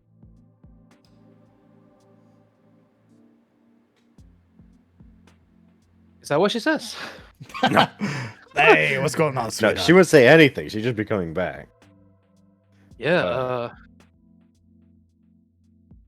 turning around, Alaric will step away from the boars grilling him and look the two over at a glance, scant glance at that. How's Cyril doing?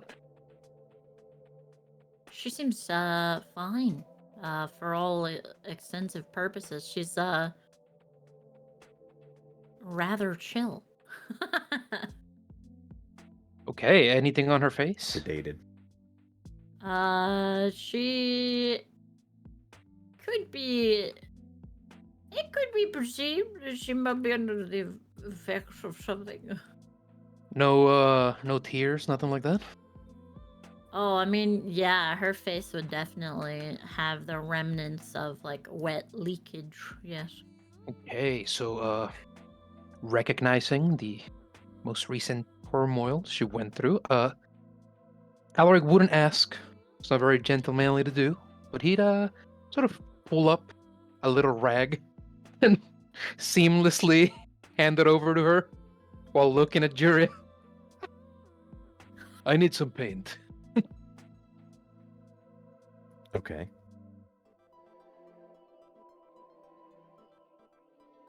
Why? I'm going to mark those boards. They belong in Ellie. Absolutely not. What? I'm Why not not? letting you use my brushes on on those pigs. Save That's how their you- lives. That's how you ruin brushes. What?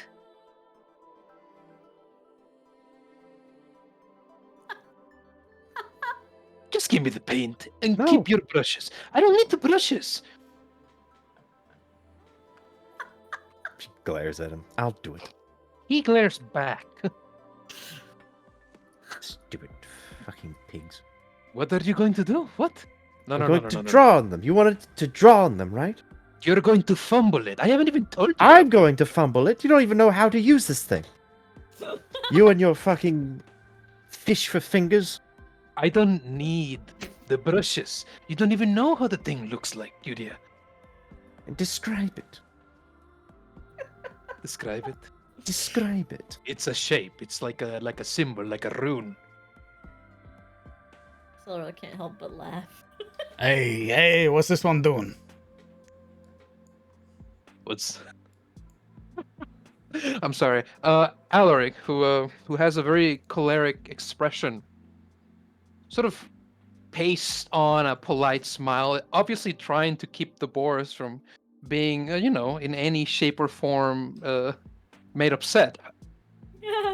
Well, you know how your master sort of dressed you up with certain colors in case you got lost, no? Well, she's going to reapply the same color to protect you from predators. I don't know. She sort of looks like an adventurer. No. She's an artist. A fledgling artist. Not the best, but... Does that mean the symbol's gonna suck? What's important is that it washes off. It'll be gone 2 days at most. If you think squealing is going to convince me to do this. That's right. Yeah, all right. They'd all, almost in unison, sort of turn and present where the brand is. All right, go on. Hurry up. Come on. You see What? it there? Just like that. Just make it bigger on the side. On the side, like their stomach. What?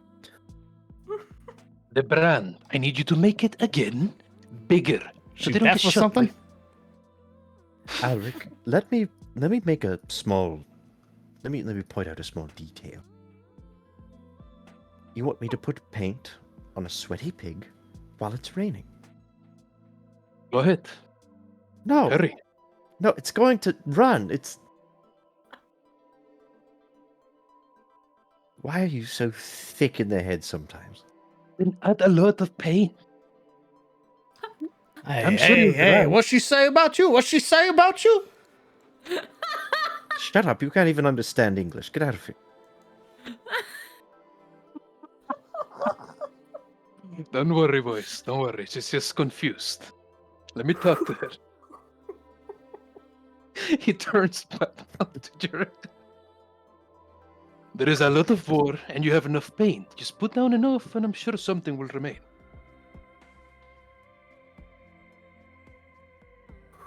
DM.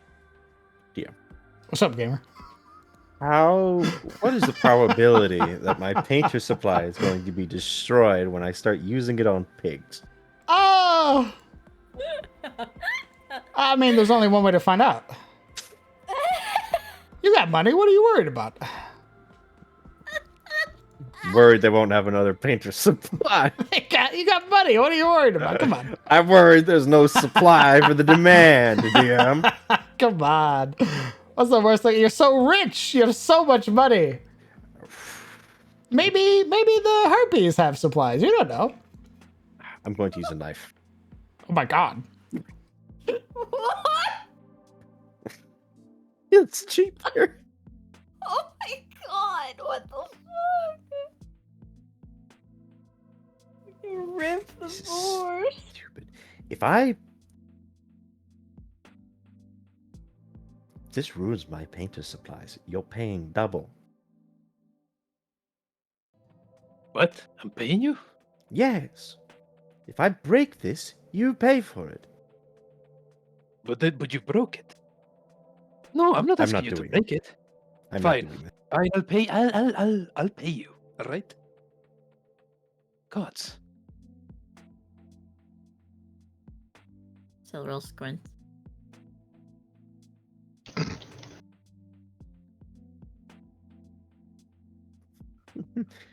All right. What does the symbol look like? Don't just say a rune. Alaric walks up. He'll I think he'd go for Dimble. Seems to be the most mild-mannered out of the bunch. And he'll peel back an ear very gently, patting his side, and show her the symbol that's there. You want me to just etch over that? No. A little bit to the side, a little bit larger, in case any hunters or anyone who'd recognize the authority of the town sees them.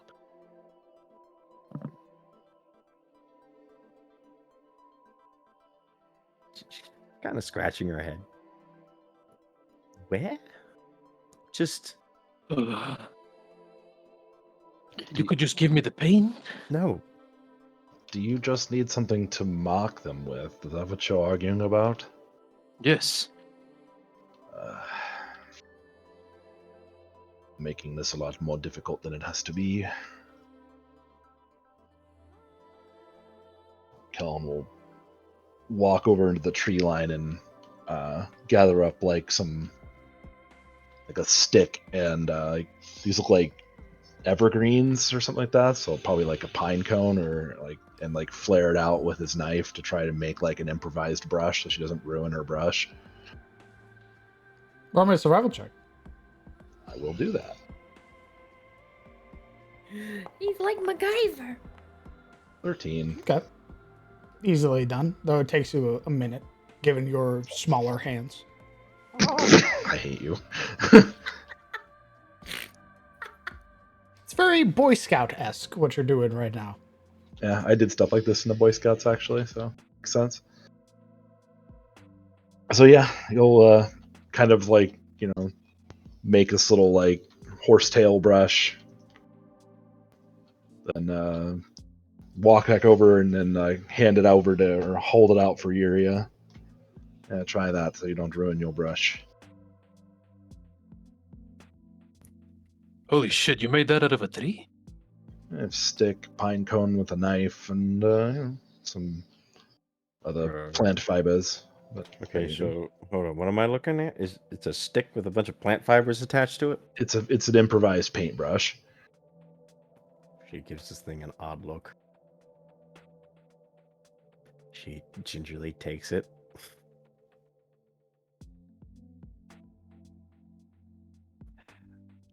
All right. I don't know how I'm going to paint with this, but fine. You're not paying me anything. Paint. You put the paint on it, and then you stick it on. I'm not being lectured by a 14-year-old. She wants that. Where's my knife? Where's that knife? Alaric would sort of clasp Kellen's shoulder and look at him really intently in the eyes. Later. He'll turn around. Hey, big guy, what's taking so long, by the way? Well, no one's looking. All right. She's gonna attempt to etch the fucking symbol where Alaric requested. Roll me a painter's supplies check, please. Fucking God. As you graffiti the side of these boars. You're tagging them like a spray paint artist. It's beautiful. It's basically a Banksy. It's perfect. Yeah. It takes about half the time for her to complete it as it did for her to complain about it. Naturally. And it's like Sweeney Todd, right? The movie where he just like does 3 cuts and he's like it's clean shaven. Yeah, it's that, but it's paint. Right. And she waits about a few seconds to see if it dries or just fucking washes off. If it's an oil-based paint, you'll be fine. If it's water-based paint, you'll be fucked. I just need 2 more checks. All right, to the next pig. Pig numero duo. There it is. That one's pretty poor by comparison. Stop fidgeting. Hey, the stickler, stop that. Stop fidgeting. You hear squealing. All right, one more fucking roll. Perfect. This one just sort of grunts at you. Easily done. Thanks, Gimbal. Yeah. She immediately tosses the improvised brush thing into like a bush over here. They're painted. Closing her little painter's supply kit, she huffs and wanders back. Hey, he sort of like looks around. Hey, not bad. Look at that. She's a natural. I mean, she sort of screwed up mine, but like, whatever. You know, who's holding grudges? I'm not. Tired hand, maybe the rain a little bit, Yeah, all right. Yeah, I guess we'll go home. All right. Add it up and ready to go. You boys be careful and listen. Listen to the sounds of nature, but most importantly, listen to Javel. They'd all 3 of them sort of grunt these loud snorts in unison as they'd all eventually turn and begin making their way out.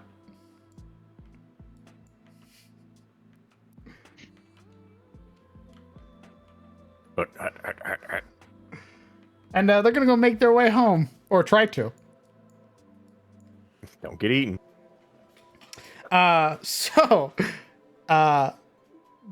You've done some great RP here, so I'm going to give you a point of inspiration.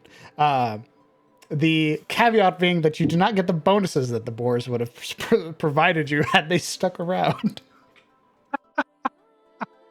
Yeah, what would have been that? I can't tell you.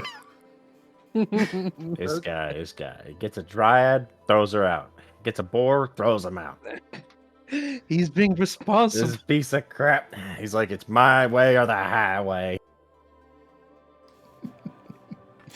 All right, Every buddy. It's about 7 in the morning. It is the 6 of Rain's Wrath. What are you all doing? Can't believe I don't get a point of inspiration, even though I painted the boar. What the fuck? Bad. I mean, whatever. You didn't roll a 9. Roll fucking 9 on your dick when I socket punch it. That's a miss. Fuck you. I'm out of here. I'm leaving. Well, camp has been packed up. Let's go ahead. Let's move to the hex crawl map. Anwin ghosted us. Why don't we take a 10-minute break? Sure. Yeah, I guess. Meet back at the top of the hour. Yeah, all right.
Ooh.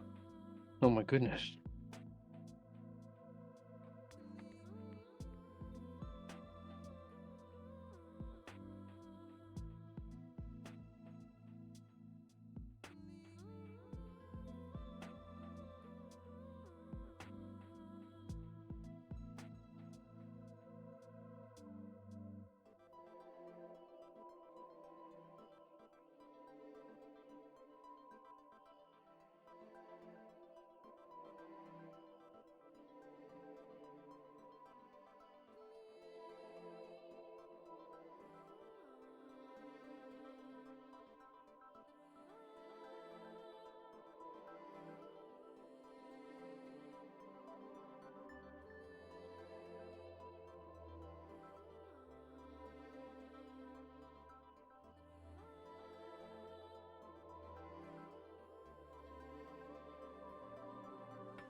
I'm back. Also, we have Meowdy. a missing companion in the form of Ashilde, whose entire house exploded. What? Monroe. What the fuck? Yeah, her power's out. Oh, Ooh. then why is she in Discord? She's on her phone. Oh, Yeah. They just can't don't roll joke about dice. that. Their house did kind of explode. That's why I said it. You son of a bitch. I was like, not again. What would happen if Silro followed the lady in gold? I can't tell you, brother. We didn't go down that path. I mean, she's technically still following the Lady of Gold. She just thinks it's a dream, Smile. That's one of those things where like you never really learn the outcome. The only way to learn it is to play it again, type deal. Beat the game, come back, run it again. I'm sure you'll see it again. New Game Plus, Silleril. And I undoubtedly fail my fucking wisdom checks again. Imagine if we all did a new game plus where we're all shitty like mod commoners. It's not New Game Plus anymore. Yeah. New Game Plus is Alaric level 20 in Haynes Keep. Here's Oh, I what thought we it was do. just race difficulty, you know, like nobody knows us, nobody cares. Here's what we do. We Geralt all sees us walking through the door and he just goes, "Ugh, what the fuck is this?" same characters. Everyone's playing a different character. I get to be Yuria. I get to be Cyril. Boom, got him. What? Easy. I'm gonna be follow. Morana. I'd eat more people. Oh Jesus. Listen, there's just not been a lot of people to eat. There's been. Well, a ton we'll of be people. real. I mean, yeah, there's town people, Just but trying you to know. find people that won't get you in trouble or Yes. will keep you guilt free. And I'm gonna be honest with Exactly. you. They don't exist. I want to play Alaric. You wanna play Alric? Alright. Yeah. You can't. Whatever you say, human fighter. Yeah, I can. Fuck you. You can't. He was Yeah, I your can. character previously. He's Yeah. locked to you. Fine, I'll play Kellen. Nice. This isn't New Game Plus mode then. Who is leading today? Probably still me, We throw the child in the front of the party. naturally. This does seem kind of cruel. Yeah, my volunteer. No. No. We got 3 days. We got 3 hexes to make. Everyone said no. Yeah, nah. This will be a thing where like it's not like I never volunteer. You know what? I was trying to avoid, child labor, but Child labor force. He's 14. Who is Should be married. who's perceiving? Not Alaric. Alaric is gonna be sitting at the back of the car, relaxing. There's no card, Ain't brother. no You card. unlock it. Yeah, except A. the Come on. proverbial cart. I'm talking proverbially here. I'll go ahead and watch. Okay. Why didn't we take the card? It's It's getting getting repaired. made. Yeah. I thought it was done. Mm-mm. Oh.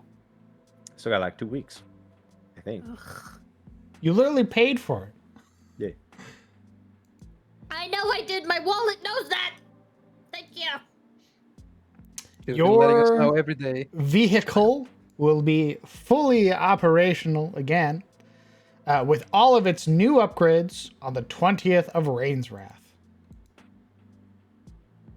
Daughters. Unless the town gets raided, then you'd have to Yep. count sabbaticals and all that. Shut. Sick leave, Yeah. injury leave. Yep. First hex, D12, perception check.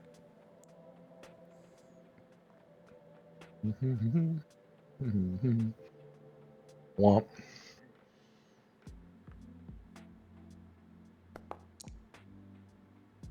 Oh wow.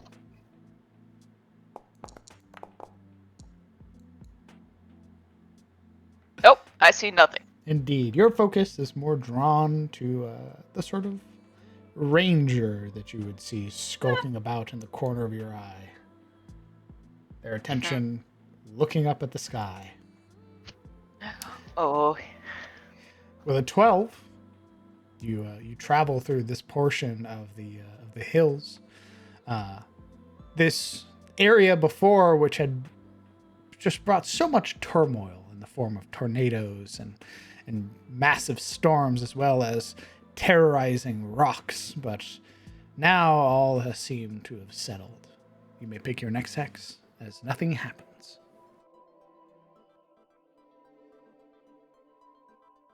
Okay. Another D12, please. Death.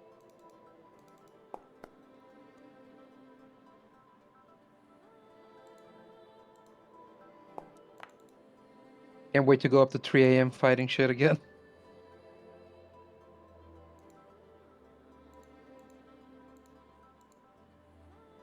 Ender cap round 2.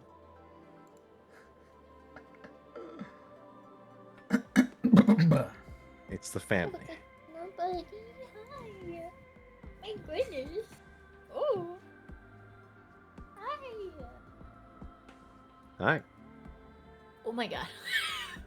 I'm so sorry. I thought it was muted.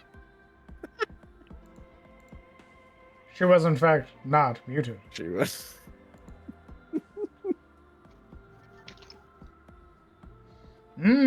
Okay. Ooh.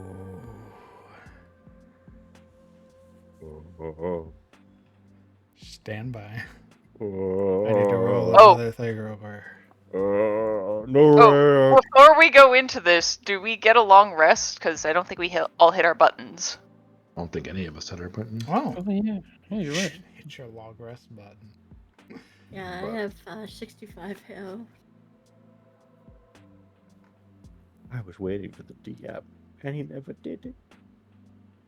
Ah. I'm gonna do this, and then we're gonna fucking.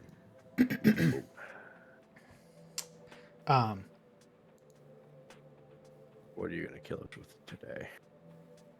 Nothing.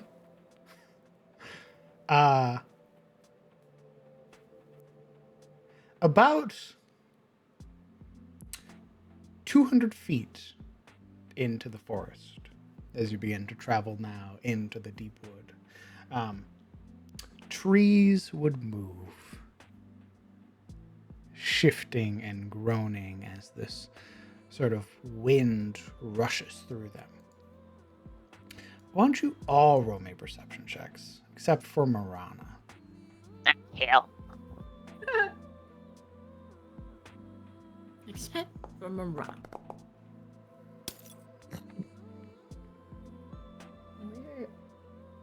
How many times do I have to click this thing? I eep. I eep also in the proverbial cart. Oh, okay. I apologize. Oh no. Oh. Doing great, guys. Doing great. Maybe this is for the best. Alaric, and I will roll for a shield day. Boss. Perception. Yeah, see, we have a problem. I keep pressing it. And, Oh no, it's gonna spam it 8 times. No, it won't. It would have by now. Mine also lagged. It was very weird. Disadvantage? What? Hold on. That's a wisdom save. That's a wizard. Fuck. That's also a wisdom. Why are you hanging wisdom saves? Because it's not. I'm struggling. Yeah, There you go. are. Jesus. There you Yeah, go. holy There you go. Christ. Yeah, my foundry is very choppy. The others who are present, everybody except for Ashilde, Siluro, and Yuria, who have all been stricken or occupied in some way, shape, or form. There is a very noticeable stench in the air. This almost festering like a rot. I hate that word. I'm sorry. Go on. I'm sure. You know, I'm glad I crit failed. I'm real glad too. My nose immune.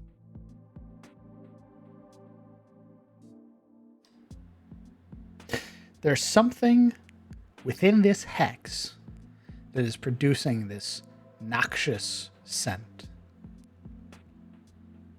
Currently, And it is moving away from you. based on the rolls, I would say that it probably hits Alaric the hardest. I'd say so. Yeah, he'd gird himself to sort of turn towards its general direction. Very intent expression on his face, wrung up. Y'all smell that, right?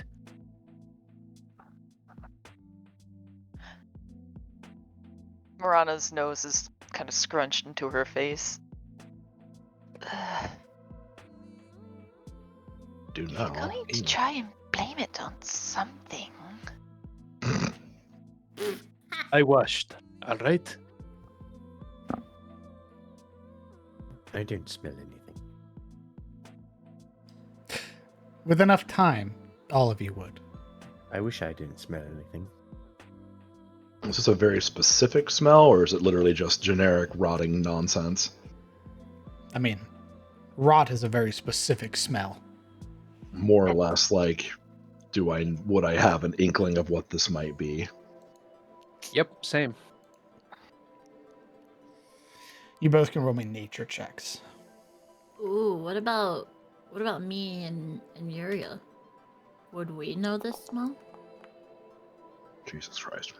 The smelly smell that smells. Mm, Smelling. you would. Oh no! I don't like. Nope. Yeah, we gotta go. It's Uh-oh. the stench that catches your Uh-oh. attention, Alaric, is this. It is noxious. It causes your nostrils to burn. It has this sort of like. It smells like an infection that has gone untreated. Ooh, like a pungent odor. Yes. Ooh, I imagine it's Currently, very overwhelming. it's moving away from you, but still permeating this place.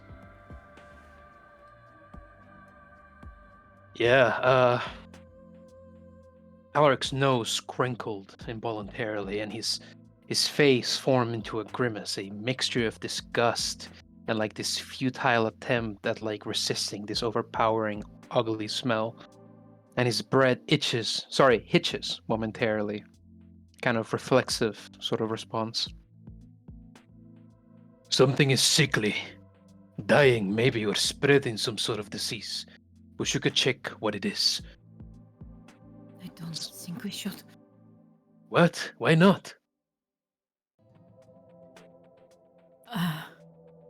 She'd look to Yuria. Do you remember? Sickly, we came across going north. You see Yuri still trying to like identify the scent, or more aptly trying to avoid the scent when she kind of a brow quirks to Silaru. I do. Does this not remind you of it? She regretfully inhales. Yep, that does smell familiar. What? Rot.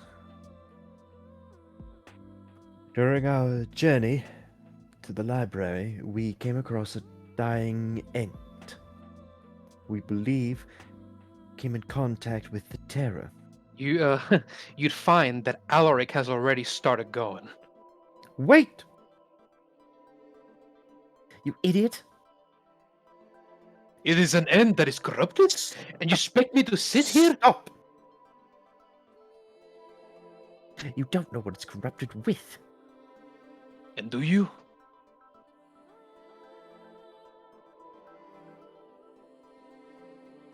Potentially. Potentially. Well, we're not going I to haven't find out given- more than just its potential disease by standing here.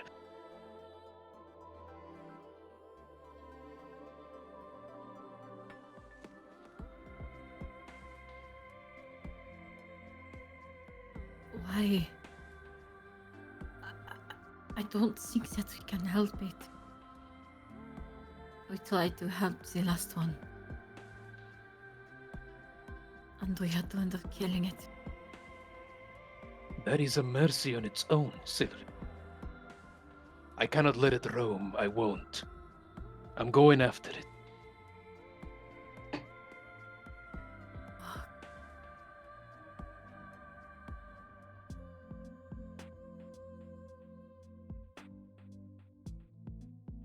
This is not going to be an easy task, Alec. He's flabbergasted at the mere notion, leaning back, kind of flinching. Has any task we're doing ever been? Is that what we're not here for? I know I am. I love this land, and every tree in it is as much as you and I, a citizen of it.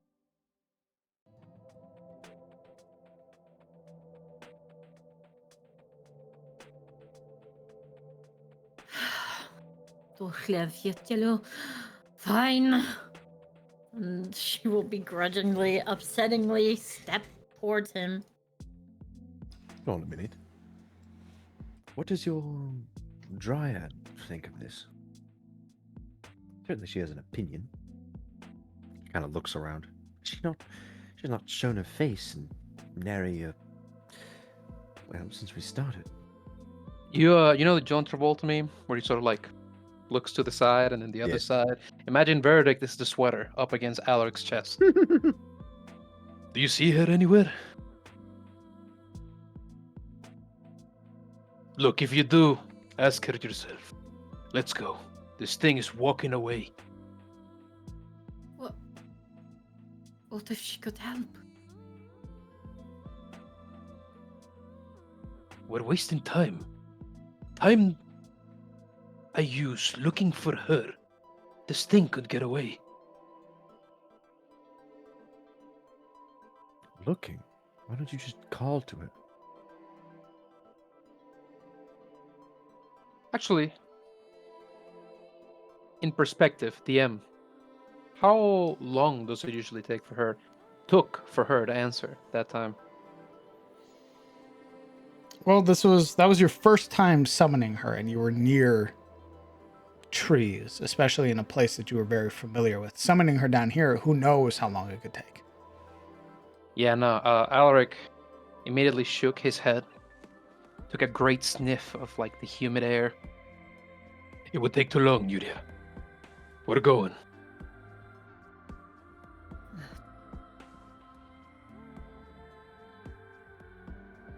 Brace yourself.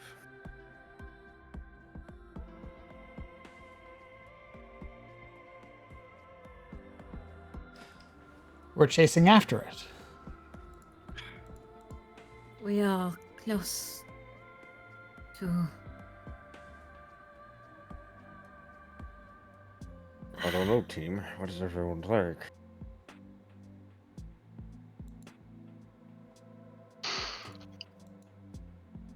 Morana's more intent on going to the spires, so they can get the permission they need to build the anchor.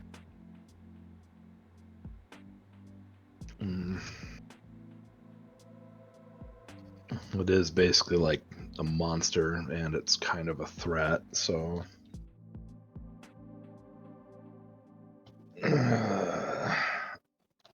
somewhat, only a little begrudgingly, being like, yeah, we should go after it, though, because... that or get the Night Maidens to help.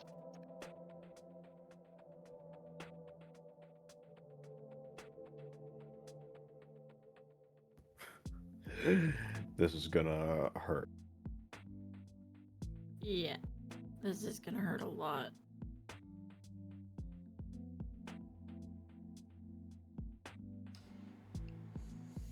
Okay. Yeah, probably. Should we not check on the spire first? We can circle around it. Could we circle around it, yeah? It's not heading towards you. It's like going out that way, right? It's moving away from you. West or east? West. So up this way, up the coast. If you travel to the spire, it will be gone from you, effectively. Yeah. Nah, we can't go to the spire. Can we? Jesus Christ. Can we just agree then out of character what we want to do? Because I don't want to go over the conversation again.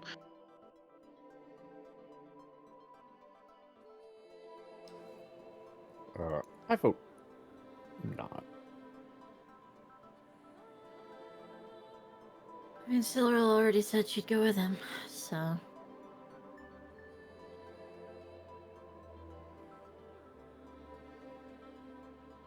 Kellen? Yeah, I mean, if it's a threat, then I guess we'll chase after it. Unless there's like a sign that it's been gone for like a long ass time. No, I described the trees as moving. Like, is it pretty close? Like, we'll catch up to it pretty fast, or Oh, yes. is it? All right. I think Silverl would warn, like the party and Alaric specifically, not to let, like, she would talk to them and say, Don't let this. If you see a flame of any kind or anything, do not let it sink itself into you. A flame? A flame. So I shouldn't go close. It would be preferred to stay away from it. It lights itself Flame. on fire? It is not like a normal fire. she kind of turns to Yuria, searching for help with magical shit. You turn to Shane, who actually saw it. How would you describe it, Shane? Shane sort of rubbing at his arm, his brows knit together, this very perplexed expression. When I saw it, it looked like it was burning. Like the flames looked black.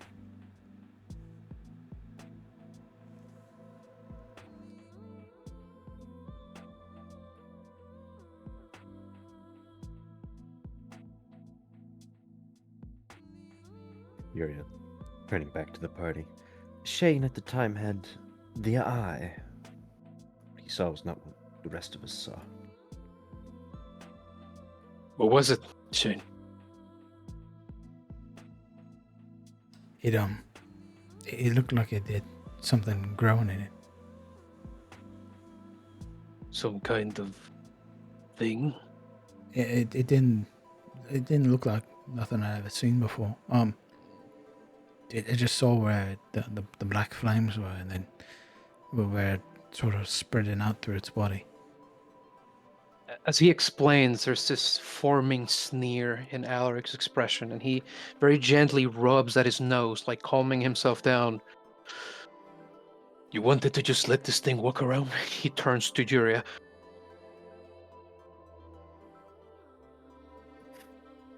Let it walk around.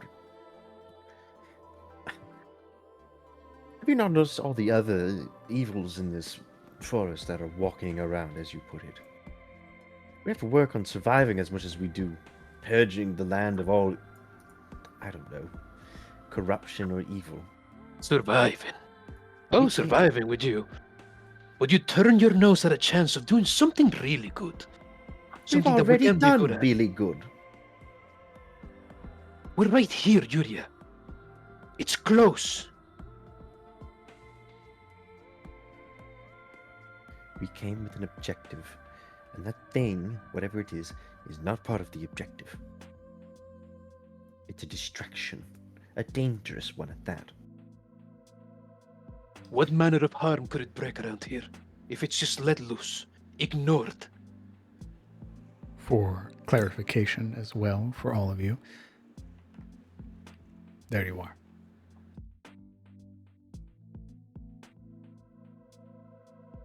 Also, it is pretty far away. It's in the next hex. It's in your same hex. This is where it will be going. It is a roving marker. Would that be our first roving market? It would be, yes. Yeah. Oh, okay. And as a point of clarification again, for those who've been away for a while, roving markers. While within a local area, you might discover a marker on the map that moves and changes directions as you do. Go to that area and discover what lies in waiting, or let it come to you.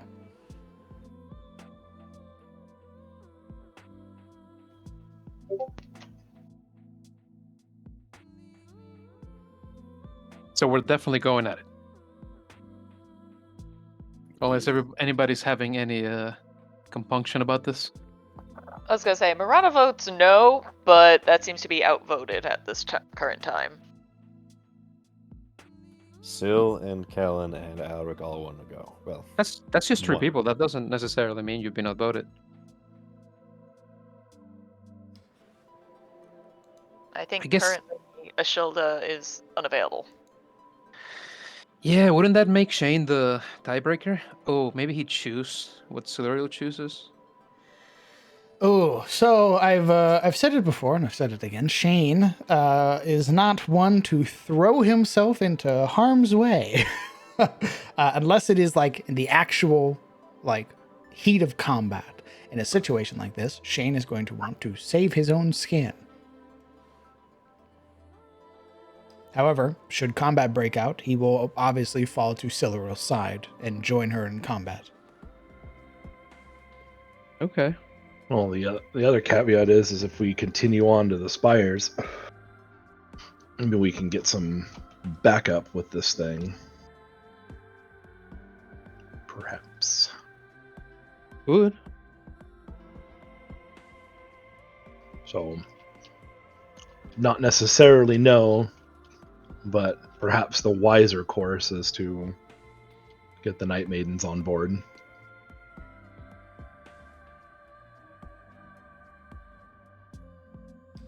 I will let you know this thing will continue wandering.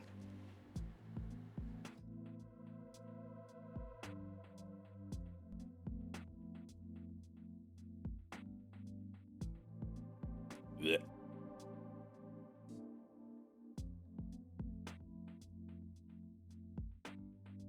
Well, if Alaric is outvoted, then we won't go.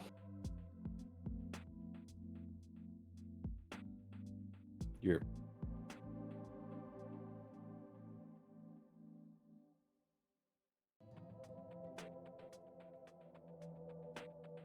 Who's leading the party? Kellen. Kellen. So if we're not chasing it, then we would be going here. Okay.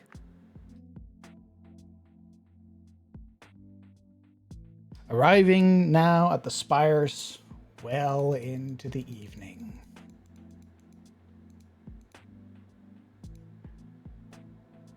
Okay.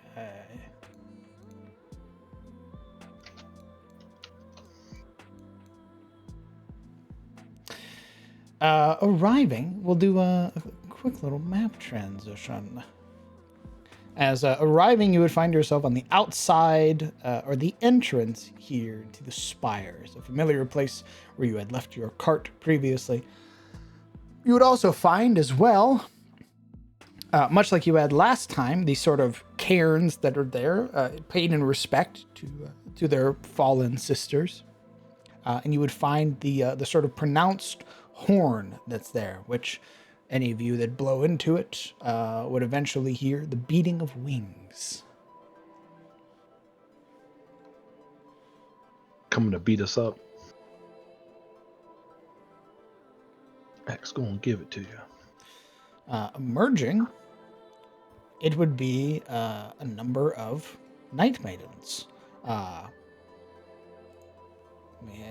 me go ahead and map transition us real quick. Because it would have been a number of Night Maidens who would sort of coming out, recognize all of you. and All would of us? what? Oh, I was like, all of us, but then I was like, oh wait, no. I was there for that. My bad. Thinking out loud. All right. Yeah, everybody but Alaric. You all would be basically, if you wished, gathered up and brought into the spires proper. Yeah. They don't know me. You're Uh, I was gonna say, they're like, we need 2 for this guy. Put you down. I require your finest room.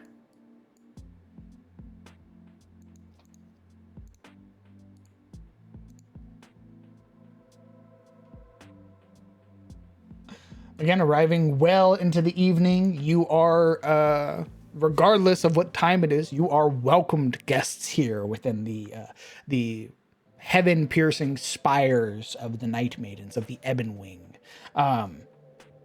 You are almost immediately brought to the feasting hall, where you had gone many a times during your week-long stay here. You would be met with a number of familiar faces. There are 2 Silurils. There's I also 2 can't see Shanes. the other Siluro. Oh, Thank you. there's also 2 Shanes. Where's another Shane? One Shane's banging his girlfriend.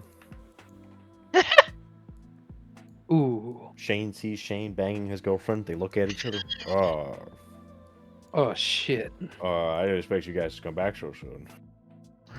Didn't think you'd be here. You would be in the meantime, while waiting for Nurea, you would be treated to a feast, as it would take about an hour with your arrival here before you would meet with the new matriarch.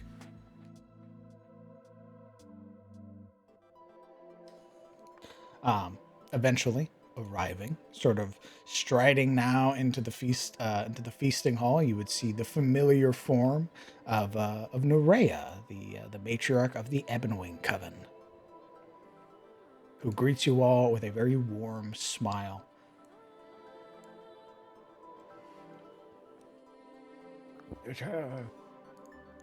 It is very good to see all of you again, my friends. I take it your travels were well?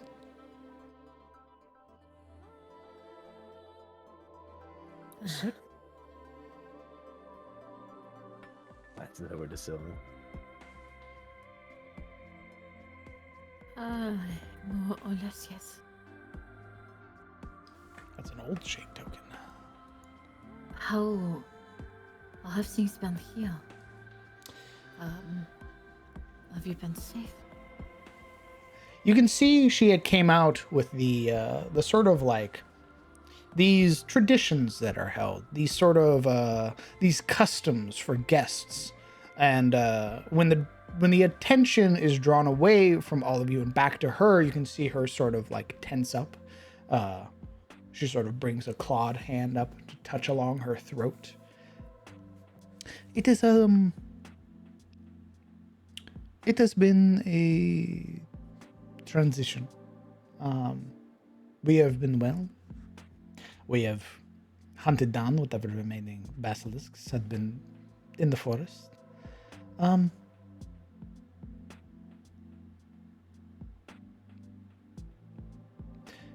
If you would like, you may roll me insight checks. Being the one that it ends. Oh my god, I'm sorry, hold on. Nope.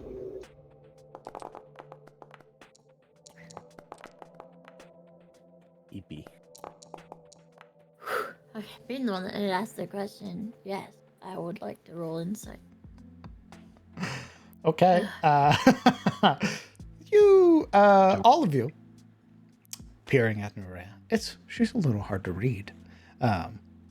Aside from the sort of obvious emotions that she's wearing on her face, it would be you, Marana, who would catch the sort of apprehensiveness to her words, almost as if she wants to talk, But the way that she's holding herself, she is trying to put on this facade, this idea that everything is idyllic and perfect. Silver's doing the same. Lorana kind of straightens up and clocks that. You have been through worse and more, Nerea. Just because you are matriarch now does not mean you are not our friend. Is that correct? If something ails you, we would know it. Respectfully, of course. There has been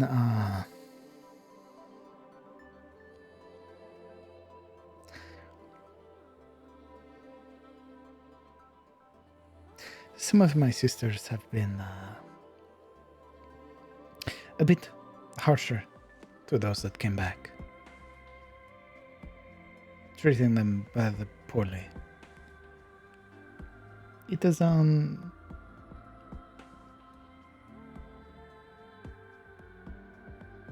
it has been a very tense time within our home.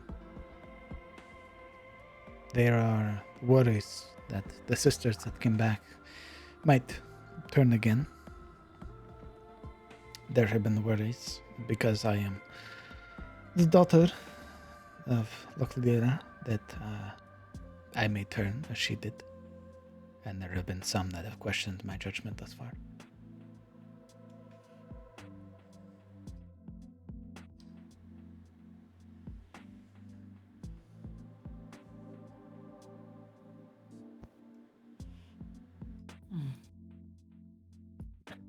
Yuri's sort of jaw tightens. Perhaps they need a reminder why you're the matriarch. And it is not simply because of your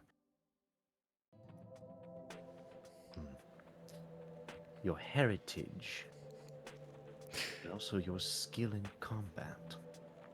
I do appreciate your confidence. I have had to partake in many duels in the time since you've been gone. There have been many seeking to become matriarch.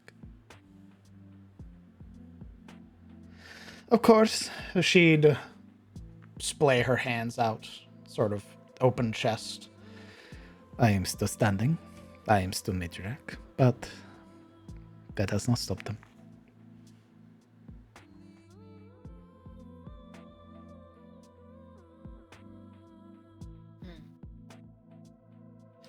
I just have been dedicating a lot of time to relations within my own people.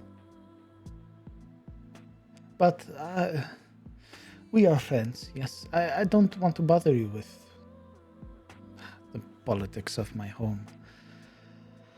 I'm just glad to see you all hale and whole.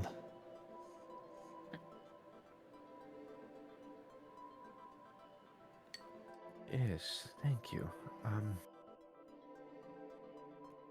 I'd like to say that we have been keeping ourselves safe, but that would be a lie. We have, however, been keeping ourselves busy. Safe would be very boring. Yes, boring.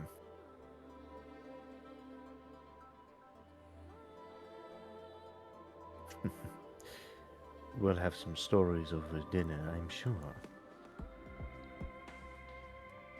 She smiles wide, sort of finally moving to sit down at the long tables with you. She would bring this clawed hand up and she would gesture, and a number of the sisters would depart. And eventually they'd come back with these sort of large casks. And the band would begin to play. And you are treated to that very same feast, much like what you had undergone when you first came here. A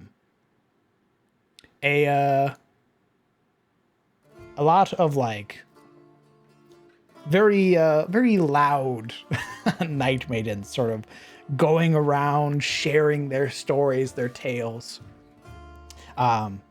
And all of you would eventually be the center of attention, sharing a tale from your recent adventures beyond the death of the Emperor, which obviously Nerea was a part of.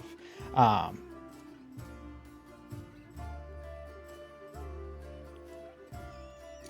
would say... Ooh. Let's go down the line. We'll make it real short. Let's go down the line. And you tell me a story that your character would tell here at the feast.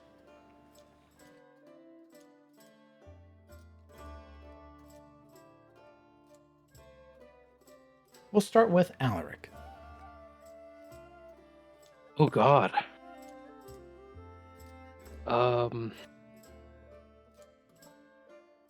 Okay. If I recall correctly, they ask for a story in general or one based in combat, right? It is your choice. Depending on what you tell, depends on what type of beads you get. Okay. Alaric, who'd been sort of trying to ingratiate himself with as many harpies as he can, with a continued, sort of enchanted and very charming smile, kind of moved with the whole raucous sort of atmosphere. When all eyes sort of land on him, he'd let the quiet settle in, and then he'd pull up a barrel from anything laying around and sort of sit down, getting this very distant kind of look as he recalls. Oh God.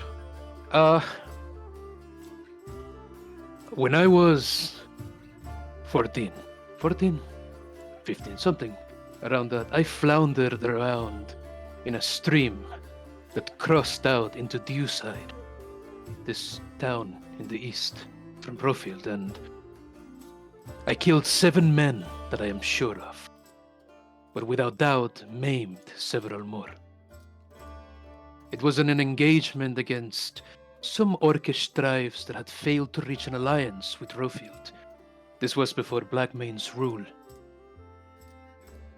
At the time, I rode with Drioskar, my master. He and his dozen, we came upon this group of seasoned scouts trying to cross back. And even though we were outnumbered and theirs was the superior terrain, he sounded the charge. So charge we did. I hadn't yet become a killer in those days, but that day watered the seed he had laid in me. At some point, I was hacking orcs apart in the hope that my fickle master would hear of it, and someday commute my undeserved sentence of squiredom, which I still have, by the way. I made myself guilty of mass murder so I could be proclaimed innocent of incompetence in his eyes. Sometimes they hang men for this type of thing, and sometimes they applaud them. I received neither. To fill out the butcher's block was merely Driosgar expectation, never a point of contempt or pride. The more virtuous knights would tell you that to receive the honor of a sword upon your shoulder, one must earn it through good deeds and sound integrity and dignity. The more pragmatic others would tell you that to win the title, you had to become good at killing, and killing alone.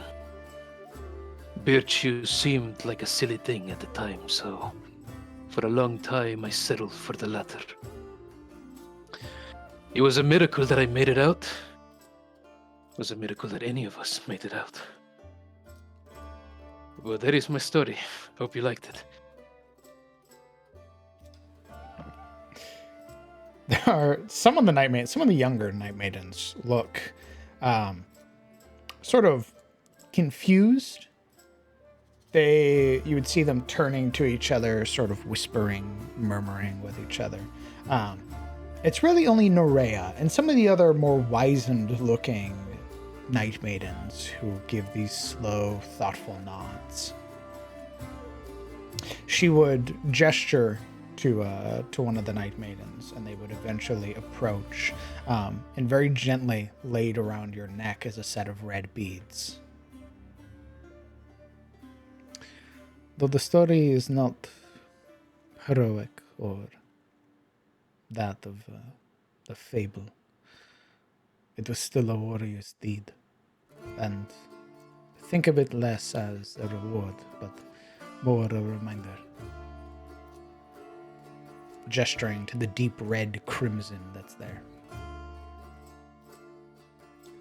The beads weighed more than they seem at a glance on Alaric, who takes their crowning around his neck rather grimly. There were no heroes there. And that's all he says, nodding slowly.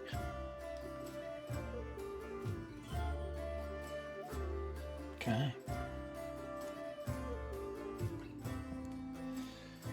Shilde, I think, would tell the story of her travel to the Emperor's lair, fighting alongside Roy Broadhurst, and defeating not only the Morlings, but the terrible troll who felled poor Francis, a very young warrior. And speak of honoring his memory, because that is something she has done numerous times now. And unlike before, where she didn't get any beads of any sort, with this retelling, she would eventually get a set of warrior beads.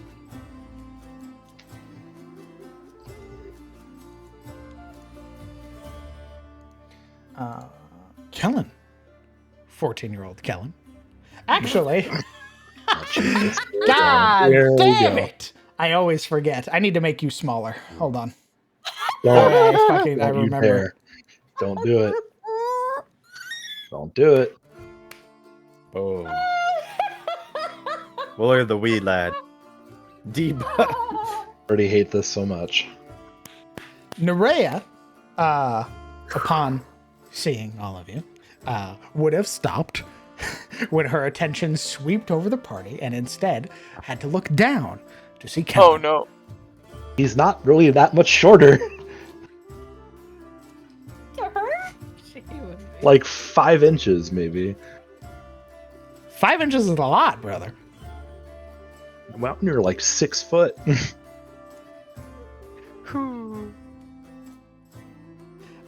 She would very gently place her hand, like her clawed hands on her hips, shifting to one side. She'd sort of crane her head and stare at you. What did you do? We came across some kind of fey nonsense pond and everyone decided to play in it.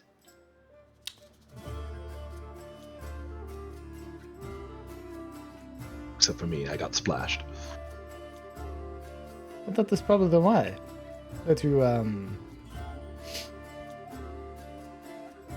she'd sort of like look. Are you growing facial hair? She'd reach a clawed hand out to sort of like scrape at your mustache. It's probably not even there if he's 14.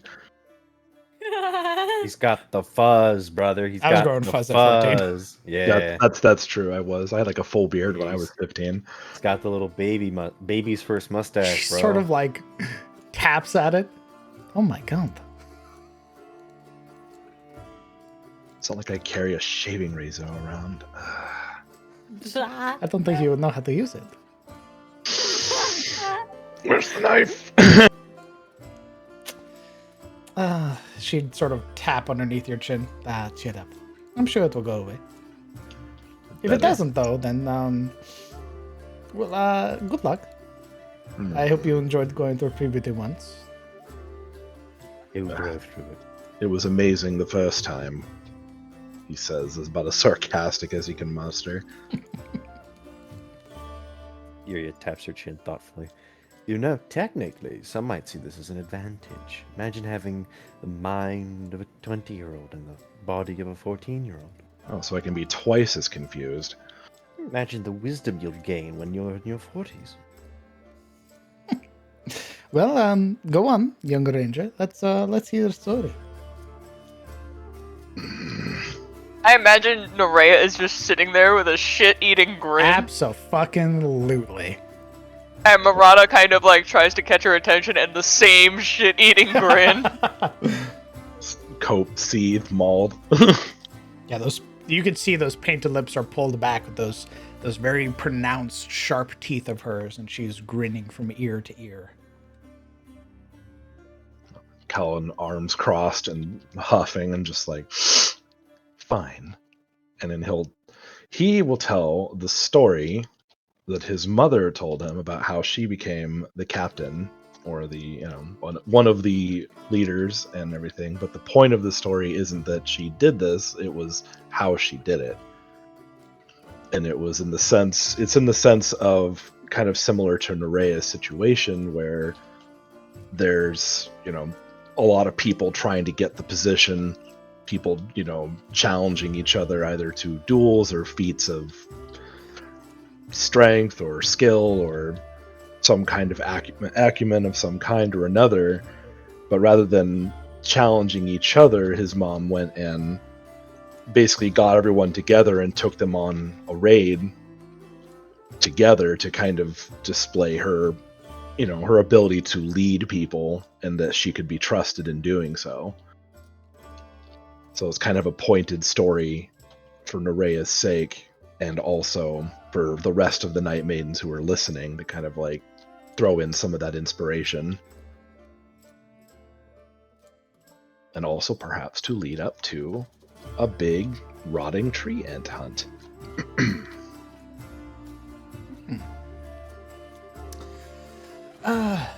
The Night Maidens listen, though some of them expecting a story from Kellen instead receive a story of a different person. And his last story was about different people too. I thought his last story was about him. Nope. Remember, his first story was about how the Grey Watchmen who sacrificed themselves to save the villagers.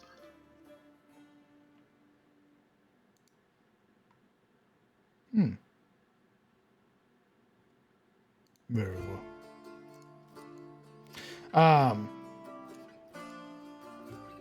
It was a heroic sacrifice, though, so there's that.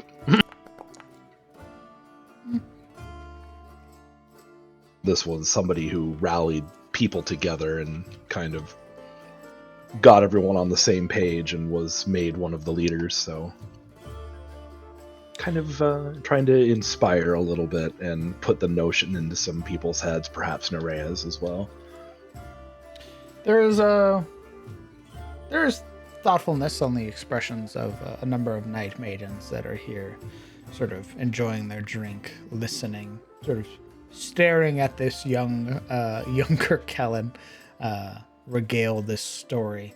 And they, after a moment, Nerea sort of purses her lips together. That grin that had been there previously had eventually settled until it was entirely gone. And she would sort of work her, like sort of push her bottom, her chin forward, and then eventually relax it as she would gesture with her claw. They would take your Night Maiden beads that they had given you before, your warrior beads, and they would add onto it. You would get, along with the beads, you would also get these sort of two bright red feathers that are affixed to it.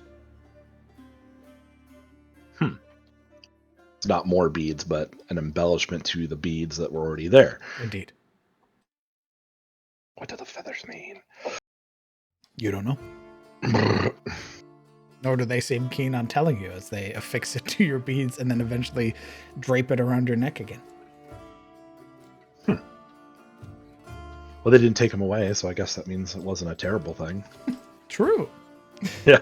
Nerea doesn't have a comment for this one. She sort of eventually just turns her attention back to her drink, sort of draining the contents of her mug, as the attention would then fall to Marana. Marana, still feeling confident,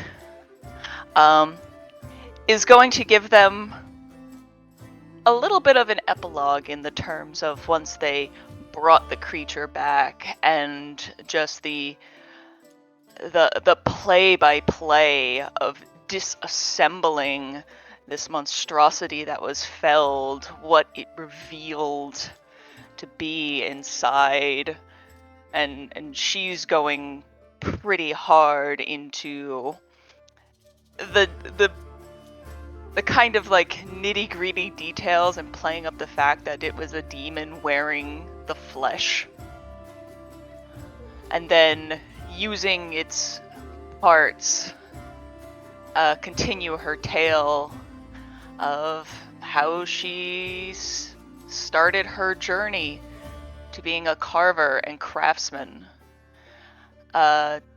detailing the process of how she, without training in spellcraft, was able to channel this weave at this point, and this is something she emphasizes. When she needed it most, she called out to the spirits who came to her aid to finally infuse the magic within the first of potentially many blades that she'll go on to create. And she proffers Ghost, and if willing, turn him into his bird form and have him do a little run down the table. And by run, I mean swoop down one side, turn, swoop back to her hand. As you proffer up Ghosts and summon him immediately, the other warriors and the sages sort of like gasp with surprise, seeing the little bird as it sort of rushes past and then eventually returns back to your hand. You would hear a number of the sages, more than the warriors, who are giving this very sort of approving nods and murmurs to each other. This is a bit of a toss-up. So your beads would get taken, and they are warrior beads, but this story has the sort of footing of both slaying the emperor, but as well as the sort of magic and wisdom that comes along with being a sage. Yours would be affixed with a red feather, as well as a sort of like softer sort of green feather, representing that of a warrior and that of a sage. Very well. You said that was a demon?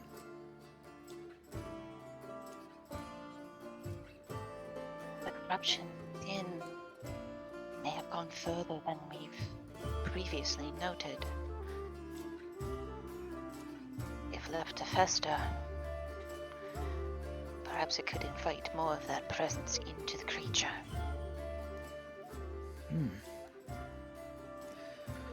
Then it's very good that we slayed it when we did. She'd turn and sort of like bump her shoulder into Shane, who's sort of been both hands holding his mug. Siluro.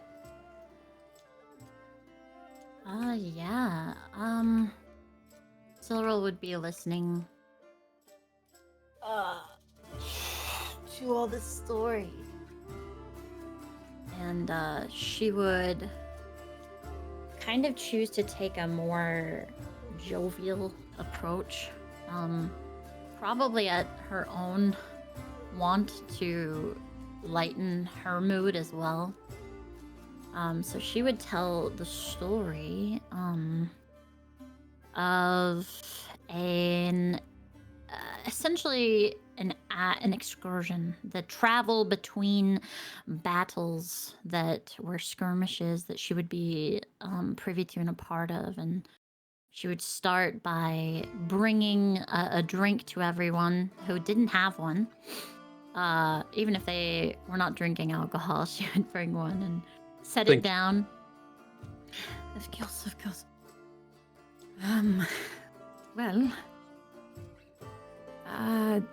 after being sent out on many different fronts. My uncle and I, we thought it important to rally with the men. And we were all out there together. We are only as strong as our slowest person. And, well, we used to help the men make it to the different taverns we'd stop by. And make it home from them. Or at least back to camp in one piece. And I know what you're thinking. You know, traveling to different battle sites or skirmishings or such may not yield a warrior's tale. But I tell you, a great fight can find you almost anywhere. And this one definitely took a warrior or two to definitely pull the men out of the taverns. And continuing forward onto this particular night, I remember the scent of smoke. It had begun to permeate the entire inn. And, well, I had not had a single drop of the drink. She'd raise her mug up and take a drink. I remember the scent just seeping even stronger, and it got more hard to breathe with every second that went by.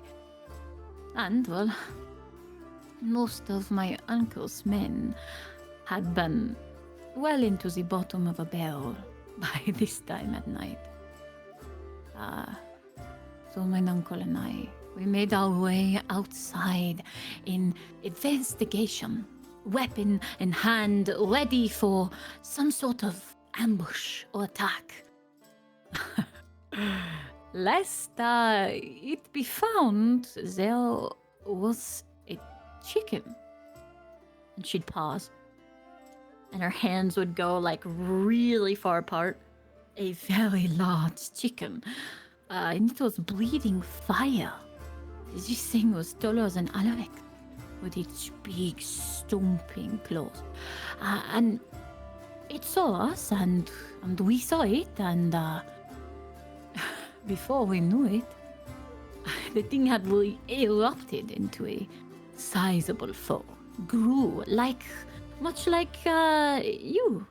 She'd point over to Norea. Much like Noea when she fights in battle. This too had grown. And it had been setting itself upon the thatch roof of the inn. After being questioned many times as my uncle screamed into the inn for help, all of our men came spilling out of the burning inn. And we fought the damn thing. And I'm more than sure that a few of them would have caught fire by the sheer amount of booze they had taken in. Fire everywhere. It was a wonder we were able to get the inn to stop burning afterwards. There were feathers flying to the air and a few scorched tabards and probably more than likely the loss of many men's beards that day. A shame. We were able to slay the thing. I'm still not sure what had taken over this little farm animal, but its eyes had terrible hues of purple and the other insides had teal, and its roar was like that of a gurgling giant. Nonetheless, it fell all the same. And I guess the moral would be don't fight large fire-breathing monsters when you are a walking mead barrel. I gotta know. What creature are you describing? It's literally a chicken that my brain thought could have been touched by the same things that touched the basilisk. So it's just this chicken. Whoa, oh no. It's some No. plain touched. Not Gotcha. keepers. Gotcha. Yeah. Okay. I honestly thought she was talking about like a Just a chicken. cockatrice. I thought she was Oh, describing an abyssal chicken. I was like, my God. Yeah, it was just yeah, sure, it's an abyssal chicken. I don't know. I had to come up with it on the spot, okay? They there is this, some of the younger Night Maidens have a very incredulous look on their face as you describe not a dragon, but a chicken. In which And she's some of like, I them shit you not. some of them are like, yeah, okay. I'm fire breathing chicken, sure.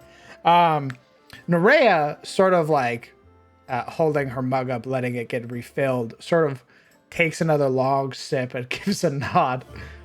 I may not have thought of a creature like that, but after seeing what I felt at with you at your side, I believe it. She gesture that clawed finger beckoning towards you. Taking your warrior beads, you'd be adorned with 2 red feathers. Ooh. And finally, Yuria. You can see she's been sipping on her wine this whole time, kind of considering which story to tell. Until she finally sort of admits to the crowd. To be honest with you, much of my life has been somewhat, guess you'd say, sheltered. I have spent a lot of my time hearing about the stories of others. I could tell you the adventures of my mother, or Sindoro, the Blood Crow, or some of the hunters, the more infamous ones, though those are more bawdy in nature, and I'd rather not. She sets down her cup. So I am forced to tell of stories, more recent stories that I have witnessed here in Tyros. I suppose most of my combat and conflict has happened.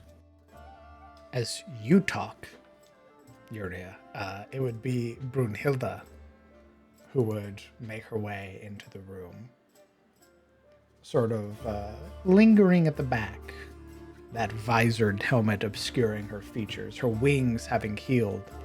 But she would be watching. She, there's this like twinge of annoyance as the same trick she uses is used against her. Sorry. So that's how it feels. She'd glanced out to Citheril. This isn't really just my story to tell. Citheril, do you mind if I relayed our most recent adventure together?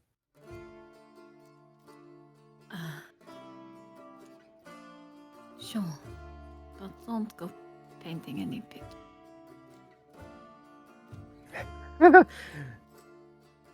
Yuria seems a little disheartened. Insinuating that she doesn't want to be painted as some hero.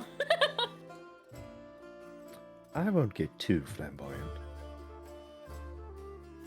She was about to get very flamboyant. Disregarded. She would begin. You all, of course, know. And immediately, she would do exactly what Cyril asked her not to and paint a picture using the shadow behind her, this backdrop of illusion, this mirror image as the head of the Emperor Basilisk rolls into view. You know, I'm sure, of the slaughter of the Emperor Basilisk. And of course, the picture behind would show it sort of flash and then show it dead. The party looming, this almost like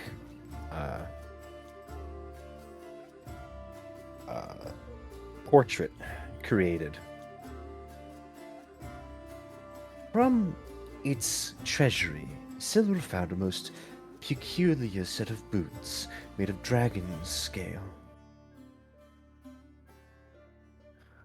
These boots, I tell you, led to our own adventure, our own story. But when she put them on, she felt an anger. I cannot probably describe it as well as she can, but needless to say, it had drawn her curiosity, and I was drawn, well, to her curiosity, I suppose. We asked some of the locals in Eliond, and they directed us to a library far, maybe not too far, but wedged in the mountains. An old library, tended to by a lonesome dragonborn. What was his name?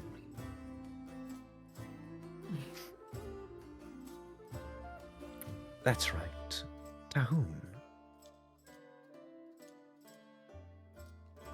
Our travel there started only a few days after our return to Eliond, bringing the corpse back for Reynold and Morana to chew through. It was just I and Silurin, and of course Shane, this time. We found some interesting places along the way.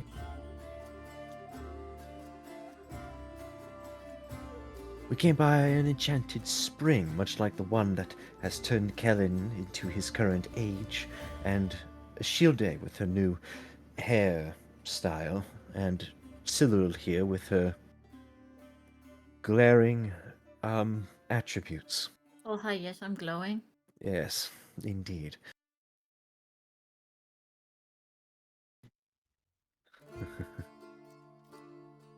We met an Ent along the way, corrupted halfway and dying. She kind of grimaces. We tried to save him, but just when we thought we had, we realized he was beyond saving, and in order to preserve the forest, I burnt him. The only people who really give a response to that are the sages.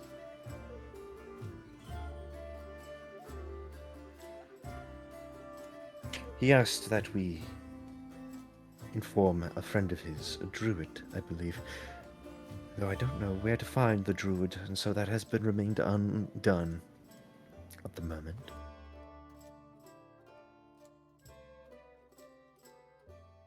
Anyway. When we finally stood before the ruined statue of Bahamut, we knew something was amiss. This once proud and elegant thing, burnt and partially melted with the scent of sulfur in the air. She would, again, painting the image, the half-ruined statue, like looming behind her, marred and disheveled.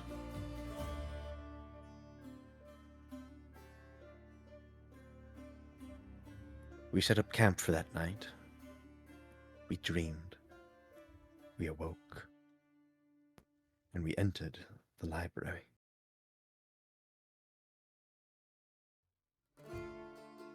And as you might have guessed, it was more than just a miss.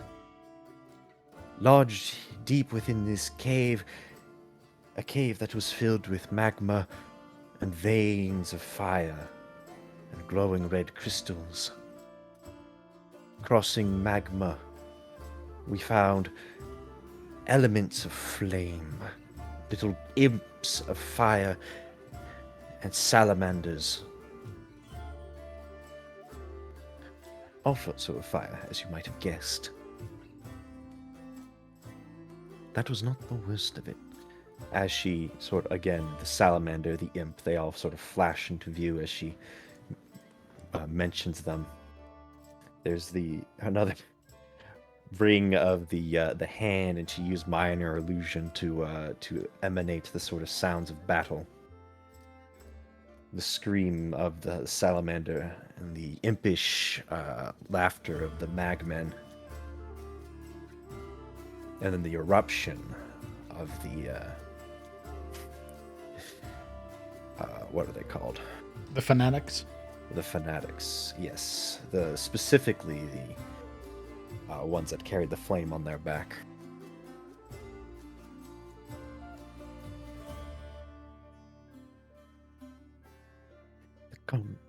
She sort of lets it settle for a moment. Salamander and magmen and elements of fire were not the worst of it.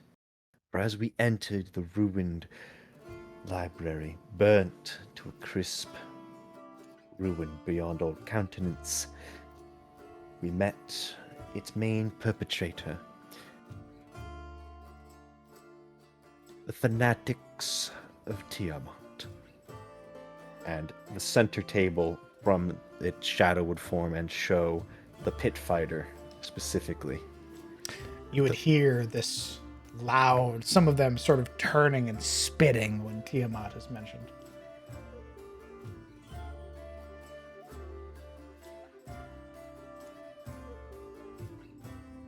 I remember what he said very well. His rasping voice, flesh melted across his face and eyes.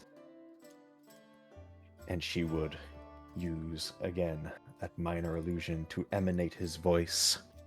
I've been waiting for a new whelp.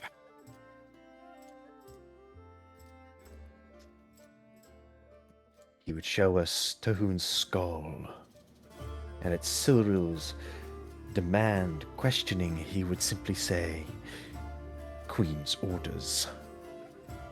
He would gesture to my companion, this one is coming with me. And the image would sort of imitate the mouth.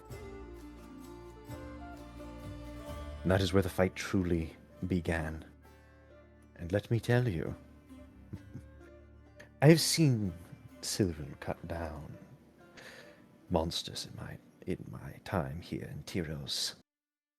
But then we were a duo of rage and cold anger as we lopped this creature inhuman. Him and his cultist friends, his companions, they were destroyed. And of course, the pit fighter, there'd be sort of a flash of Silril's Zweihander, and it would collapse into the heath, the pile of muck that it became. That was not the end of our story. For as we traveled into the very back of the library, we found the source of Tiamat's corruption, a shrine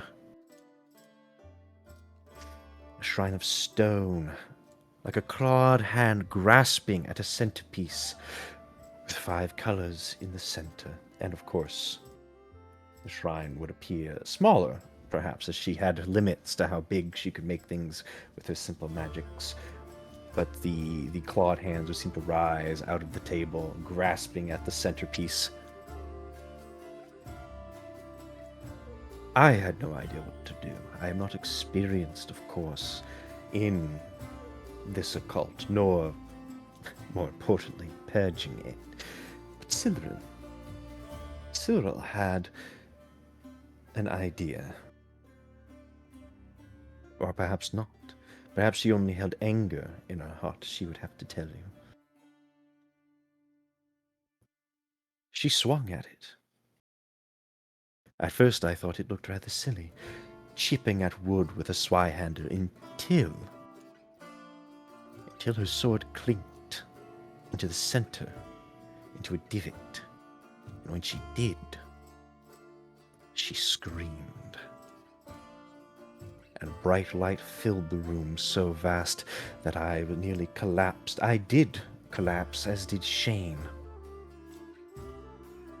And when the light returned, and vision turned and light faded, Silver was there, standing proud. The shrine, dilapidated and destroyed. It felt like an instant and an eternity all at once.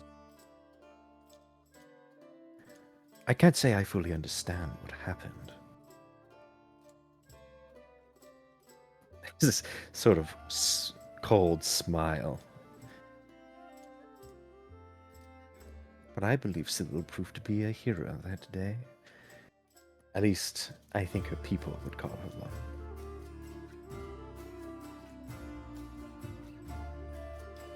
She would sit back down. There are many who cheer for the destruction, the death of Tiamat cultists. And that, perhaps that reaction you had been expecting or hoping for is exactly what you were given. Many of them sort of shouting and cheering. Much like to her people, here within the Night Maidens would treat her like a hero all the same. You would get your beads taken and adorned now. I believe you had sage beads before. I did, because she told the story of her dad. Indeed. Yours would be affixed with red feathers. Okay. As your story is told, you would see Brunhilde sort of this rapt attention, watching every action, every move, and you would get that there were probably moments where you had sort of made the imagery, and from what you would know or sort of be more aware of with other spellcasters, you would see that Brunhilde had sort of used her own magic to sort of amplify your imagery. So when you wanted to make things grandiose, she sort of assisted in doing so beyond the normal limits of your major image and everything.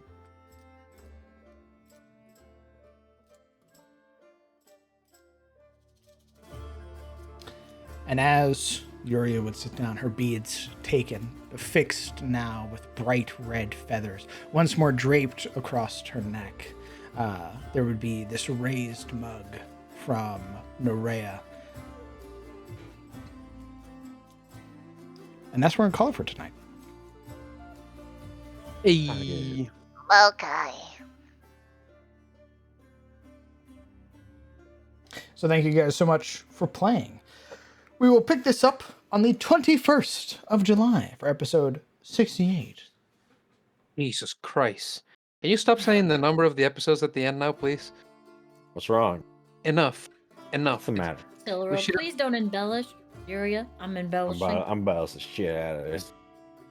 Please don't make me look like a hero. Proceeds to call her a hero. Alaric, save me. How can I save you if I can't even save myself? God.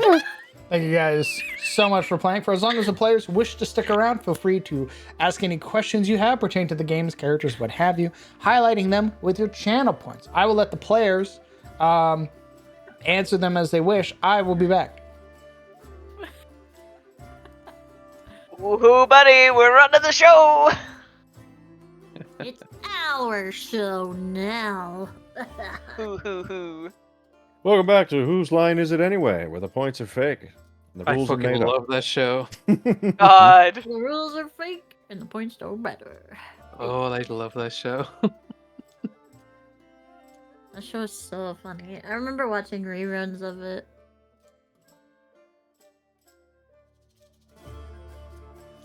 We need to watch that show. There's so much of it. Is it still running? So, but we got some Jesus. questions coming in. Jesus Christ. Oh boy. For Alaric, what has been his favorite animal to interact with so far? Oh. Well, the first interaction we had with the rabbits, that shit was memorable. I love the rabbits. No, that cousin, I need that cousin. No, you can't have him. That was great. Okay, so the rabbits has been the most memorable so far. Cool. Absolutely. All Alright. Oh, we got another one coming from Skull Throne. How does Siluril and Yuria feel about their relationship? Think it's become more solid?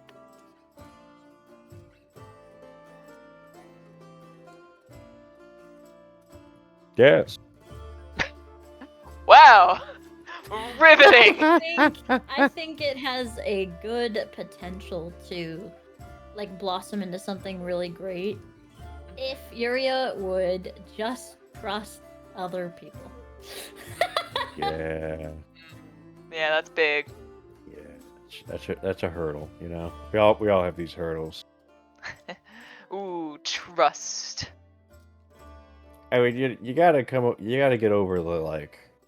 These are people from opposite sides of the world, right? So they're not just gonna like be like, oh yeah, I agree with everything you think. Like Yuri's gotta have some sort of like fundamental ideas that have to be different from Tyros, or it just doesn't make sense for her to be so separated, to be the foreigner, you know.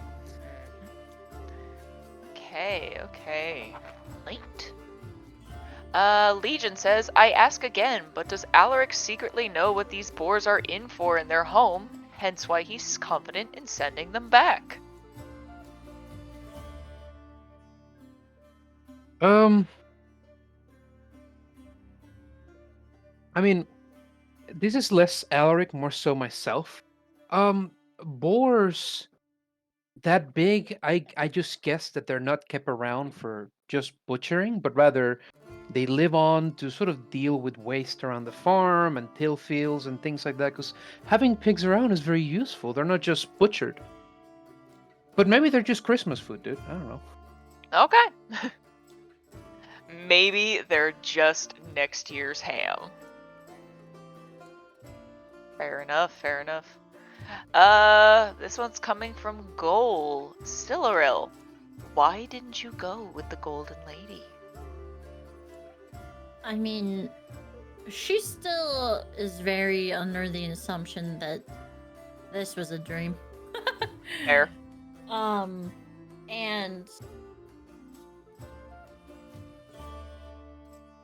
the particular, like,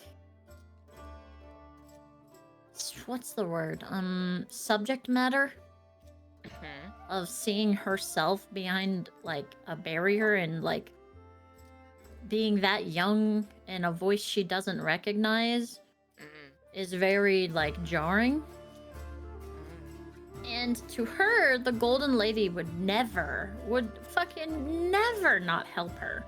So in her mind, she's like, it's all a dream. What is this? Can't possibly be real. She would help me, right? Right? Pretty much, yeah. Alright.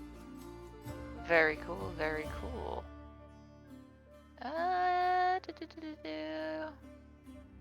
We'll probably circle back to those.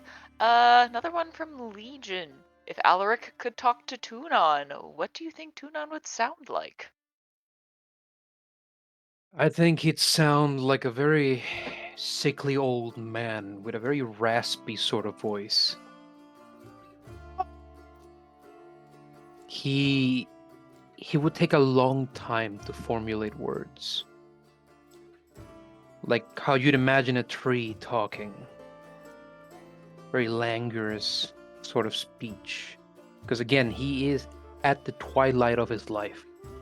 In fact, Orso has already died many times, but not Orso. Tunon has died many times, but Orso keeps bringing him back after every death. Yeah.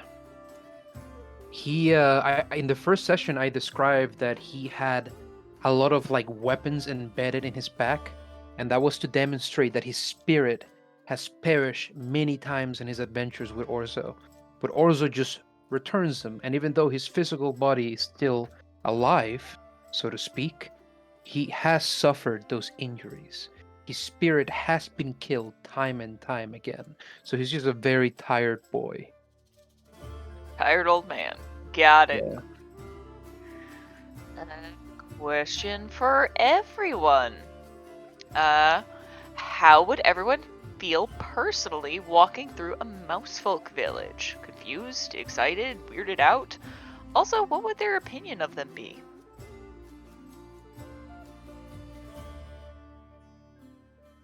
Oh my god, a monster that's under 5 foot. Is this even Terosian? I mean, I they're mean, anything mouse under people. 5 foot in Tyros. You got to think about they're mouse people, so it's technically still Terosian because they're really big mice. Yeah, that's actually true. I think Marana would just be like, she wouldn't know what to make of them. So I They're didn't even know people. it was a village. Yeah. the mouse folk are my replacement for halflings. So you would see Based. them in the same place you would see halflings. So if you've been to major cities, major towns, anything like that, you'd have more than likely have come across a mouse folk at some point in time. What's that? Replacing gnomes? Based.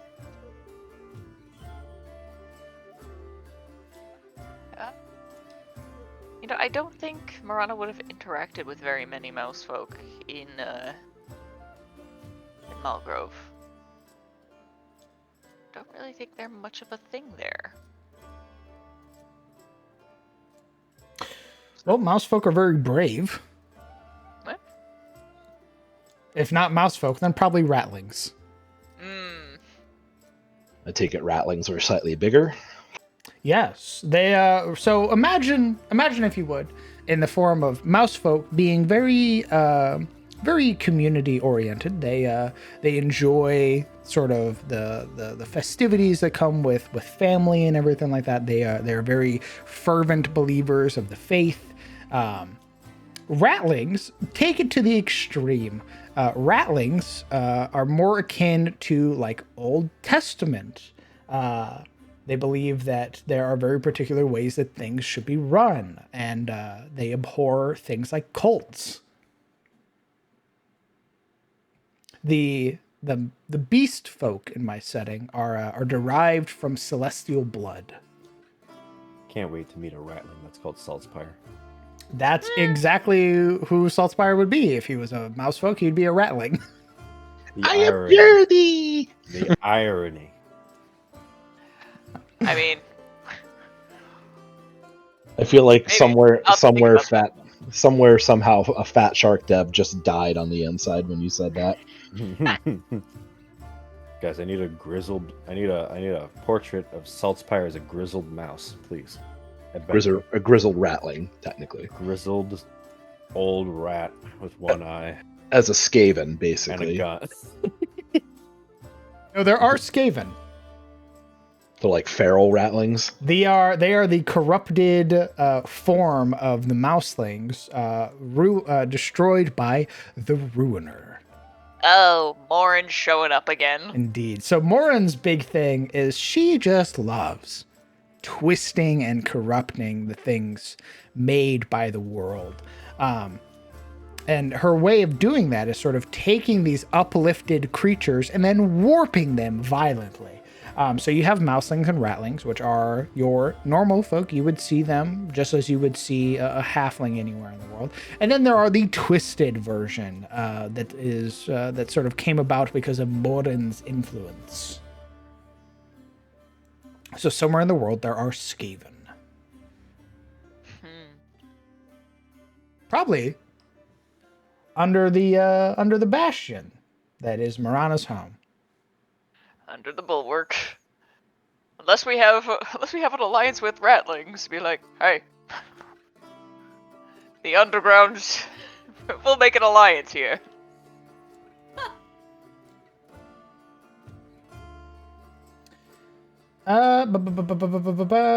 Marana, are you ready to bring that boost in confidence to your date with Dominic?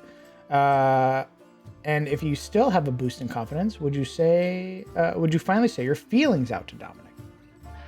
Well, that's gonna depend on how long this Splisher Splash and the Magic Spring lasts. Currently, while she's confident, she has a plan for some of the stuff that we collected here while we're at the Night Maiden Spires, and we'll see if she has the guts to deliver it once she gets back. We'll see. Who knows?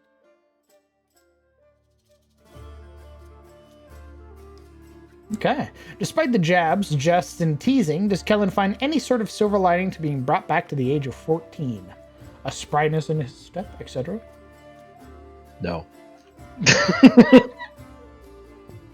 That's really, if Yaria was turned 14, I feel like she'd be like, I can live with this. That's another 10 years of my life. I'm ahead of the ball game. I bet she'd look exactly the same, by the What way. the fuck? What do you mean? What The the fuck? same. Like nothing What do you changed. mean? If she was made 10 years younger, Yuria would look exactly like Yuria looks today. I guarantee it. Hey. Aurora would look real weird. Yeah, it's just like the early teens, middle teens are never a good time for a young Wait, man. no. I forgot Agni. Never mind. I take it back. Just hormones going everywhere. Everything's Yep. fucking weird. Your parts of your body are too big compared to other parts of your body, so you're fucking awkward. And yeah, it's just not. It's not a good time. Same height though. Same hair. Like skinny. Like oh, she'd be way the shorter. same. At 14, dude? Returning. You freaks. Returning to a question from the players themselves. If they started again but couldn't play as their current characters, what character in this group would they each play? Alaric? I'll play Kellen. Shilde would play Sabine. Nice. That's cheating. DM, I play Yorin. Boom. Ooh, so easy. Kellen. God, I don't even know. Make an alt, you'll know. No. I have alt ideas. Shut up. I might could find some fun playing as Yorin, maybe. Stay away from my boy. No. He's mine now. My boy! For... Marana. Ooh. Mechanically speaking, I think I'd have a lot of fun playing Alaric because Barbarian. That's a fun departure. Or Call.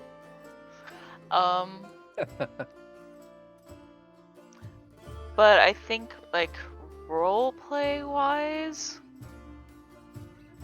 I would prefer to have been Sabine, actually.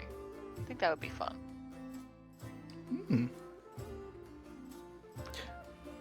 Shiloh real. I don't know.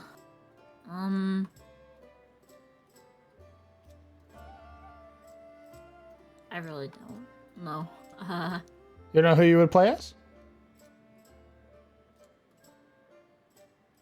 Not really. I don't have the biggest desire to really play as anyone else. Okay.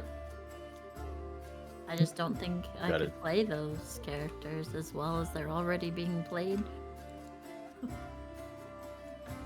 Yuria.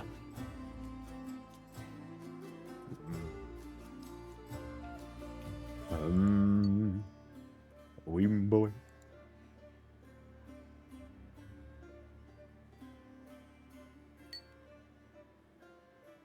Ding. Get in. What the fuck? I heard Siller will tap the glass. Oh.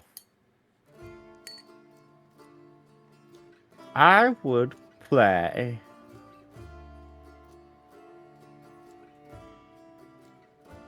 Would I do a sci-fighter? I feel like I'd play Cyril, but sci-fighter is too close to the scythe stuff I'm doing. So, Rune Knight. Smile. You know, Rune Knight would have also been a good choice for Siller. Given her penchant for really liking talking in Giant and her being from got a lot of Ed Moore stuff.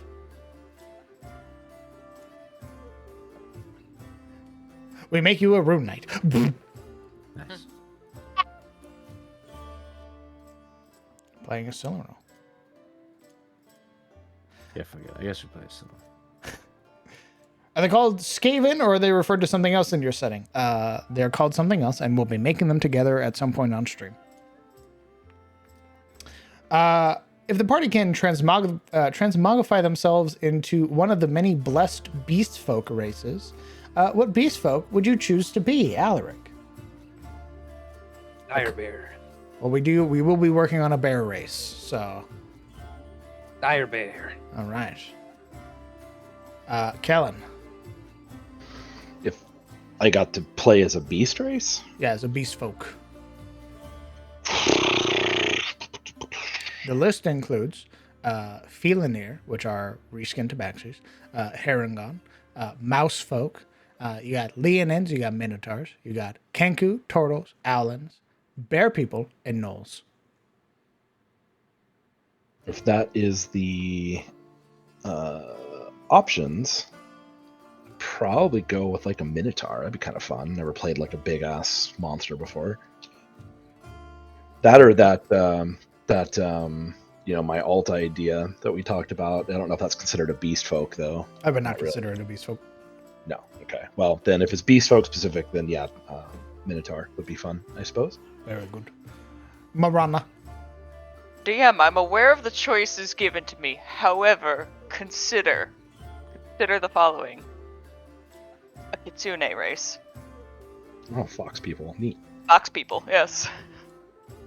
Like a anthropomorphic fox or a Makote with fox Kitsune, tails? if you're talking about Kitsune like from Pathfinder, then it's like you can basically shape change. From, Yeah, like they are like actual like true form. They are full like anthro fox people, but they can shape change. They can Could be an interesting way to reskin changelings. They basically can be turned into like a human-ish, or they can go into their fox form. Yeah, in like old 4E, there was actually a Kitsune race that could go between fox, hybrid, and human form. Oh, they also have like lamellar armor. It looks like they have like a sort of that sort of like segmented sort of stacked plate, at least from the art I'm seeing. That's pretty cool. Very samurai-esque. Yeah, they're I mean, typically pretty weeby. Yeah. Yeah, they kind of came from like when they were doing like, hate to say this, the Oriental Adventures for D&D. I own that book. Well, I phrased it. I started off. The Oriental Adventures for 3.5 though, that was because they basically bought out Legend of the Five Rings and stuck it in fucking D&D. Yes, but like Pathfinder Kitsune or some shit like that. Yeah. Okay. Silora. Oh god. And why is it your little owl Kenku? What? I pushed the mic in your face. Why is it the alt that you already made?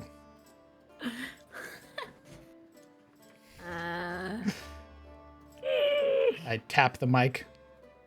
Ma'am? Ma'am, why is it the alt that you already made?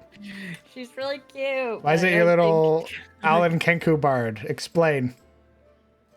I probably want to try like a... Is this Silmaril turning into this, or... Yeah, I guess. Transmogrifying you. Yeah, I thought transmog meant, like, what would your character... Like, what's your character's persona? Yikes. And it can't be a dragon. It has to be a beast folk. What the fuck? Sorry, no scalies. No Drakir. Oh, I would say... A plasmoid. No plasmoid. Shut up! You got gnolls, bears, owlin, turtles, kenku, leonin, minotaurs, mousefolk, herringons, and Felinir. Oh, what? What's a Felinir? That's what we've remade the tabaxi into. Oh. You're a cat person. Cat people. Jeez. Oh, You know, like, yeah. Yeah. Shut the fuck up. Like, yeah, what the fuck do you mean, Sizzle? Shut up ×2. Like, yeah. I think Siluriel would probably be a pretty badass, like, something, originally I'd wanted Siluriel to go down the werewolf arc, but I shifted my focus, because I want to respect, Alaric and his cool, like, bestial stuff. What? As, like, a player. We can both be lion people. No. No. Damn. Guess I'll go to sleep. But I think I would choose like maybe like a bat. Like a big were-bat or something. What the fuck? Like a bat people, like a big We don't got no bad people. Then what's a choice? I told you the choices. You know I can't do verbal lists. Do you know what a knoll is? I don't want to be that. We got bear people. We got owlin. We got turtles. We got kinkus. We got minotaurs. We got leonin. We got the mouse folk. We got the Harangon. We got the Felinir. Fuck. I don't know. Sure. I think Syl would be a mouse person because they're all brave and shit. Ooh, they do like being knights. Yeah. I just don't see her being any animal. I'm sorry. Like, I don't know what animal to put her as. Because I don't see her being a furry animal. She'd be some kind of cool lizard or something. Like a crocodile or something. Oh my god.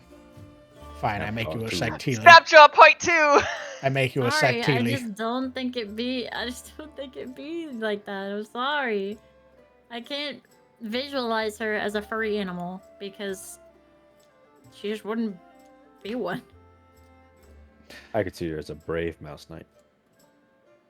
Same golden hair and everything. Gold fur. Mm-hmm. Yep. Fighting with her Zweihander. It's the same size. No, if I was to make a rat, like a little mouse person, I would make like a cool spin on like Despero because I love that book so much. Yuri. I love the tale of Despero. Oh jeez. Fantastic tale. What would Yuria be? I'm gonna cop out. I'm gonna take the easy road. Probably say Felnir. She seems like a cat. She already is a cat. Exactly. Catty bitch. Shut the fuck up. You don't owe me. Very well.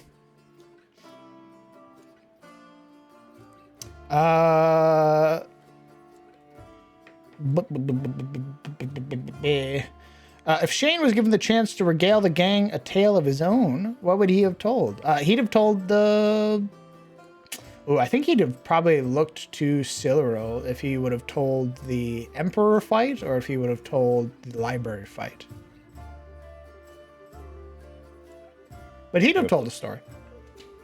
I stole the library fight from him. It's mine. Well, then it would be the Emperor fight he would tell. My content. He would definitely again prop up Siluriel despite her lamenting about it. She just sinks further into her fucking seat, like, please. He'd be propping up the whole party. I think the only person he wouldn't be able to prop up would be Kellen, because he didn't see Kellen in that fight. Because Kellen was being a ranger and not near the danger. He was the danger. What are you talking about? Yeah, Shane would be propping up Alaric, Siluriel, and Nerea, because Nerea was in the back. So all the frontliners.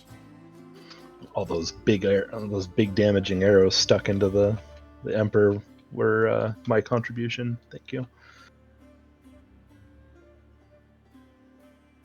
Cowboy crown, let's go. I've made cowboys before. You already have a reskin Tabaxi, so yeah, they're already there. Yeah, but they're different. Meh. Cat boys. Meh. They're cats. It's fine. Bring in bat people and bug people. We need more wacky creatures. I'm quite alright that's without the good. bug people. That's Better a be great careful. question, Better Legion. be careful talking about bat people. Nat's gonna hear you, and that'll be it. They'll convince you. I've seen their bat people. Their bat people are really cool. 100%. I like their big ears in their hands with the wing thing. I love their hairs.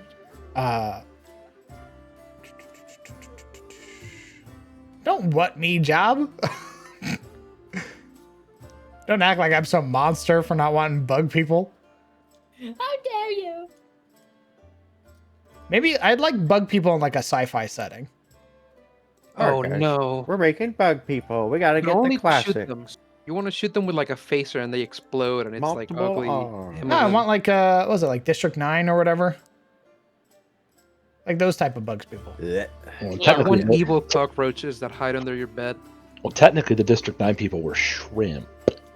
Shut the I bounce your Okay. head off the concrete. Jesus Shut up, Christ. 14-year-old. I would fart on your pillow and give you conjunctivitis. Shut up. That sounds like a 14-year-old move. Yeah. Was Shane's night maiden girlfriend in the gathering? Yes, but I didn't want to put like a lot of emphasis on Shane smooching up his girlfriend during the whole proceeding. So We're just fucking in the background. We're just gonna have to make perception checks to see them sneak it off later. there's no perception check needed. It'll be very obvious. Nice! She picks Shane- him up, carries him off. Shane probably has the stealth ability of a brick flying through a window. Yeah, I just didn't want to. I didn't want to derail from the party, like telling their stories and stuff. But yeah, that's the like when Shane rolled up, he basically was like looking around for Alfhilda. It also may have been the reason he didn't want to go hunt the tree creature. Yeah, he was like, I'm gonna get. He's like, wait, I could go hunt the tree creature, or I could go to the spires and get laid. Ian, I have a question for you. Now that Shane is level 4, what would happen to the thugs that went and destroyed his home if he'd been there at level 4 Sorry. with everything he has? A thing before that, as you guys have arrived here,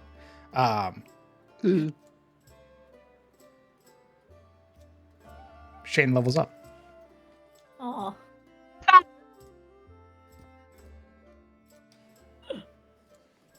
So level 5.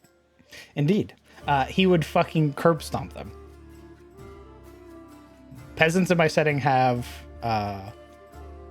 basic array, like not like 15 or anything like that, but if it's just a box standard commoner, I give them like 5 to 10 hit points. He would obliterate them if he got I them. think we should unleash him back on Aram's Ferry. I think that'd be great.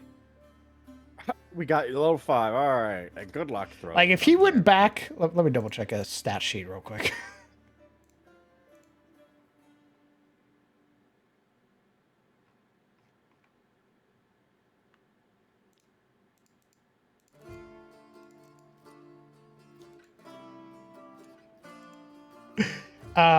He would be able to fight the constable. I say we make him fight. Bro. This is what you get. All those years of solitude. Society, as he fucking slings a javelin. 3 people. Society. My boy is definitely propped up with magic items. You guys have definitely, like... if it wasn't for magic items, Shane would be getting his shit kicked in. But we're just like, here, take this. Here, take Take that. this, take this, take this.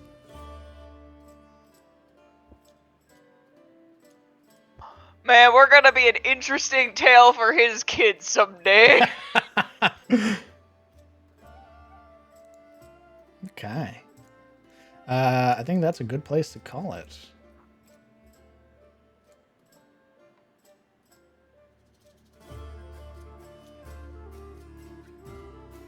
Yeah, why don't you guys go ahead and say goodbye to chat? Chat. Alright, yeah. Goodbye. see you on the flipping phone. Also, Toby, you smell. Got him. Don't you yell at Toby. I love Toby. He said for you guys to bully me, and so I'm bullying him before you guys. Bully me. Oh, I did miss a Toby message. My God. Good morning, you lovely people. Hope D&D is going great. Bully Sizzle for me. You got it. Just for you, Toby. Don't. Too late. Don't. Whatever you wish. It shall be done, Toby. What are you doing? Stop. Oh, it's too late now. It's committed. Perfect. All right, I'll be back. Perfect. Thanks. Yeah, bye, chat. My friends, thank you guys so much for coming out and supporting the game, supporting the stream, and most of all, supporting me. Thank you guys so much for coming out. Even if you were lurking, if you were chatting, what have you, you just being here is more than enough support. So thank you so much. I hope you guys have a fantastic night. That's it for me. The next time you will see me is this Sunday at 11 a.m. CST or 11:30 a.m. CST for Tales of Sunfall. So if you're interested in a Darkest Dungeon inspired game, why not tune in on Sunday? If you want to see me die a horrible, horrific death in D&D, tune in this Saturday over on Brett Ultimus's channel on the World of Io, where I play a tiefling in the hardcore Fandelver game. Their name is Death. I'm a monk with 7 wisdom, and I'm currently encumbered. So we're gonna have a really bad time, Smile. That's it for me. It's plug time. Hello, welcome. If you're a new follower and you don't know who I am, hi, I'm the Crown DM. I'm a 5th edition Dungeon Master who runs games in his own homebrew setting, the world of Adis. What you just saw was Cometh the Fall. It is our Friday high fantasy game that takes place in the western realm of Tyros, the land of kings. It is lots of magic, lots of terrible, horrifying creatures, and very fantastical. The opposite spectrum, though taking place in the same land, is our Sunday game, which is our Darkest Dungeon inspired game, Tales of Sunfall. It uses a lot of Darkest Dungeon mechanics and a lot of Darkest Dungeon monsters, a blend of the Darkest Dungeon story. So why not come and check that out? As well, hey, maybe you're considering supporting the stream. I would direct you to support the Patreon, where you can get your hands on some maps made by yours truly. All the maps that you see here in the game, the hex map, all of the combat maps, all of those are made by me. We have a map making stream generally every Tuesday or Wednesday now that I'm back in multiple games. So I use Incarnate if you'd like to get your hands on some map packs, some cities, some dungeons.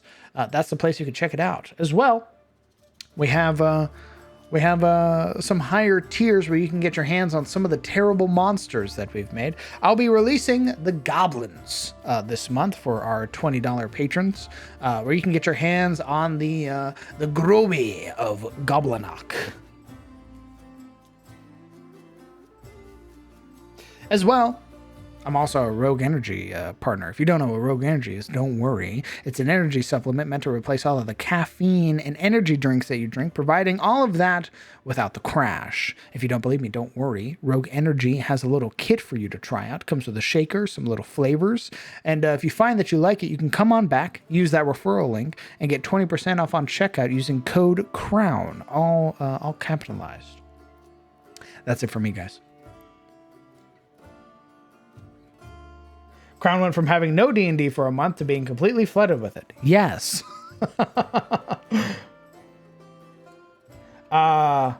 Will you call Shane your little PogChamp? Shane is my little PogChamp. I can't wait for him to die a horrible, brutal death, fighting alongside a bunch of higher level adventurers, because he's still just a guy. He's still just a dude.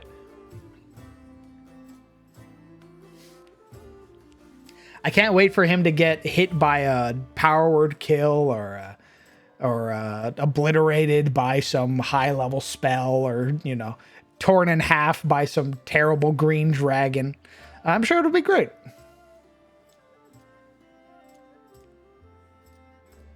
He's only one level behind. He'll be fine. Indeed. I hope that you guys have a.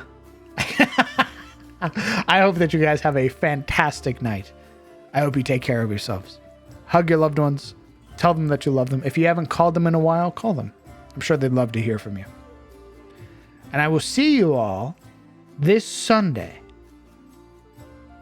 Good night, chat.